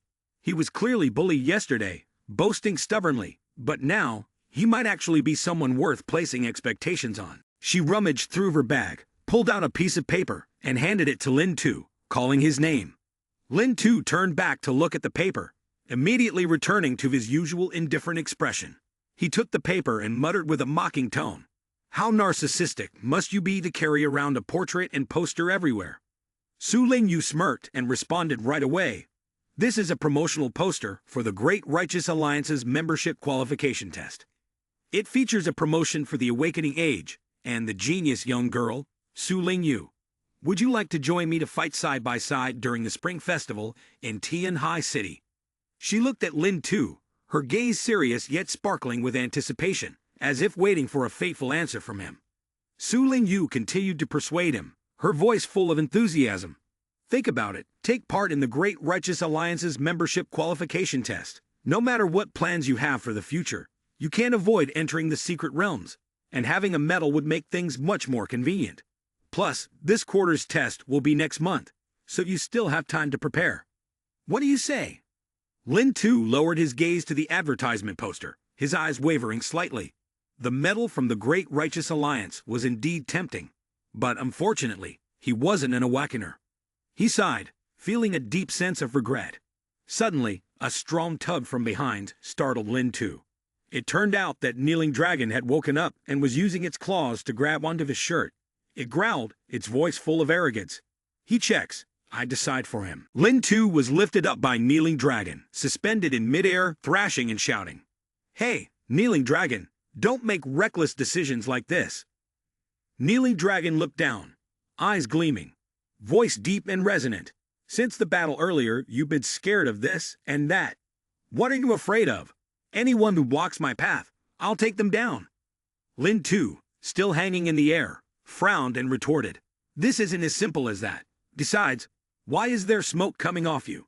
At that moment, Kneeling Dragon suddenly paused, as if sensing something unusual within itself. Lin Tu, watching its expression, anxiously shouted, Hey, the smoke's getting thicker, you should lie down and rest. The smoke from Kneeling Dragon's body grew denser and thicker, swirling like dark clouds, obscuring Lin Tu's view. The surrounding space became murky, signaling that something big was about to happen. Lin Tu coughed violently. He looked at Su Lingyu, his voice panicked. President Su, what's wrong with Kneeling Dragon? Su Lingyu answered calmly. It's the medicine taking effect. The spiritual energy within Kneeling Dragon's body was retracting and condensing. The thick smoke gradually dissipated, revealing a tiny Kneeling Dragon, looking like a miniature baby version of itself, much smaller than before. Kneeling Dragon looked at its own body, panicked, and roared. Lin Tu witnessed this scene, more horrified than when he saw Kneeling Dragon. He collapsed to the ground, screaming, Su Lingyu, did you give me the TX 4800 shrink medicine? His piercing scream echoed outside. At that moment, a clear voice sounded from the public address system. Today is the day the Great Righteous Alliance announces the test results. Lin Tu turned his head in confusion, but Kneeling Dragon had yet to receive the results notification. Kneeling Dragon, standing behind, growled irritably. Hey, Kneeling Dragon is talking to you. What's wrong with you? Lin Tu hesitated, thinking to himself, so Kneeling Dragon just noticed me this morning. He looked at Kneeling Dragon, who seriously suggested, Let me borrow your phone. I need to look up some information. Lin Tu handed over his phone, his gaze full of doubt. Look up information. It's been 2 months. Hasn't he given up on the Ji-Yuan Island thing yet? Kneeling Dragon focused on the phone screen, grinding his teeth and muttering, Just take a risk with them. Lin Tu froze, shouting loudly, Damn it, bro, you're not playing a game, are you? He moved closer, looking at Kneeling Dragon with concern, wondering, what the hell has this guy discovered? Kneeling Dragon kept his eyes fixed on the screen, gritting his teeth. I'm watching a match. But this position is a bit too big, as expected, just like I predicted. Lin Tu sneered, his voice full of sarcasm. Indeed, he had fallen for a deadly trick. Neely Dragon was still steaming, irritated as he replied, "This is the 26th time I've lost." Upon hearing this, Lin Tu snapped angrily, "Damn it, have you been playing games all morning?" Kneeling Dragon, unwilling to back down, brought his phone close to his mouth and let out a small flame, as if venting his frustration. Lin Tu held his head and shouted, "If you lose, just lose, don't take it out on my phone." Neely Dragon gave a thumbs up, tried to save face with a cool look. "Let me show him the true power of violent, explosive anger. I'm just adjusting my fighting strategy with the skill, okay?" Lin Tu immediately exposed him, his sharp gaze cutting through his lame excuse. "Why are you trying to look cool with that mouth of yours? Give my phone back." Lin Tu lunged forward, grabbing Kneeling Dragon by the neck, growling. Just then, a loud crash was heard as the door was kicked open. Lin Tu's mother, looking fierce, stormed in and shouted, "Mom, what the hell? Lin Tu, why are you bullying Kneeling Dragon for no reason?" Lin Tu froze for a moment, then quickly responded, "Mom, couldn't you knock before coming into my room?" His mother, not caring at all, casually replied, "Knock? What for? I didn't come to find you anyway." She placed a huge, fragrant plate of food down, her gentle voice turning to Kneeling Dragon.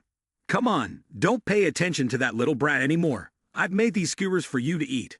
Kneeling Dragon happily shouted in excitement, his eyes shining brightly. Lin Tu, witnessing the scene, muttered in dissatisfaction, "Mom, you're so biased, your son hasn't eaten anything this morning." Hearing her son's complaint, Mother Lin Tu responded calmly, "Biased? Didn't you say Kneeling Dragon needs to eat more to grow? So of course, he should eat more." She handed Lin Tu 2 slices of toasted bread, speaking softly, "If you're hungry, take these 2 pieces to fill your stomach for now.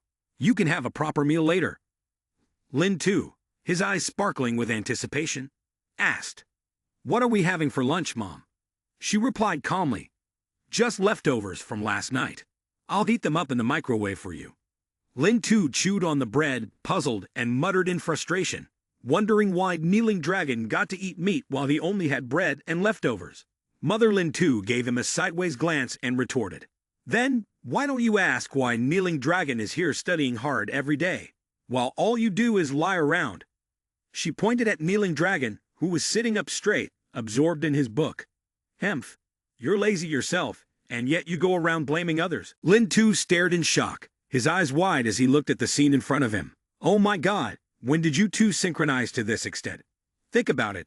At first, I was worried that Mom wouldn't accept Kneeling Dragon, but now it feels like I'm the third wheel." Lin Tu silently cried inside, never expecting that he would be the one left out. Lin Tu's mother crossed her arms and asked seriously, "Enough with the sob story. Tell me, how did your exam go? Have you gotten your results yet?" Lin Tu honestly replied, his voice tinged with a bit of discouragement, "Not yet. They had said the results would be announced this morning, but it was already past 10 a.m., and there hadn't been any calls." Upon hearing this, Lin Tu's mother, clearly frustrated, began to scold him, her tone full of dissatisfaction. "Look at you. You suddenly said you wanted to take this exam, and I fully supported you. You know how our family is. To get you registered, I spent all the savings I had, which was meant for your future. Buying a house, getting you married. If you don't pass, just prepare to stay single for the rest of your life." At that moment, a knock sounded at the door. Before anyone could react, Su Ling Yu kicked the door open. Frowning as she shouted, "Is Lin Tu here? The exam results for the Great Righteous Alliance aren't in. I've been calling you all morning, but you wouldn't answer, so I had to come all the way here to tell you." Lin Tu turned to Kneeling Dragon, his gaze filled with suspicion. "What's going on? Did you turn off my phone, or something?" Seeing Kneeling Dragon's teary expression, Lin Tu was even more certain and muttered to himself, "It must be this guy, but I still don't have any proof." Recalling Kneeling Dragon's promise from before, Lin Tu angrily thought, "He told me to just check without worry, and that he'd take full responsibility if anything went wrong. I was even moved and thought he was trustworthy." He rushed forward, clenched his fist towards Kneeling Dragon, and shouted, "Damn it, you're such a scammer."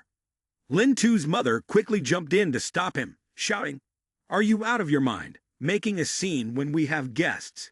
You really have some guts, kid. Su Lingyu, seeing the tense situation, hurriedly closed the door and muttered, "Did I come at the wrong time?" But Lin Tu's mother swiftly handled the situation, speaking in a professional tone. "Is this really something the two of you can't handle?" When Lin Tu's mother saw Su Lingyu, she immediately flashed a bright smile. "Isn't this, Su Lingyu? Every time we have parent-teacher meetings, I see you up there giving speeches."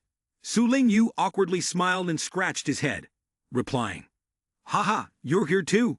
Aren't you usually at the barbecue stall today?" Lin Tu's mother waved her hand grandly, her voice full of energy. "Isn't today the day for announcing results?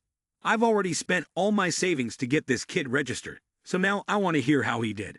Su Lingyu's eyes sparkled as he happily announced, "What? Lin Tu did pretty well. He ranked first in the written exam." Hearing that, Lin Tu's mother was overjoyed and patted her son's shoulder. But she suddenly noticed the weary expressions on both of their faces and asked, "What happened? You both don't seem very happy."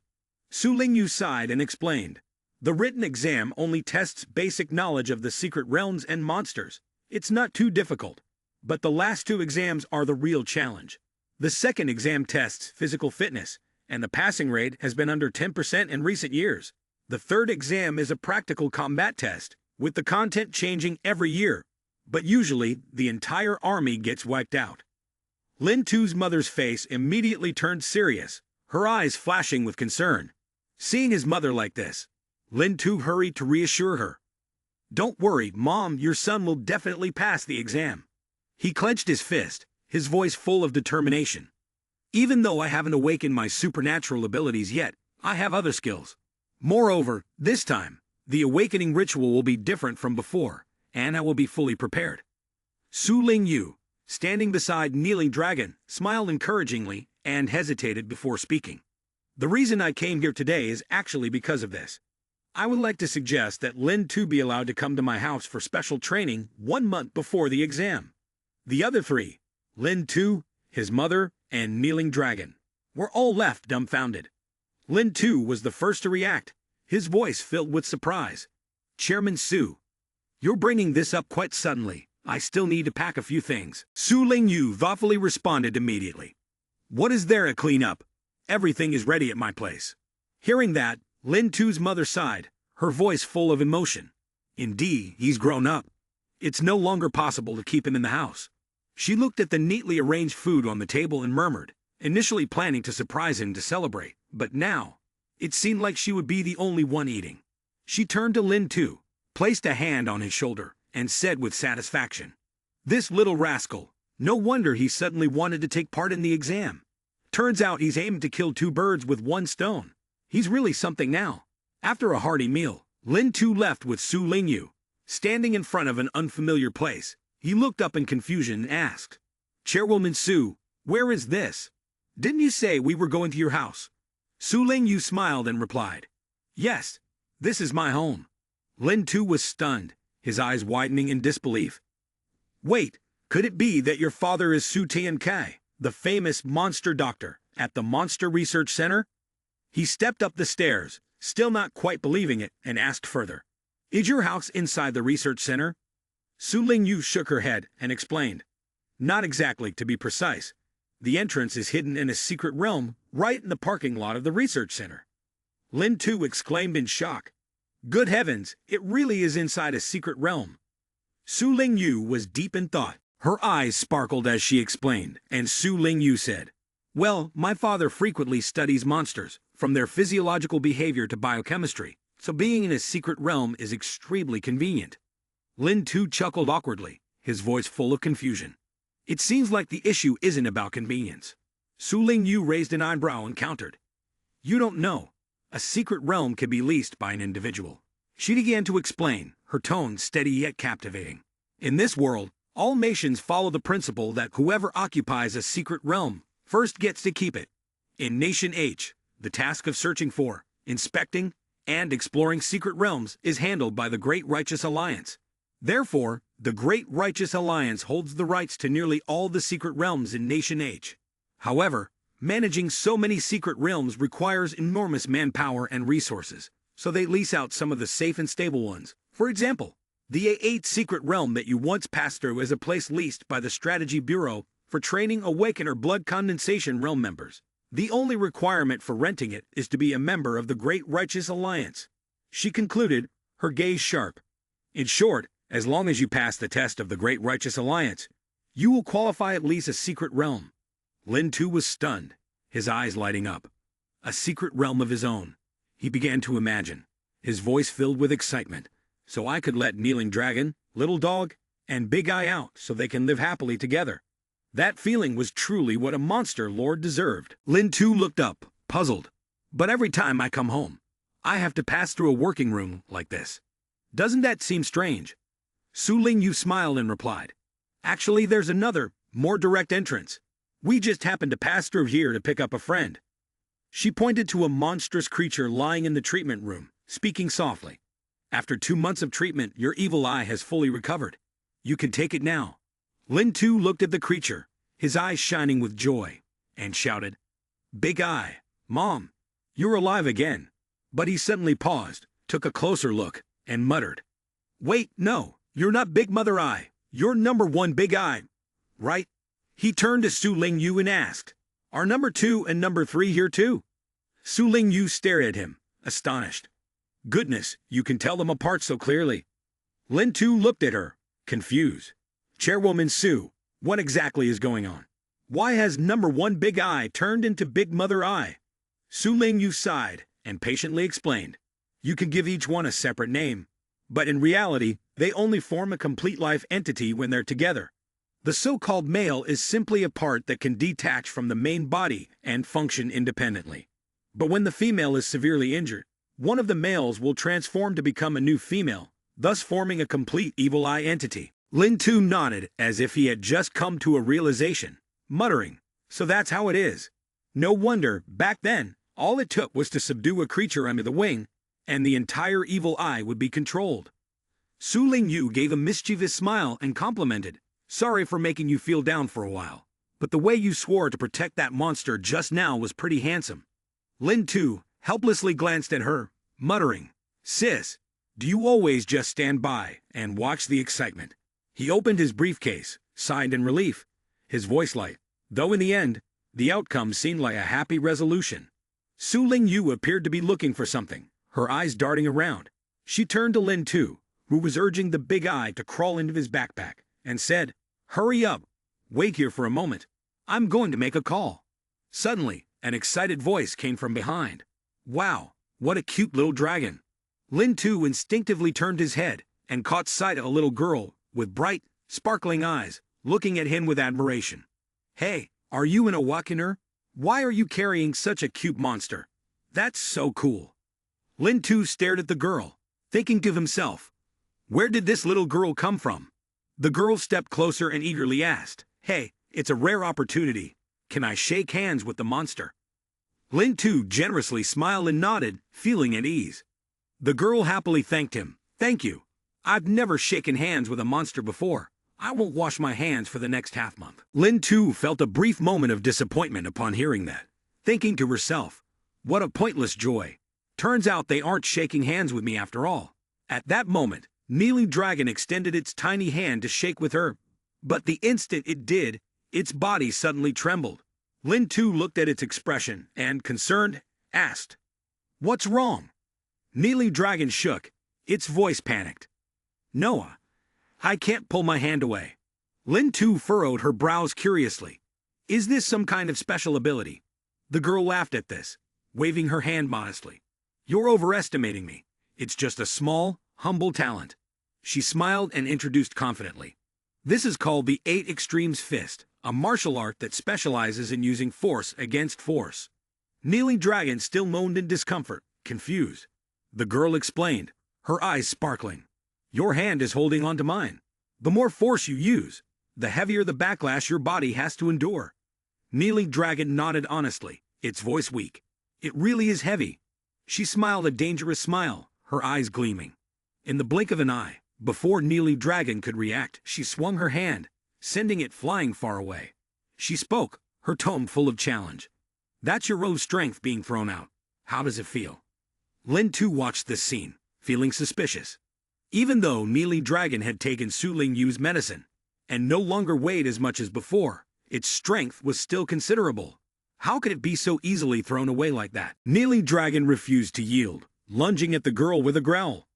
The girl snapped, "Are you still trying to use tricks to defeat me?" She replied calmly, the corner of her mouth curling up, "I'm not that knave. If you don't reveal a flaw, how could I possibly slip in?" A round orb appeared in the girl's hand, glinting with a strange light. She quickly hurled it toward Kneeling Dragon. White smoke billowed up, shrouding the space. Within the smoke, a small figure moved like lightning, and, in an instant, the dagger's blade was pressed right against Lin Tu's head. Lin Tu ground his teeth and cursed under his breath. "Damn it!" The girl's eyes went cold as she spoke. Many Awakeners like to use flashy moves to intimidate their opponents. It's purely for show to make the other side feel their life is threatened. But in truth, a simple concealed dagger is enough. There's no need for all the spectacle. She glanced at the object in Lin Tu's hand, her tone cold and commanding. When a person senses a threat to their life, they'll instinctively clutch at any straw that might save them. "Hand it over." Lin Tu, eyes wary, asked, "Who exactly are you?" "Fang Tianji." She waved her hand, her voice calm, but full of authority. "Rest assured, if I truly wanted to kill you, I would have had 4 chances from the moment I entered. Give me what's in your hand." "That's right, that's how you should be obedient." She smiled and introduced herself. "Miss Su specifically asked me to tell you that you can enhance your abilities with this, right?" "Ah, I forgot to introduce myself. I'm the trainer invited by Miss Su to be in charge of this special training for you. My name is Fang Tianji." Su Ling Yu walked in from outside, her gaze carrying a slight hint of helplessness. She looked at both of them and said, "Looks like I don't need to introduce you to each other anymore." She turned to Lin Tu and explained, "Lin Tu, this is the trainer I specially found for you to prepare for the Great Righteous Alliance exam this time." Su Ling Yu flattered him, her voice full of pride. She had consecutively qualified for the Great Righteous Alliance exam 10 times, so she was extremely experienced. Fang Tianjie glanced at Su Ling Yu and frowned. "What kind of introduction is that? It sounds like I failed the exam 10 times and didn't pass any of them." Lin Tu scoffed at this, a doubtful look in his eyes. "Isn't that the case?" Fang Tianjie snapped, "Of course not. I participated to accumulate real combat experience, forged into steel after countless trials." She pointed at Lin Tu, her voice full of disdain. "Miss Su, is this the dark horse you've pinned your hopes on? This one is completely incapable. From reaction ability to real combat experience, he's lacking in every way. Going to the exam will just waste the registration fee." Kneeling Dragon, provoked by the taunt, roared fiercely. Fang Tianji looked at it, curling her lips in a mocking smile. "Little monster, are you still looking for revenge? I'm so scared." She stood behind Lin Tu, pretending to cry and complain. "Your monster brother is eating people. Are you going to do something about it?" But immediately after, she turned to Kneeling Dragon with a challenging tone. "Come here, I'm really scared of you."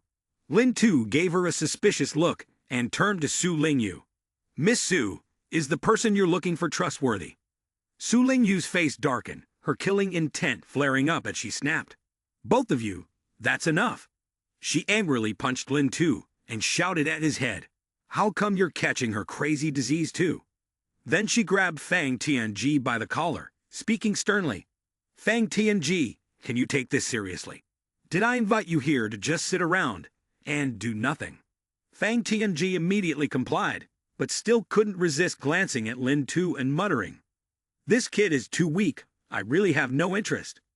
Lin Tu, not willing to back down, retorted immediately, "Same here. I don't need someone like her to be my trainer." Su Ling Yu sighed in exasperation, thinking helplessly, "Hemph, these two. Good thing I was prepared."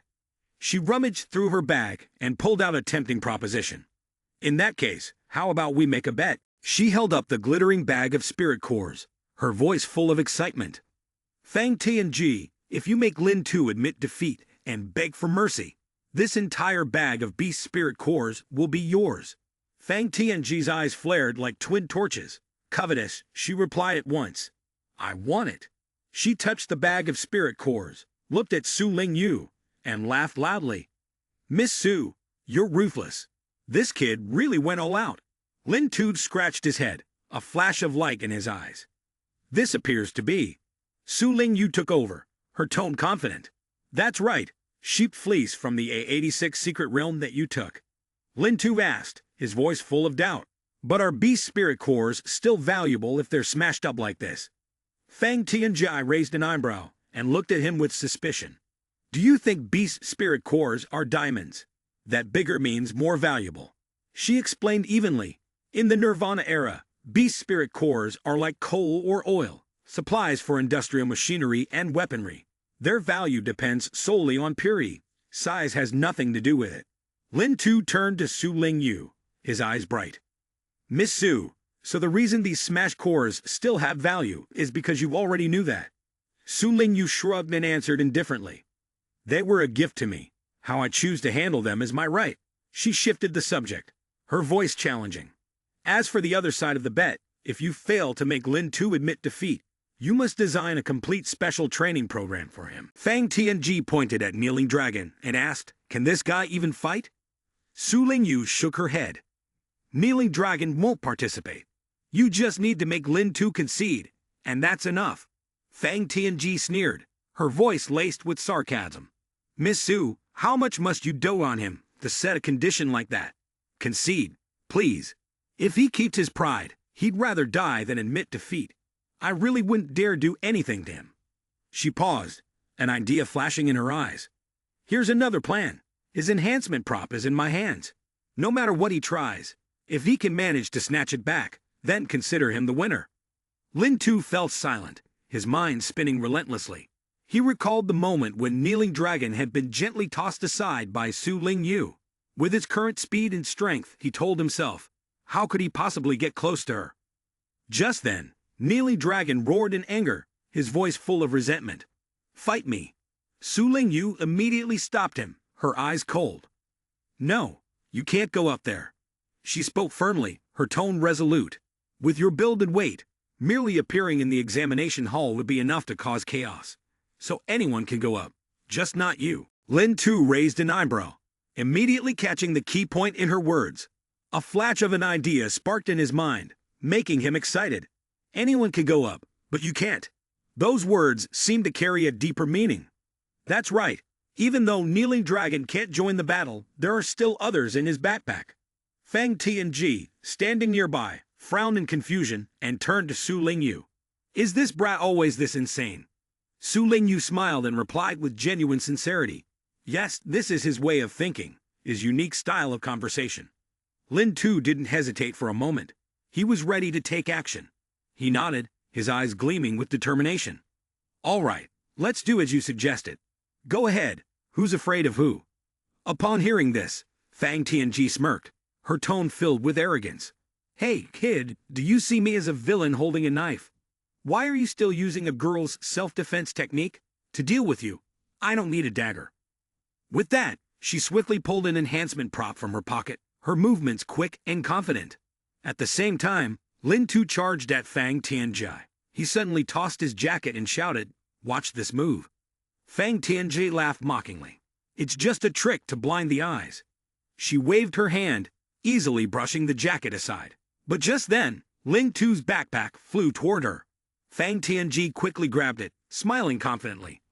Lin Tu, haven't you thought this through yet? This kind of simple object throwing tactic, no matter how many you throw, it's not difficult for me at all. But she suddenly stopped, her eyes scanning the surroundings. That's not right, where are you? The backpack in her hand suddenly shook violently. From inside, a group of puppies suddenly charged out, growling incessantly. Fang Tianji's eyes widened in shock, and he yelled, Damn it, there are dogs in the backpack. She quickly pushed the chaotic puppies aside, her voice filled with anger as she shouted. Enough, secret operation. This little brat is clever, trying to control me with just 3 dogs. Don't underestimate me.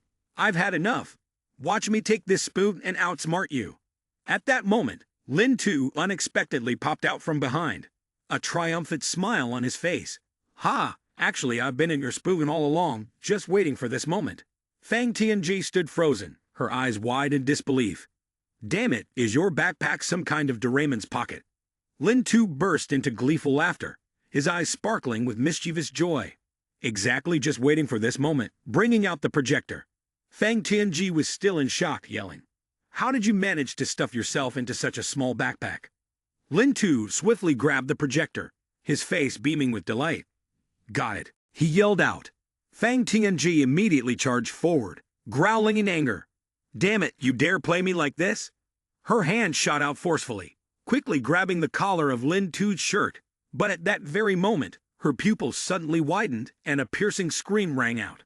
A brilliant flash of light flared up, so dazzling that Fang Tianji had to shield her face with her hand.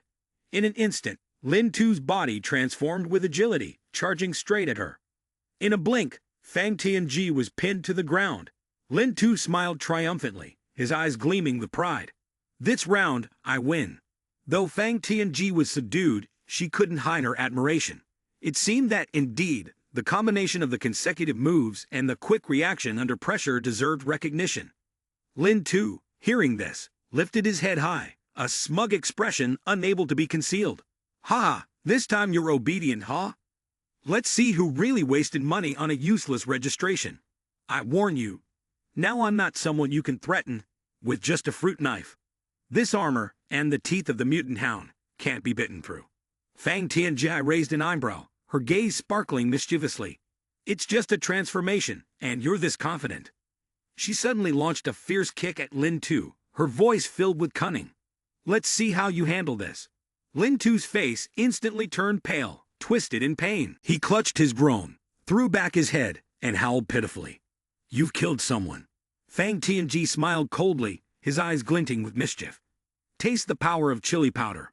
Lin Tu ground his teeth in pain and cursed, his voice hoarse. "Detestable. I won't spare you.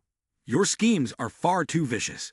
Fang Tianji stepped back a few paces and burst into triumphant laughter. Su Ling Yu and Kneeling Dragon watched the fight from afar and sighed in unison. Su Ling Yu shook her head in exasperation. "Who told you to be so smug so soon?" Lin Tu's eyes turned icy. He ground his teeth with a screech. "Damn it!" He swung his arm, determination ready to explode, and shouted, "This time, I'll make you know how formidable I am. Take one of my blows." Fang Tianji stood unmoved, smiling serenely. "Actually, Miss Su came to see me for another reason. Because I resemble you. I'm not an awakener." Lin Tu froze.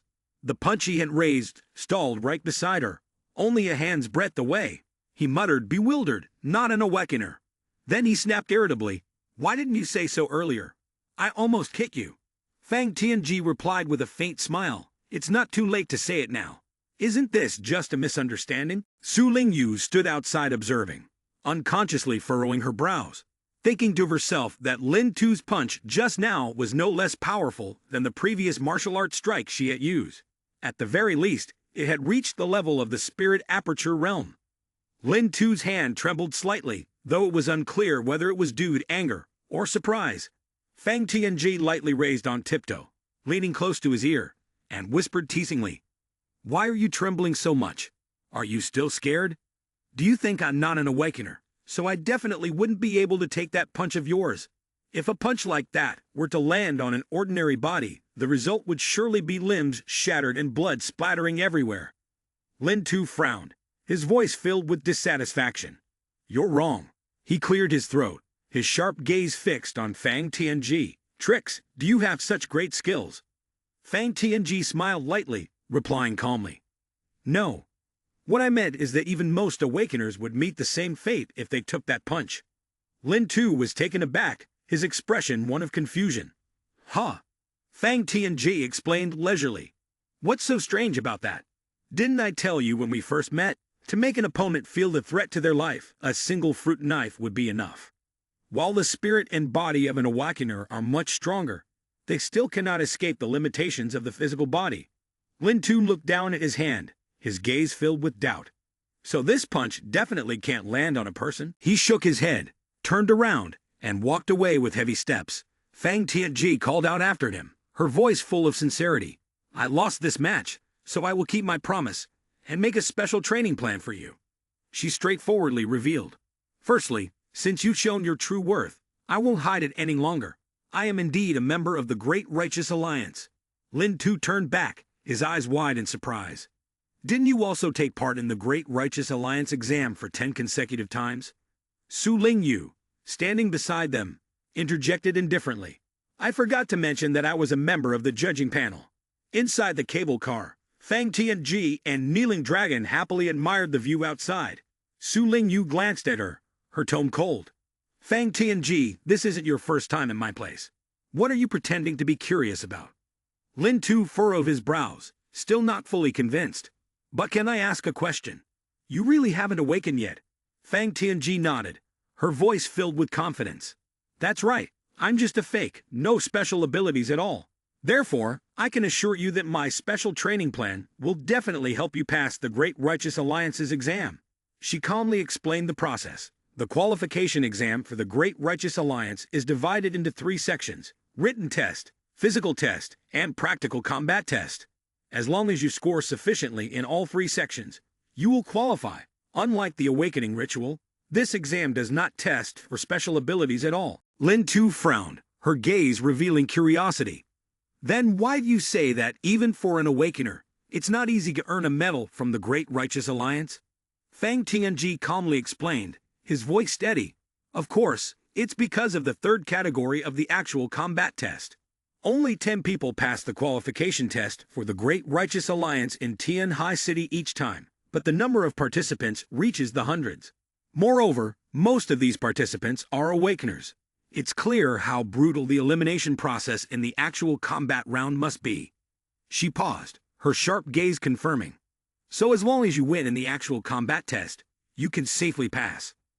Lin Tu nodded, but still had doubts. But the actual combat test is extremely difficult, isn't it? I've heard that the content changes every year. Fang Tianji smiled as he presented his plan. Although it changes a lot in form, the nature of it remains the same. After all, the center's goal is to eliminate. So during this strengthening period, if we actively eliminate all the participants, wouldn't that work? Su Lingyu, who had been standing beside them, nodded in agreement after listening, her eyes brightening. That's right. Why didn't I think of such a method? Based on a previous ability, Lin Tu, within 15 minutes, eliminating the other participants is definitely not a problem.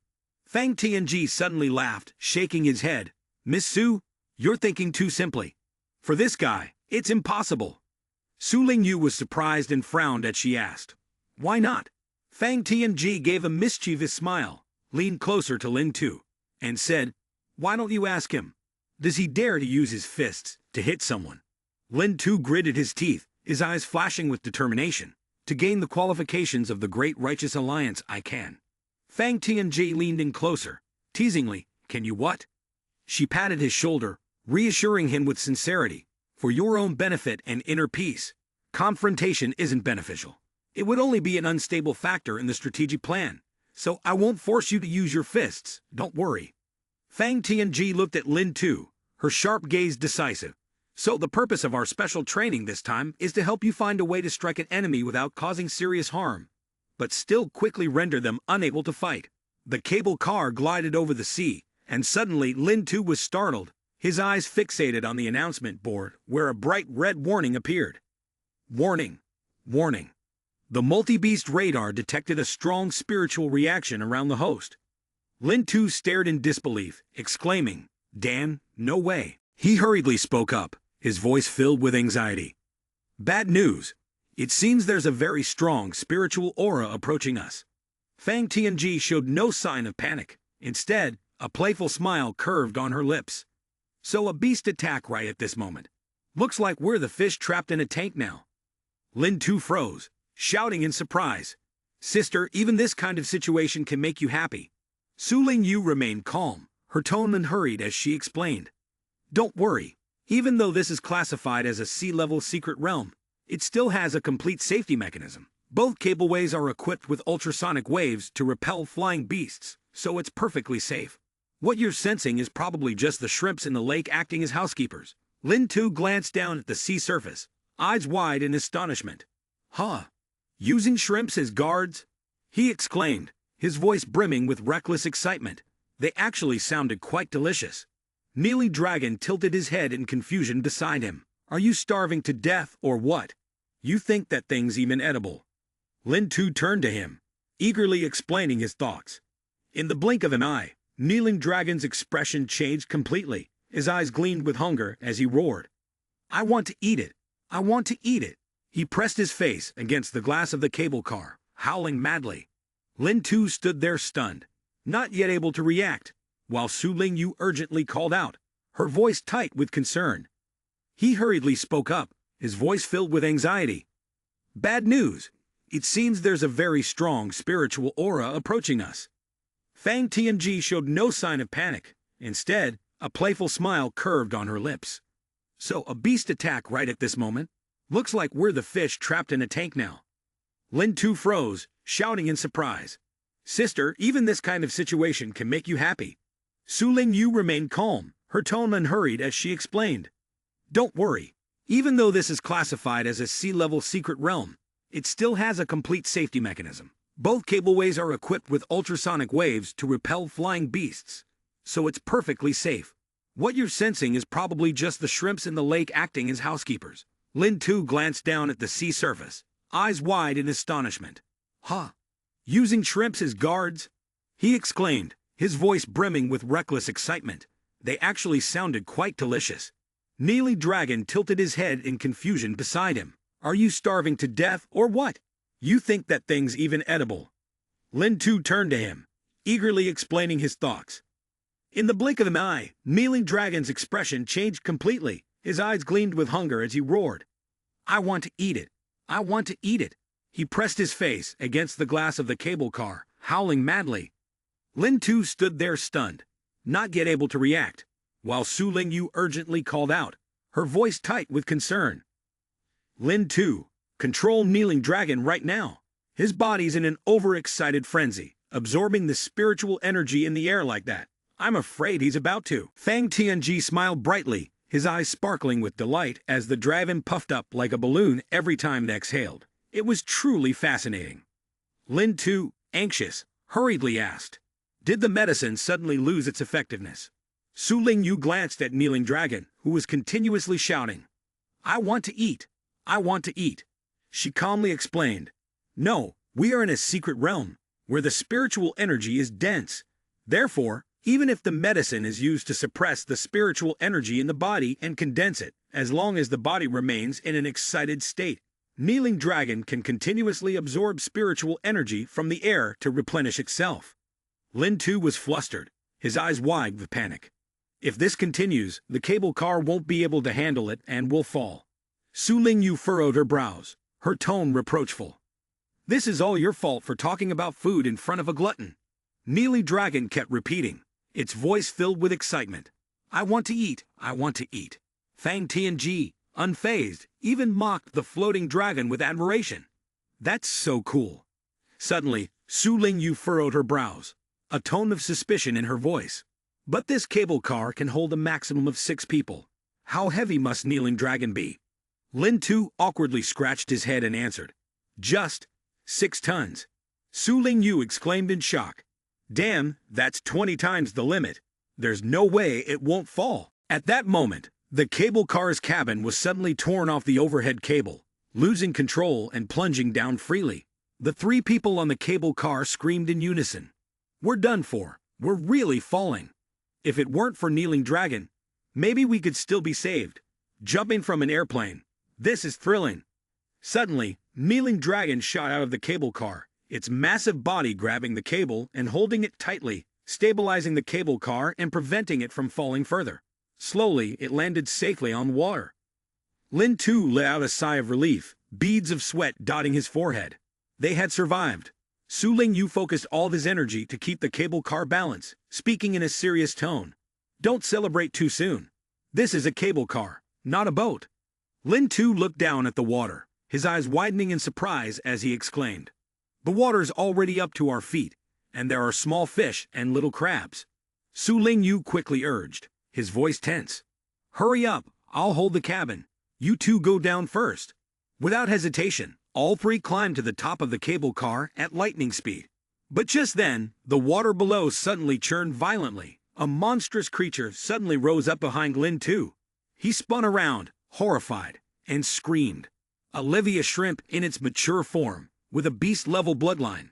It's 6 meters long, weighs 4.9 tons, with eyes as big as basketballs and a mouth like a bathtub, filled with sharp teeth. A pair of claws with a destructive gripping force. They were a terrifying hunter in the water. Fang Tianjai reacted swiftly, pulling Lin Tu along as they fled. Su Lingyu threw the cable towards the lobster, and in an instant, the massive claws crushed it into pieces. Lin Tu widened his eyes, exclaiming in shock. What kind of absurd gripping force is this? Even the cable can be shredded. He suddenly realized that Su Lingyu wasn't holding any weapon in her hand. Although she didn't want to use it, there was only one last move left at this point. Lin Tu gritted his teeth and cast a spell, shouting, "Distorted projection dog."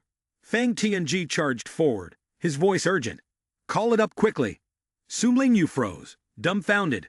"This is that time?" Without hesitation, Fang Tianji yanked her forcefully and shouted, "Stop dawdling. Ride on Lin Tu, hurry up, no more delays." The three of them shot forward, yelling in unison. But from above, a one-eyed beast suddenly appeared, sounding an angry warning. "Be careful! Be careful!" The giant lobster in the water had caught up, closing in fast. Lin Tu poured all his strength into a final burst, charging ahead to overtake the enormous lobster beneath the water. His spiritual energy erupted as he sent a beam of light streaking across the water's surface. Su Lingyu shouted urgently, "Get over here immediately," and quickly dove into the water. Fang Tianji, despite the critical situation, couldn't help but chuckle in admiration. Even a shrimp knows how to shoot bubbles. The Shrimp King's martial prowess is truly impressive. The three of them plunged into the water, just in time to avoid the monster's bubble attack. However, the gigantic creature suddenly surged up, its massive body pressing down on all three of them. Su Lingyu shouted in a hurry, "Look over there." The monster opened its mouth wide, as if intending to devour them. The creature's enormous tongue wrapped around them, tightening its grip. A deep voice rang out, "This is dangerous. Don't move recklessly." Su Lingyu froze, immediately recognizing the voice of Kneeling Dragon. Lin Tu, squeezed tightly inside the narrow confines of the creature's mouth, struggled to speak. "Where is it?" The three of them were pressed together in a tight ball, screaming in agony. It turned out that Kneeling Dragon had swallowed them whole to protect them. The scene shifted to Su Tiankai's house. He sat in contemplation, recalling the question Su Lingyu had asked. "Dad, can I bring 2 classmates here for special training?" He glanced at the clock and muttered, "I think they were supposed to come at noon, but it's already evening." Su Tiankai frowned in concern. Could something have happened? At this moment, Kneeling Dragon had managed to break free from the giant lobster. It surfaced from the water, its voice frantic as it quickly emerged. The three of them collapsed, panting heavily, groaning and gasping for breath as if they were about to die. Despite being exhausted, Fang Tianjai reached down and grabbed Su Lingyu, who was still underwater. "Miss Su, hurry up here." Kneeling Dragon turned to Lin Tu, giving orders. "Run fast. Take them away first." Lin Tu replied seriously, his tone resolute. "Yes, sir." But as soon as he saw Fang Tianji take off his outer jacket, he stammered, his face turning red. Hey, what are you doing?" Fang Tianji glanced at him calmly and replied, "When faced with great danger, it's best to lighten the load and prepare for battle." Lin Tu looked down at the pile of weapons that had fallen to the ground, and, horrified, exclaimed, "Trickery! Sister, what the hell do you have on you?" Fang Tianji counted on her fingers, speaking leisurely. "Just a few small self-defense tools. A dagger, a straw, poison." Kneeling Dragon growled, urging them, "Hurry up." The three of them quickly climbed up the nearby steel pillar, their movements swift. Kneeling Dragon turned back, his voice low and confident. "Well done. Leave the back to me." He charged straight toward the giant lobster. The monstrous creature wasn't about to back down either, charging forward with fierce aggression.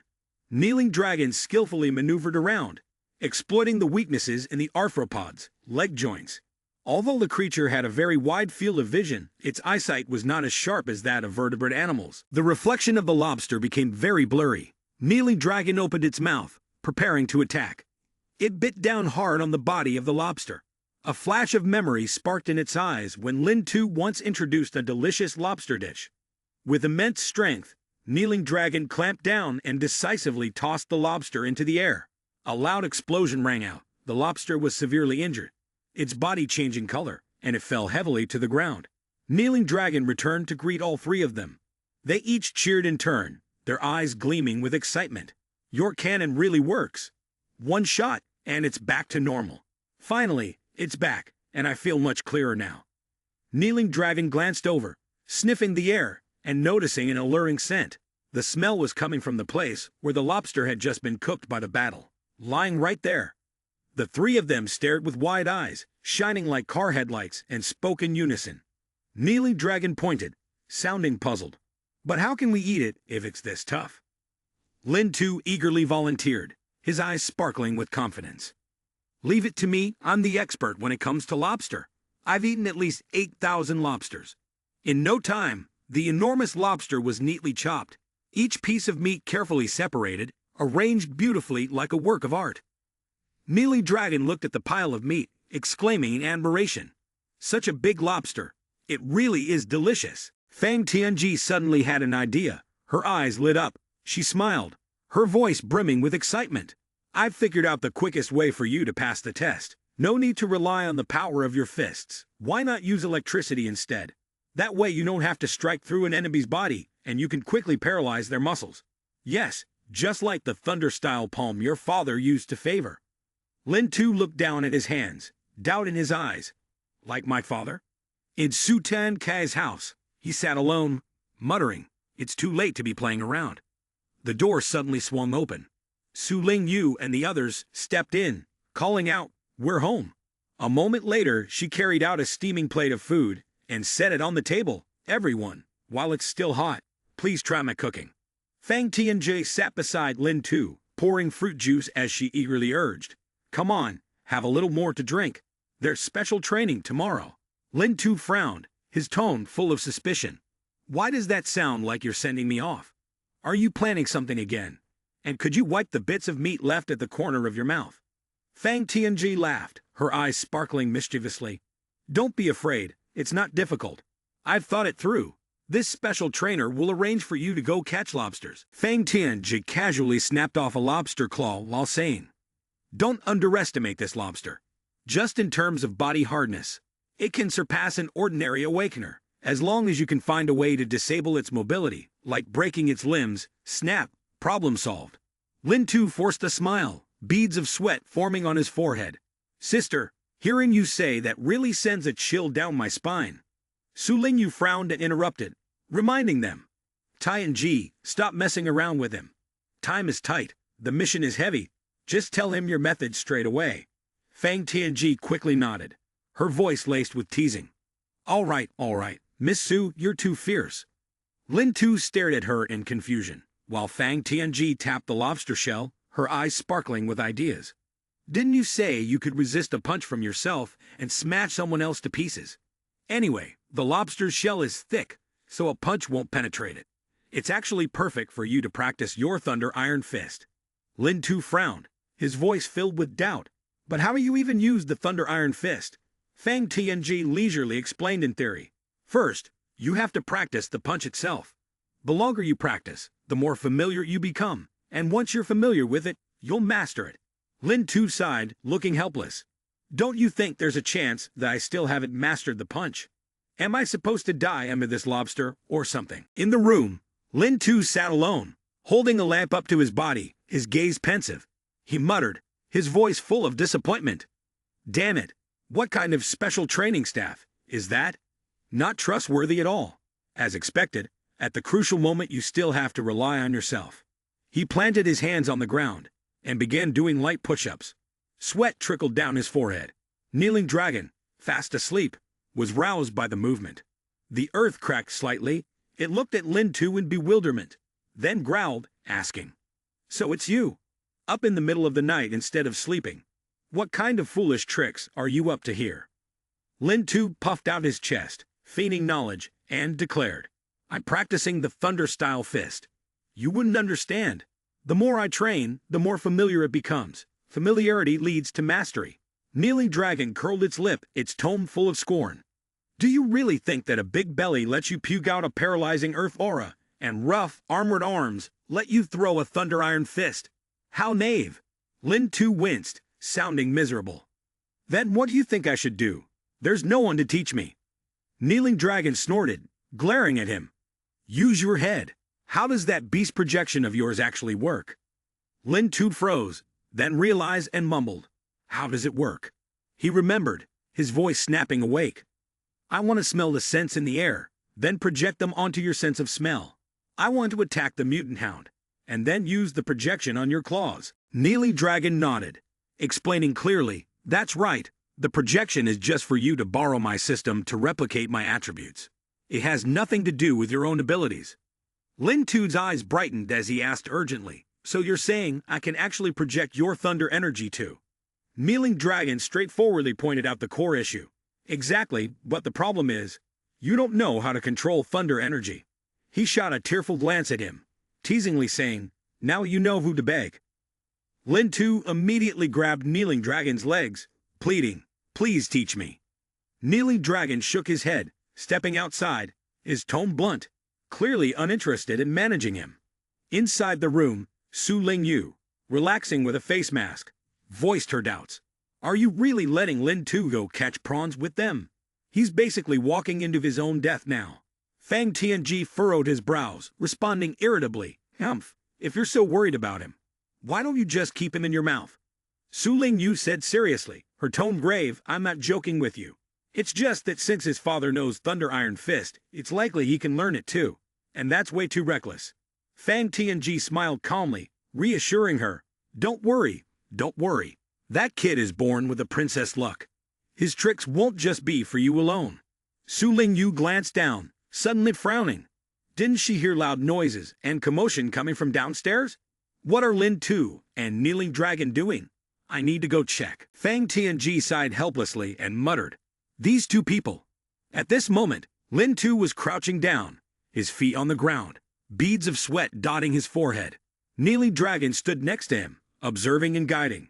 Lying flat on the ground, focusing on the strength of his body, concentrating it into a single point. Lin Tu curled his body up like a ball, his voice awkward. This movement is so strange. Su Lingyu stepped forward, observing the scene, and smiled teasingly. Are you practicing getting hit first, because you're afraid you can't beat the lobster? Kneeling Dragon's eyes gleamed, ready to ask, are you ready? Let's begin the ritual to awaken the thunder power. Without hesitation, it delivered a kick to Lin Tu's butt. He pleaded, shouting, thunder, grant me your power. But immediately after, Lin Tu turned around, shouting in confusion. What are you doing?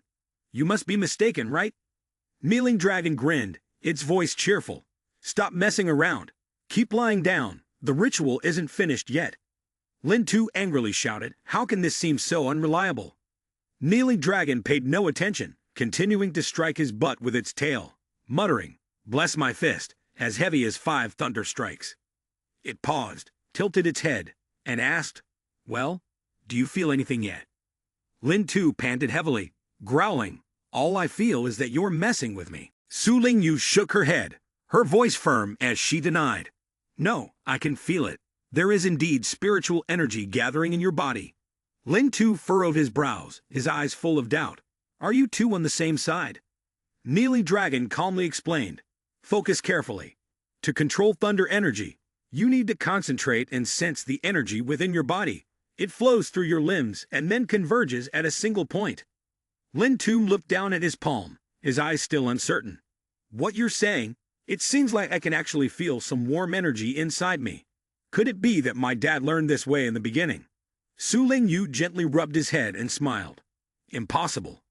Kneeling Dragon quickly covered Lin Tu's mouth, reminding him, don't vomit it out. If you do, you'll suffer from a violent reflux. It then seriously guided him, focusing his mind and channeling the energy into his hands. Kneeling Dragon waved its hand, calling out to Su Lingyu. I need to pin this brat down. Come help me out. Su Lingyu nodded decisively. Okay. She unleashed her power from her palm, and in an instant, a gigantic fan appeared. Lin Tu stared blankly, horrified, and shouted. Su Lingyu forcefully swung the fan, then suddenly froze, realizing, oops, I used too much strength, almost knocked him away. Kneeling Dragon looked into the distance, responding calmly. No, the effect was just right. Look for yourself. Su Lingyu gasped in awe. He was so fast, but right after, worry clouded her face. This isn't good. The water inside is too dangerous. Kneeling Dragon quickly leaped into the water, his voice steady and reassuring. It's fine. Let me go with you. Meanwhile, Lin Tu's arm had transformed, shimmering with energy. He opened his eyes and looked at his body, astonished. Energy is constantly flowing out from within me. Focusing on his hand, his eyes lit up with delight. Following Kneeling Dragon's guidance, he concentrated and tried to sense it, and to his surprise, he really could feel a powerful current running through his limbs. Could this be the true form of Kneeling Dragon's power? Before, it only seemed to strengthen part of my body. Underwater, he moved with ease, quietly observing himself. In this state, his strength, speed, and other attributes were clearly enhanced, and he could even breathe freely underwater. Lin Tu grew thoughtful, confidence flickering in his gaze. Maybe it really is possible to fight barehanded. One punch might be enough to take down the Levia lobster. Across from him, the Levia lobster roared, releasing a surge of power straight toward him. Lin Tu dodged gracefully, his movements smooth and fluid like the current itself. At this point, even against a giant monster like the Levia lobster, he could stay calm and face it head-on. But he suddenly had doubts and thought to himself, could it really be a matter of extraordinary skill? Then he shook his head, dismissing the thought. No, perhaps it's not entirely due to a change in strength. In the past, the projection of the mutant hound, even when small, had given him a similar feeling. Its personality and thought process seemed to have been affected as well. He chuckled with delight, his voice filled with excitement. Haha, no wonder it's the king of monsters. Not only its attributes, but even its thinking and inner strength are on a whole new level. Lin Tu simplified his thoughts, his eyes gleaming with determination. With such attributes, isn't catching a lobster supposed to be easy? As long as I approach from behind, it won't have any power to resist. He rushed forward, wrapping his body around the lobster, shouting, Take this move. This time you have nowhere to escape, right? Lin Tu murmured to himself, focusing on recalling. Next, he just needed to concentrate all his mind, feel the flow of energy within his body, and pay attention to his right fist. He lightly jumped back, dodging the giant claw of the Levia lobster that came crashing toward him. But, unexpectedly, it clamped tightly around his abdomen, the pressure intense. Lin Tu groaned in pain, his voice trailing off. His body was hurled out of the water, soaring through the air.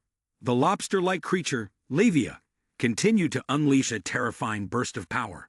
Despite the pain, Lin Tu's eyes flickered with excitement. Thunder energy had appeared. He thought to himself, the dragon is a maze. Could it be that the pain is what gathered the strength within my body? The lobster charged toward him.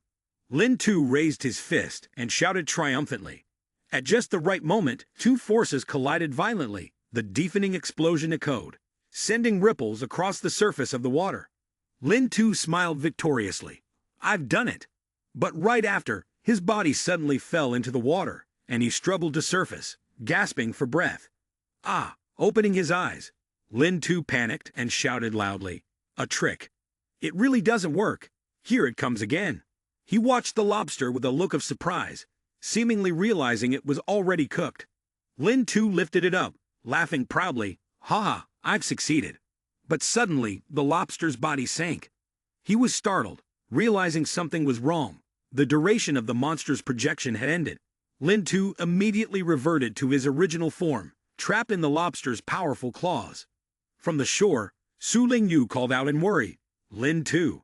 Kneeling Dragon was lightning fast, lifting Lin Tu with one hand and mockingly said, You're not only weak, but you also love to make a fuss. Fang Tianjie stood with his arms crossed, observing with a sharp gaze.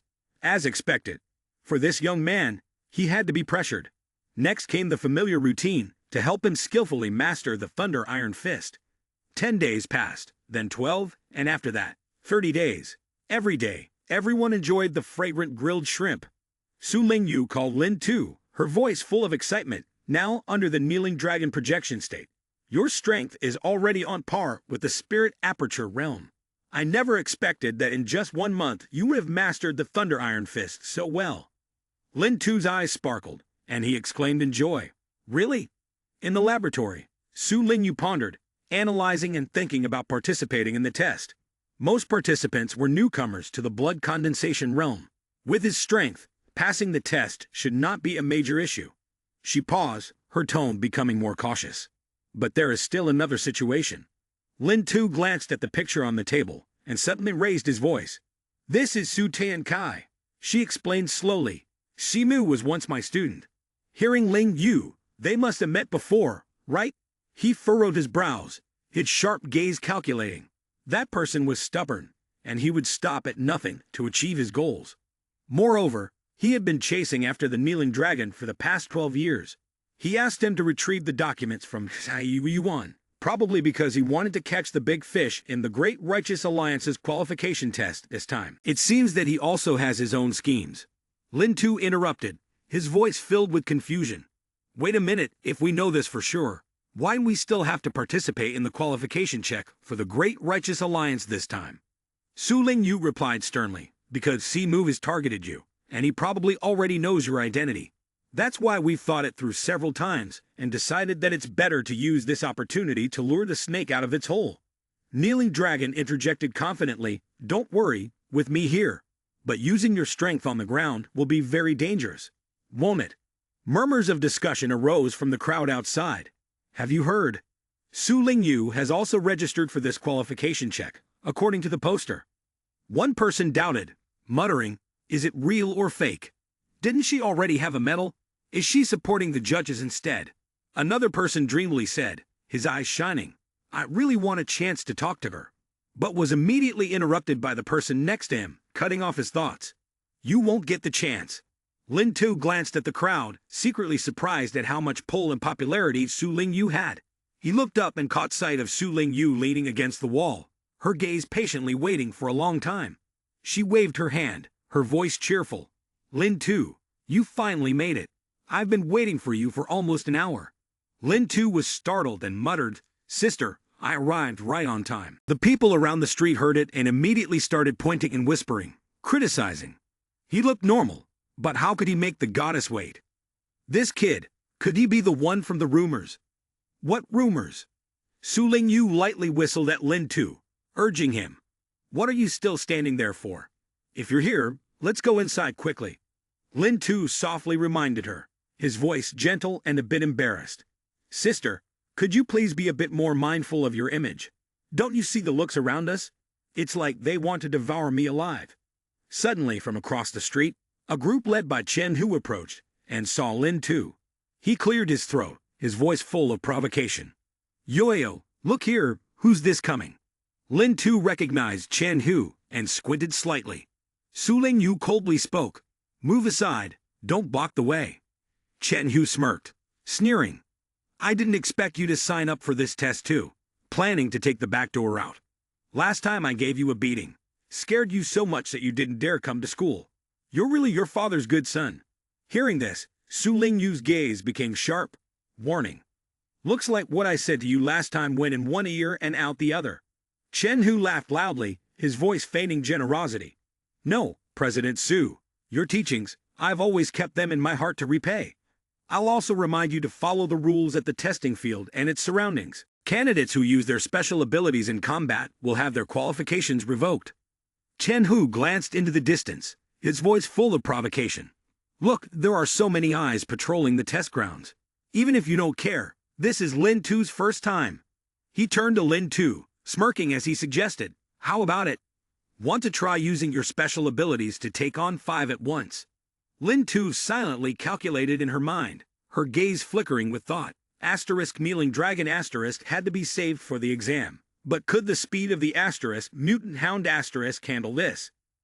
Suddenly, a strong hand pressed down on Lin Tu's hand, and a shadow flashed by in a blur, heading straight ahead. Lin Tu gasped, exclaiming, Fang Tianji. Fang Tianji decisively struck, her movements swift and light like a wild cat. She gripped Chen Hu's hand firmly, causing him to scream in pain. Ah, it hurts, it hurts, it hurts. Chen Hu panicked, thinking his arm was about to snap, completely under her control. Lin Tu instantly recognized the familiar technique she had used before to deal with kneeling dragon asterisk. Fang Tianji looked at the trembling Chen Hu, her voice cold as she answered his earlier challenge. Tried it already. No need to use special abilities to take on 5. What else do you want? The crowd around them immediately buzzed with excitement, talking animatedly. Damn, where did this girl come from? She's so good at fighting, and she even talks back. That's Fang Tianji, you know. She's passed the qualification checks multiple times. Entering the competition field felt like coming home. Fang Tianji turned around and flashed a bright smile, asking Lin Tu for his opinion. What's your opinion? Lin Tu, moved by the sight of the man kneeling on the ground, repenting, wondered if he could forgive him. Lin Tu was stunned by the way Lin Tu was addressed, his mind in a whirl, while the men around him became even more excited, their voices full of admiration. Seriously, I wish I had 2 beauties like that to escort me. This kid must be the one from the rumors, there's no doubt about it. Lin Tu, once again confused, spoke with suspicion in his voice. Huh, is this really the person from the rumors? Standing at the entrance, he asked aloud. That's right, since this morning I've been hearing people talk about some rumor. Do you two know what's going on? Fang Tianji gave an enigmatic smile, her eyes sparkling. Huh, don't you know? The rumor has spread everywhere, she cheerfully continued. This time, the once-in-a-thousand-years genius beauty took the initiative to offer help to the judging panel, all because she discovered a rare man, a once-in-5,000-years type, and wanted to recruit him for her adventure team. Lin Tu held his head, panicking as he shouted. Who started this? Isn't this clearly setting me up? Fang Tianji chuckled softly. I confess, I spread the rumor. Well, not bad, right? I made it up pretty well, she teased, her tone playful. You just wait and see the drama unfold. Lin Tu remained silent, thinking to himself, this feeling is nothing short of an insult. At that moment, Kneeling Dragon appeared, his deep voice reminding them. There's something odd over there. Fang Tianji, curious, tilted his head and asked. Hey, what are you looking around for? Lin Tu looked ahead, furrowing his brow. Are you talking about Chen Hu? Kneeling Dragon shook his head, denying. No, it's the spiritual energy coming from over there. It feels strangely familiar. He grew alert, his voice serious. Let's not talk about the spiritual energy for now. The man of the secret realm, 86 and Chen Hu, share some secret, and it's highly suspicious. Lin Tu immediately gave the order, his eyes lighting up. Let's head over and check it out. On the other side, a man walked over, heading towards the car and invited Chen Hu to get in. Chen Hu opened the door and stepped inside, as the man spoke. Please, take a seat. From the front seat, a woman turned around, reassuring him. Don't be afraid, Chen Yon Master. Chief Chen sent us to help you. Get in first, and we'll explain everything in detail. Chen Hu furrowed his brows and called out loudly. Dad. The scene shifted to the central square of the exam, where the atmosphere was intense, each step echoing through the air. A cough broke the silence.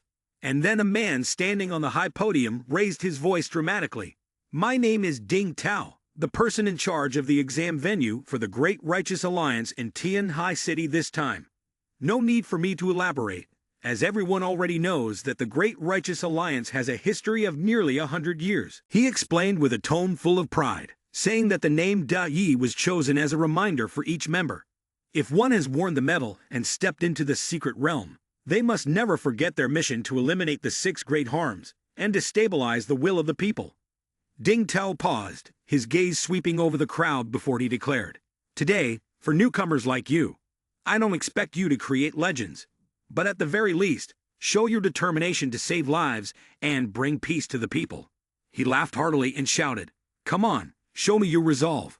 Below, everyone raised their hands in unison, responding loudly, yeah. At the same time, Big Eye, following Lin Tu's instructions, hid in the corner of the wall, secretly observing. When it saw a figure step out, it quickly hid away. A staff member noticed and urged, Student, are you here to check as well? We're currently motivating everyone before the exam, so why don't you hurry and leave? Chen Hu waved his hand in response. Just then, his body suddenly transformed, and his steps grew confident as he walked towards the central square. The official examination for the Great Righteous Alliance's qualification began. Lin Tu hesitated and muttered, Damn it, this is it. He shouted loudly, Isn't this a violation of the rules? Around him, other contestants were showing off their unique skills, rushing forward with speed as fast as the wind. Lin Tu suddenly recalled his conversation with Su Lingyu the day before. She had seriously said, "Tomorrow, you'll take the second and third subjects of the exam in one go. The second test is physical examination, and the third one is real combat." At that moment, Lin Tu was excited, raising his fist confidently and declaring, "As for physical strength, I'm very confident. I haven't slacked off this year. I've been training every day." Su Lingyu, with a serious expression, raised his index finger and reminded, "Don't be careless. This isn't a physical education test at school. In the Great Righteous Alliance's qualification test, physical assessments allow the use of supernatural abilities." Now, standing before the bar-hanging test, Lin Tu's face twisted in discomfort, while the other contestants performed it effortlessly. He recalled Su Lingyu's words, silently thinking, "Thankfully, an Awakener only has one supernatural ability." Looking over at the contestant in front of him, holding the throwing ball, shaking uncontrollably, Su Lingyu's voice echoed in his mind again. "Most of them are out of their league, so you just need to maintain an average performance in each event, and you'll probably make it through." Lin Tu's expression became more serious than ever. As he entered the ball-throwing test, he gripped the ball tightly in a ready stance. Summoning all his strength, he threw it forward with a mighty force. The ball soared through the air, and the examiner shouted, "Result, 18 meters." Lin Tu silently told himself, "I can definitely pass the second test, based on my own abilities." A hand reached out, presenting a notice to Lin Tu. The paper clearly stated, "Lin Tu, Thunder Ability, rank 59, meets the standard." The person spoke up, "This is your score sheet." The second subject had a total of 60 people passing. He ranked second to last. The person holding the announcement was none other than Heavenly Square Flag. She raised the paper and smiled. This time, the passing rate for the second subject was raised from 10% to 20%. Otherwise, with this result, he would have been packing his bags to go home by now. Lin Tu stood in a daze, his eyes glued to the paper. Fang Tianjai stroked his chin, teasingly saying, "I really don't understand how you did so poorly. If you used your brain a bit, exploited the projection, or some monster, it wouldn't have been this disastrous." As she spoke, she thought of the small, agile mutant hounds that ran, hid, and used the sphere. Lin Tu sat down on the ground, looking at Fang Tianji with a dissatisfied expression. "Do you think I knew? Because you do anything to achieve your goal." He continued with a firm tone, "For decades, I've never stopped striving to become an Awakener. Even though I still haven't awakened, I still want to use this opportunity to test my progress." Su Lingyu, standing beside him, hid the paper behind her back and quietly observed Lin Tu, silently thinking, "Lin Tu, Lin Tu." Suddenly, his expression changed, his eyes glowing with excitement. He pointed his thumb at himself and declared, "Moreover, the third test is the most important, right? I want to keep all my trump cards for the most crucial round." The scene shifted to the vast competition arena, where the tense atmosphere signaled that a brutal battle was about to begin. A pink-haired girl holding a tablet smiled a sly grin as she handed the device to the man beside her. "The results for the second subject are in." The man reached out to take it, his gaze focused intently. The girl placed her hands on her hips, her voice brimming with excitement as she continued. This time, the test had certainly revealed no shortage of outstanding talents. The large man wearing dark glasses, and with a cigarette hanging from his mouth, was Ding Tao. He stood with his hand on his hip, scrolling through the tablet, nodding in approval. Let me take a look." The pink-haired girl recalled one candidate, her eyes lighting up as she spoke again. "Take Zhao Wu from Class 10, for instance. He's just awakened the Tei System's fire ability. I heard he's currently a talent fiercely sought after by schools and the Strategy Bureau in Tianhai City." Then she thought of someone else, their figure wrapped in vines, holding the bottle of water, and continued. "Then there's Woodman, a Tei plant-type ability user, extremely rare, and always highly regarded. Unfortunately, his body is too frail, with many health issues, and every year he gets eliminated in the physical test. Fortunately, this year, due to the expansion of the admissions policy, he barely managed to pass." Ding Tao kept his eyes on the tablet, his hand scrolling up and down, absorbed in the details. He added, "Not only that, there are also two prominent figures, Lin Tu, the son of Lin Long Zun, and Chen Hu, the son of Chen Kai Liang, the head of the Strategy Bureau. It was only at this point that Ding Tao spoke, holding the tablet in his hands, his voice deep. I've already gone through the files for both of them. He skimmed through the information, muttering as if talking to himself. Lin Tu's performance in the second subject was just average. I wonder what his actual combat abilities are. Then, he flipped to another piece of information and continued. Chen Hu ranked first in the second subject, even surpassing Fang Tianjia. He's leading the 10,000 Southern Overlord rankings, and moreover, he is highly suited for the strength-based battle-type abilities. Ding Tao shifted his gaze toward the arena, his voice filled with doubt. The problem was that the son of the head of the Strategy Bureau had come to take part in the qualification assessment for the Great Righteous Alliance. He continued observing Chen Hu as he spoke. I don't know what that old fox, Chen Kai Liang, is scheming, but no matter what, his plans are likely to come to nothing, because the content of the third subject is yet to be revealed. A man walked up to Chen Hu, wearing a bright smile. Young Master Chen, this is Zhao Wu. Zhao Wu, holding a can of drink, said with a beaming face. Congratulations on your victory in the second subject, ranking first. You've been busy all morning, so I've specially prepared this drink for you. Before he could finish, the can was snatched out of his hand by Chen Hu. At that moment, an announcement echoed clearly. The third subject's afternoon test is about to begin. All contestants, please proceed to the front yard for assembly. Zhao Wu was taken aback, his face filled with confusion, silently thinking. Seriously? Winning first place, and acting so arrogantly. The announcement sounded again. The third exam of the afternoon is about to begin. All candidates are requested to gather in front of the exam field. Su Ling Yu turned to the group of Lin Tu, urging them. Lin Tu, the afternoon exam is about to start. Let's hurry over there.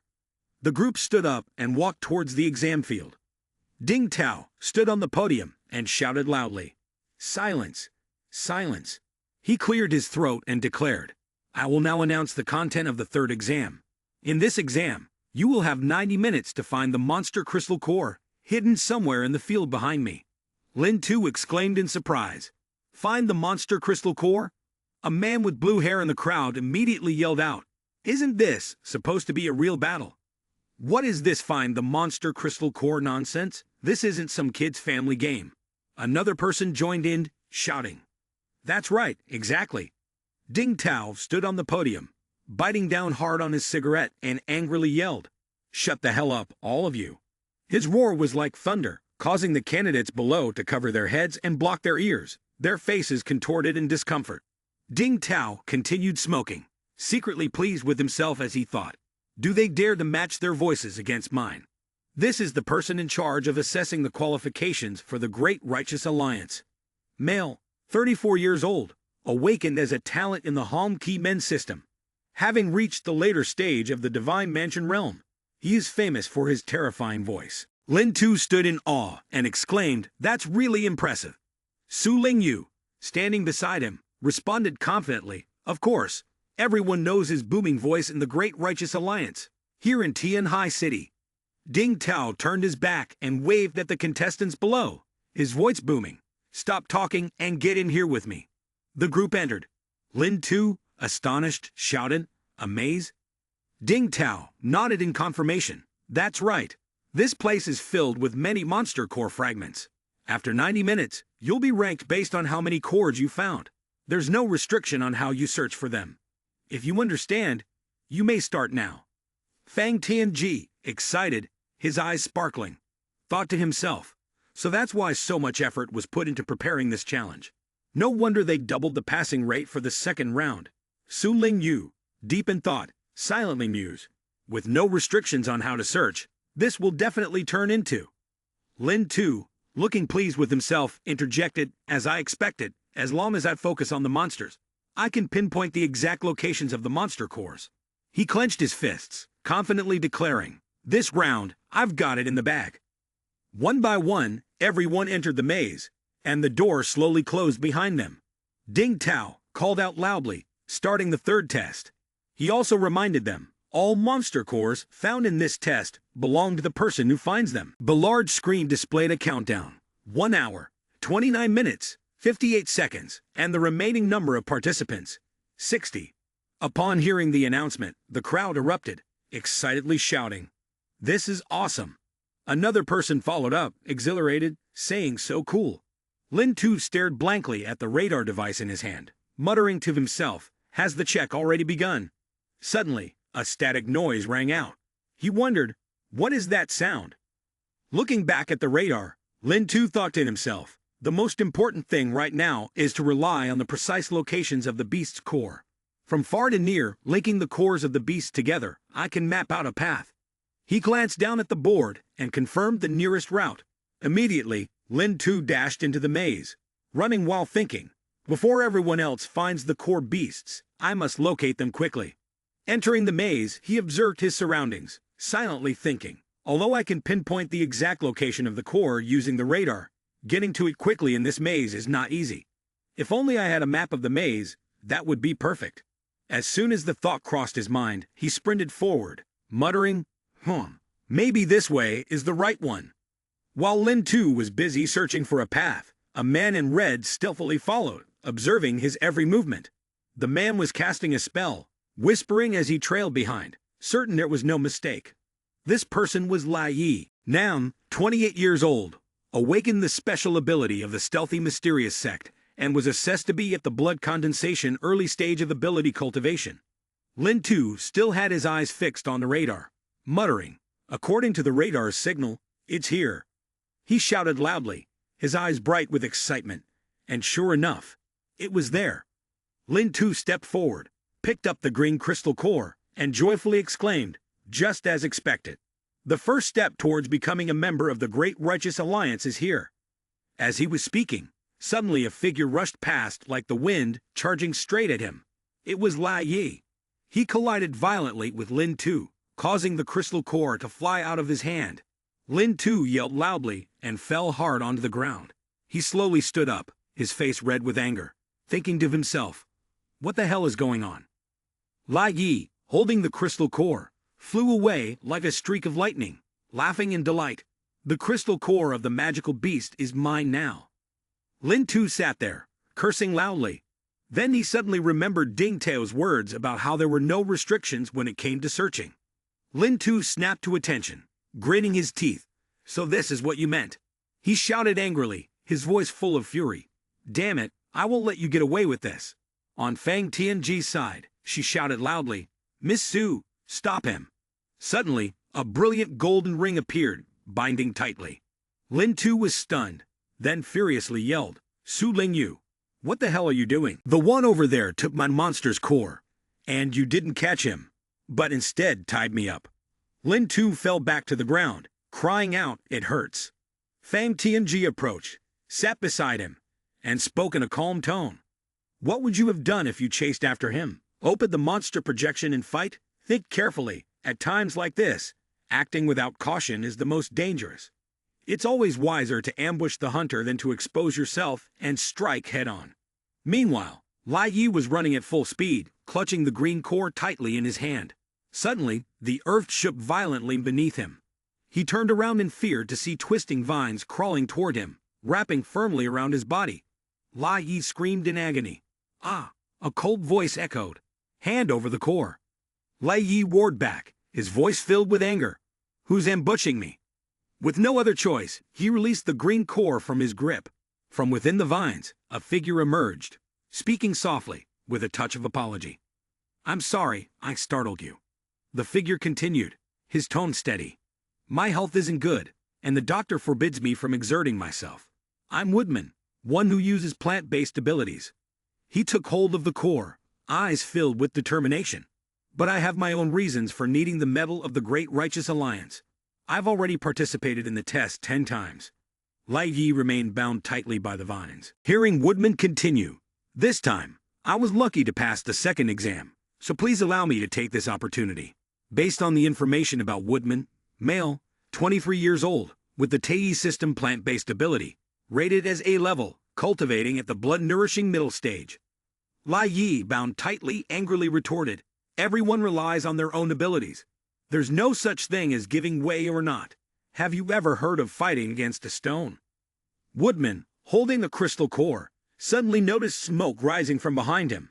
He turned around, startled, and shouted loudly, "This is bad. The flames have spread and are burning the vines around me." The person behind him was Zhao Wu, stepping forward with fiery fists, sneering, "Woodman brother, I secretly accessed the entire testing data of all participants. Although both of us belong to the Tai system, when it comes to fighting, it seems I have the upper hand." From Lin Tu's side, Su Lingyu spoke calmly, "Look at the news board yourself." The countdown had 1 hour and 6 minutes remaining, with only 37 participants left. Lin Tu was startled. More than 24 minutes had passed, and they had to hurry. He suddenly froze and exclaimed, "Wait, not only is the countdown running out, but the number of participants has also decreased." Su Lingyu nodded and explained, "That's right. Although those awakened can see spiritual energy in such a chaotic space, finding monster crystal cores mainly depends on luck. If there are no restrictions on the method of finding, then taking it from someone else's hands will definitely be faster." Lin Tu snapped to attention, his eyes cold and sharp. "Is this why you're just standing here waiting?" Fang Tianji patted Lin Tu on the shoulder, smiling confidently. Don't worry. Actually, I already made arrangements." With that, she held up a bag full of green gems, and in an instant, with these, "What's there to fear?" Lin Tu, astonished, yelled out, "Damn, sister, are you seriously planning to use these to meet the required number?" The scene shifted to the battle between Woodman and Zhao Wu, where Woodman's vines had been burned to ashes by the flames. Zhao Wu walked up, smugly. "So, how is it? Have you handed over the monster's core yet?" Woodman lay collapsed on the ground, trembling, and reluctantly handed over the core, his voice filled with despair. "There's no hope this time. Passing the second test is useless." Zhao Wu laughed loudly, holding up the core and flaunting it. "As long as I get the badge from the Great Righteous Alliance, I can enter the secret realm and make a fortune." At that moment, Chen Hu stepped forward, a voice ringing in his ear. "I've pinpointed the location of the monster's core in that brat's hand." Chen Hu replied coldly, "Got it." He moved closer, stared at Zhao Wu, and growled, "Brat, you got a monster's core in your hand, right?" Zhao Wu jumped back, shouting, "Who is it?" Suddenly, Chen Hu transformed into a terrifying figure, stretching his neck out and bringing his grotesque face close to Zhao Wu's. A voice echoed in Chen Hu's earpiece, "There's a monster core in the right hand of that little brat." The little brat referred to was Zhao Wu, a male, 18 years old, with fire-based psychic abilities from the Tai system, an A-level psychic ability, and at the blood condensation early stage of cultivation. Zhao Wu was sweating profusely, looking at Chen Hu with a confused expression, his voice trembling. "Young Master Chen." A voice from Chen Hu's earpiece spoke again. "According to the data, this brat is a classmate of Chen Hu, just a little brother following him. As long as you threaten him, you can easily seize the monster core." Chen Hu narrowed his eyes, his expression threatening, his voice harsh. "Zhao Wu, quickly hand over the monster core. I am Chen Hu. Do you dare to defy me?" Zhao Wu hesitated, his face ashen, stammering, "Lie you. This is terrifying." He continued, his power, strength manipulation, was cut off by a cold voice. "Hurry up and listen. Without me, you're nothing. What can you do by yourself?" Immediately, a series of iron chains shot out, wrapping tightly around Zhao Wu. He screamed, "But young Master Chen, didn't you say my family was poor, and told me to try for the Great Righteous Alliance to earn money to support my life?" Chen Hu ignored him, pressing, "Hurry up, bring the beast core here." Zhao Wu gritted his teeth, silently thinking, "Even if this is young Master Chen's order, I don't want to hand it over.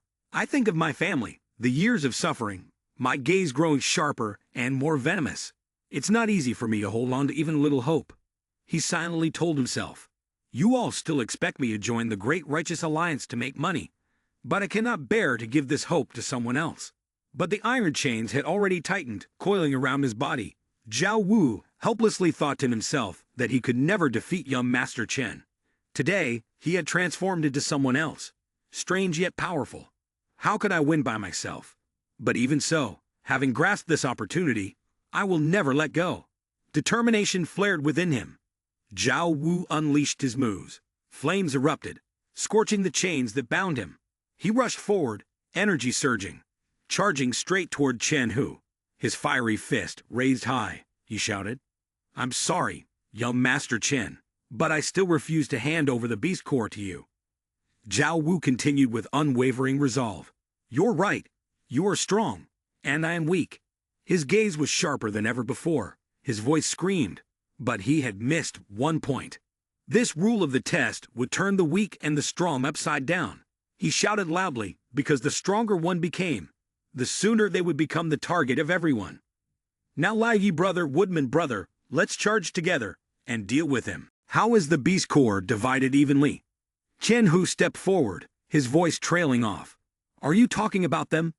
Zhao Wu turned around in surprise, stunned to realize that Lai Yi and Woodman had collapsed at some point. "Disappointed, you're cursing like that. Damn, you two are even worse than me." Chen Hu sneered, his voice sharp. "You don't know your own limits." Zhao Wu quickly changed his expression, kneeling down on the ground, pleading. "Young Master Chen, spare the beast core. I'll give it to you. I have an 80-year-old grandmother above me, and 2 younger brothers who are 8 years old." Chen Hu paid him no mind, opening his mouth wide to roar. "Die already. I'll swallow you, and you can talk inside my stomach." Zhao Wu panicked, and immediately fled, shouting, "OMG!" Suddenly, from the sky, a golden sword shot down like lightning, severing Chen Hu's head, stopping him from chasing Zhao Wu. Zhao Wu screamed in horror, tears streaming down his face as he turned around, astonished. "Is that you?" he recalled, muttering. President Su. The gigantic insect beside him collapsed. Lin Tu stepped forward and spoke. "Handled." But the Rhaegar on his hand vibrated, displaying a notification. "No breath from the insect, weakening." Furthermore, I finally recalled this kind of breath. I had sensed it before, on that notorious guy. Zhao Wu, terrified, looked at the pile of chains, slowly retreating backward. Lin Tu shouted, "Hey, Zhao Wu, get out of there. That guy's not dead yet." Hearing this, Zhao Wu turned around, but instead of running immediately, he crouched down. Lin Tu wondered, "What's he doing?" Su Lingyu yelled, her voice urgent, "Hurry up and run, don't waste any more time." At that moment, Chen Hu's decapitated head twitched. Then he sprang up, his appearance horrifying. Zhao Wu quickly ran in the opposite direction. Lin Tu muttered, his voice full of astonishment. Even though Chen Hu had always been pretty disgusting, this was a bit too much. Fang Tianji interjected, his voice low. "Well, I regret to inform you, there's actually something even more disgusting." She screamed, "Chen Hu like this? There's not just one person like him in the exam hall." Lin Tu froze, exclaiming, "Damn, what the hell is going on?" Su Lingyu shook her head, her eyes showing confusion but determination. "I don't know, but I can guarantee this isn't Chen Hu. These monsters are probably imitating his appearance and infiltrating the sealed exam hall." She quickly grabbed the walkie-talkie, her voice anxious as she reported the sudden situation. "We need to contact the control center immediately." Lin Tu was stunned, his eyes wide with shock. She actually brought the communication equipment into the exam hall. Fang Tianji gave a slight smirk, her smile carrying a hint of mischief. "This is the privilege of the judge." The girl with pink hair beside him tightened her grip on the walkie-talkie. The device suddenly crackled to life with the frantic voice of Su Lingyu. "Emergency report. Multiple monsters have appeared in the competition field, and several contestants have already been injured. I now request to remove the sealing system from the competition grounds, open the exit, and rescue the contestants trapped inside." Ding Tao froze, his voice trembling with panic. "What's happening?" The pink-haired girl trembled, sweat dotting her forehead. "Something unexpected has happened in the competition field. Quickly check the cameras." The group hurriedly powered on the monitors. The images that appeared made them scream in unison, horrified. Ding Tao nearly screamed, his eyes wide as he stared at the screen. What on earth is going on? Those things that look like human faces with insect bodies. What the hell are they? How did monsters manage to break into the sealed competition grounds? He paused, his breath coming in quick gasps, before suddenly realizing something. Wait a minute, the faces of those insects. It's Chen Hu. Could this have something to do with Chen Hu? The pink-haired girl quickly pulled out her phone, her fingers shaking as she dialed a number. "No matter what happens, We need to contact the technical team immediately, remove the seal system, and arrange for the contestants to escape. Ding Tao waved his hand, his voice frustrated but still trying to remain calm. There's no need for all that trouble. It was just an iron door, just a matter of me shouting out loud. Suddenly, the screen in front of them shifted, and a woman with green hair appeared, her cold smile full of mockery. Don't waste your energy. Both of them were stunned, their gazes fixed on the image of the woman with green hair. Ling Qin. Her voice rang out, arrogant and overpowering the chaos around them. Now the entire control system of the competition field is in our hands. Thank you, Great Righteous Alliance, for providing us with such a great opportunity. You delivered the fish right into our nets. Insects, deal with them. Su Lingyu clenched her fists, her voice low but filled with determination. This is the situation. The control system of the competition field has been taken over. Right now, the Central Command is trying to figure out how to handle it. In short, until they're ready, we'll have to rely on ourselves here in the competition. She turned and fixed a sharp gaze directly at Fang Tianji. Fang Tianji, stop fooling around. This is the time for the judges to step up and protect the contestants here. Fang Tianji smirked, a half-mocking, half-genuine smile on his lips. Protection? That's not my fort. I'll leave it to Miss Su. Lin Tu, and I will follow through with the battle plan. Lin Tu nodded, his eyes flashing with excitement mixed with challenge. Anyway, it's just about gathering our opponents in 15 minutes. Quickly defeating the opponent.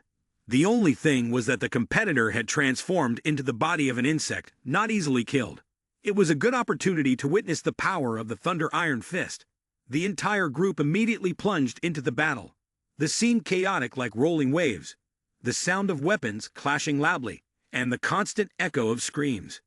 For the first time in the history of the Great Righteous Alliance's qualification test, a monster infiltrated the exam grounds.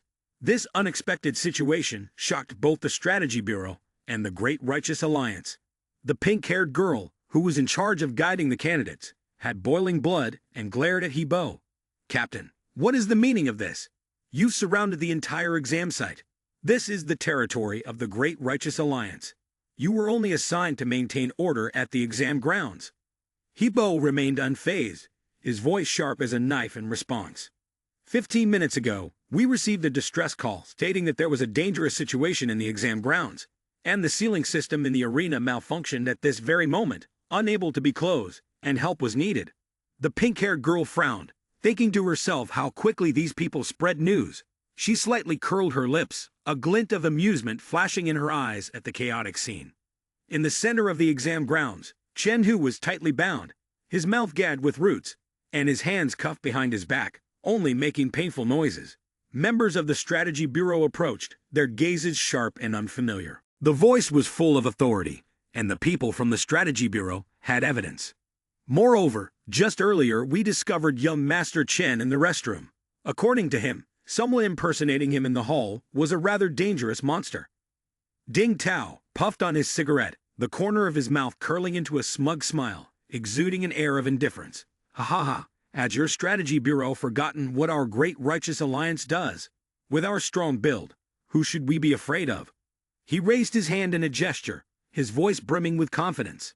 Whether it's a monster or some system malfunction, we have far more experience dealing with these things than you. We already have countermeasures in place, so there's no need to trouble you to waste your energy. Hebo, not to be outdone, retorted sharply, his tone as cutting as a blade. Is your so-called solution forcing your way through the main gate of the testing arena? The Strategy Bureau will not allow that to happen. He strode forward, his voice firm and resolute. Breaking down the main gate recklessly could lead to the monster escaping, entering the city and endangering the surrounding residents. His face was stern, and he held up a piece of paper, his gaze ice-cold. This is an order personally signed by Director Chen. The temporary checkpoint is now under the management of the Strategy Bureau. First, we secure the perimeter to ensure the safety of the surrounding residents. Then we proceed with rescuing the candidates inside the testing grounds. With an overwhelming momentum, Hebo loudly ordered his team. More people means more power. If you don't have any objections, then stop blocking us from carrying out our duties. The two sides faced off, the air tense as a taut string. Ding Tao and the pink-haired girl stood there, stiff as if glued, frustrated but powerless, unable to utter a single word. Ding Tao growled, his eyes blazing with the intensity to burn through his opponent. Chen Kai Liang, this old fox talks big, but in reality, he doesn't want to save anyone. The pink-haired girl clenched her fists, her face serious and determined. But then she thought, even so, now is not the time to argue with the Strategy Bureau. The important thing right now is to find a way to rescue the contestants trapped in the arena, to prevent any casualties. With no other choice, she quickly grabbed her phone to report the situation to Su Lingyu. The area around the arena has been forcibly taken over by the Strategy Bureau, and they're delaying us from entering to provide assistance. After hearing this, Su Lingyu's brows furrowed slightly, his voice laced with surprise. Strategy Bureau, why are they involved? Lin Tu, standing beside them, had a dark expression on his face, and suddenly spoke up, his voice full of indignation. The Strategy Bureau must be behind this, and it's definitely that Chen Kai Liang who's targeting me. Su Lingyu was momentarily bewildered, her eyes flashing with a hint of unease. Chen Kai Liang, Uncle Lin's old comrade, had now become the focal point of the conflict.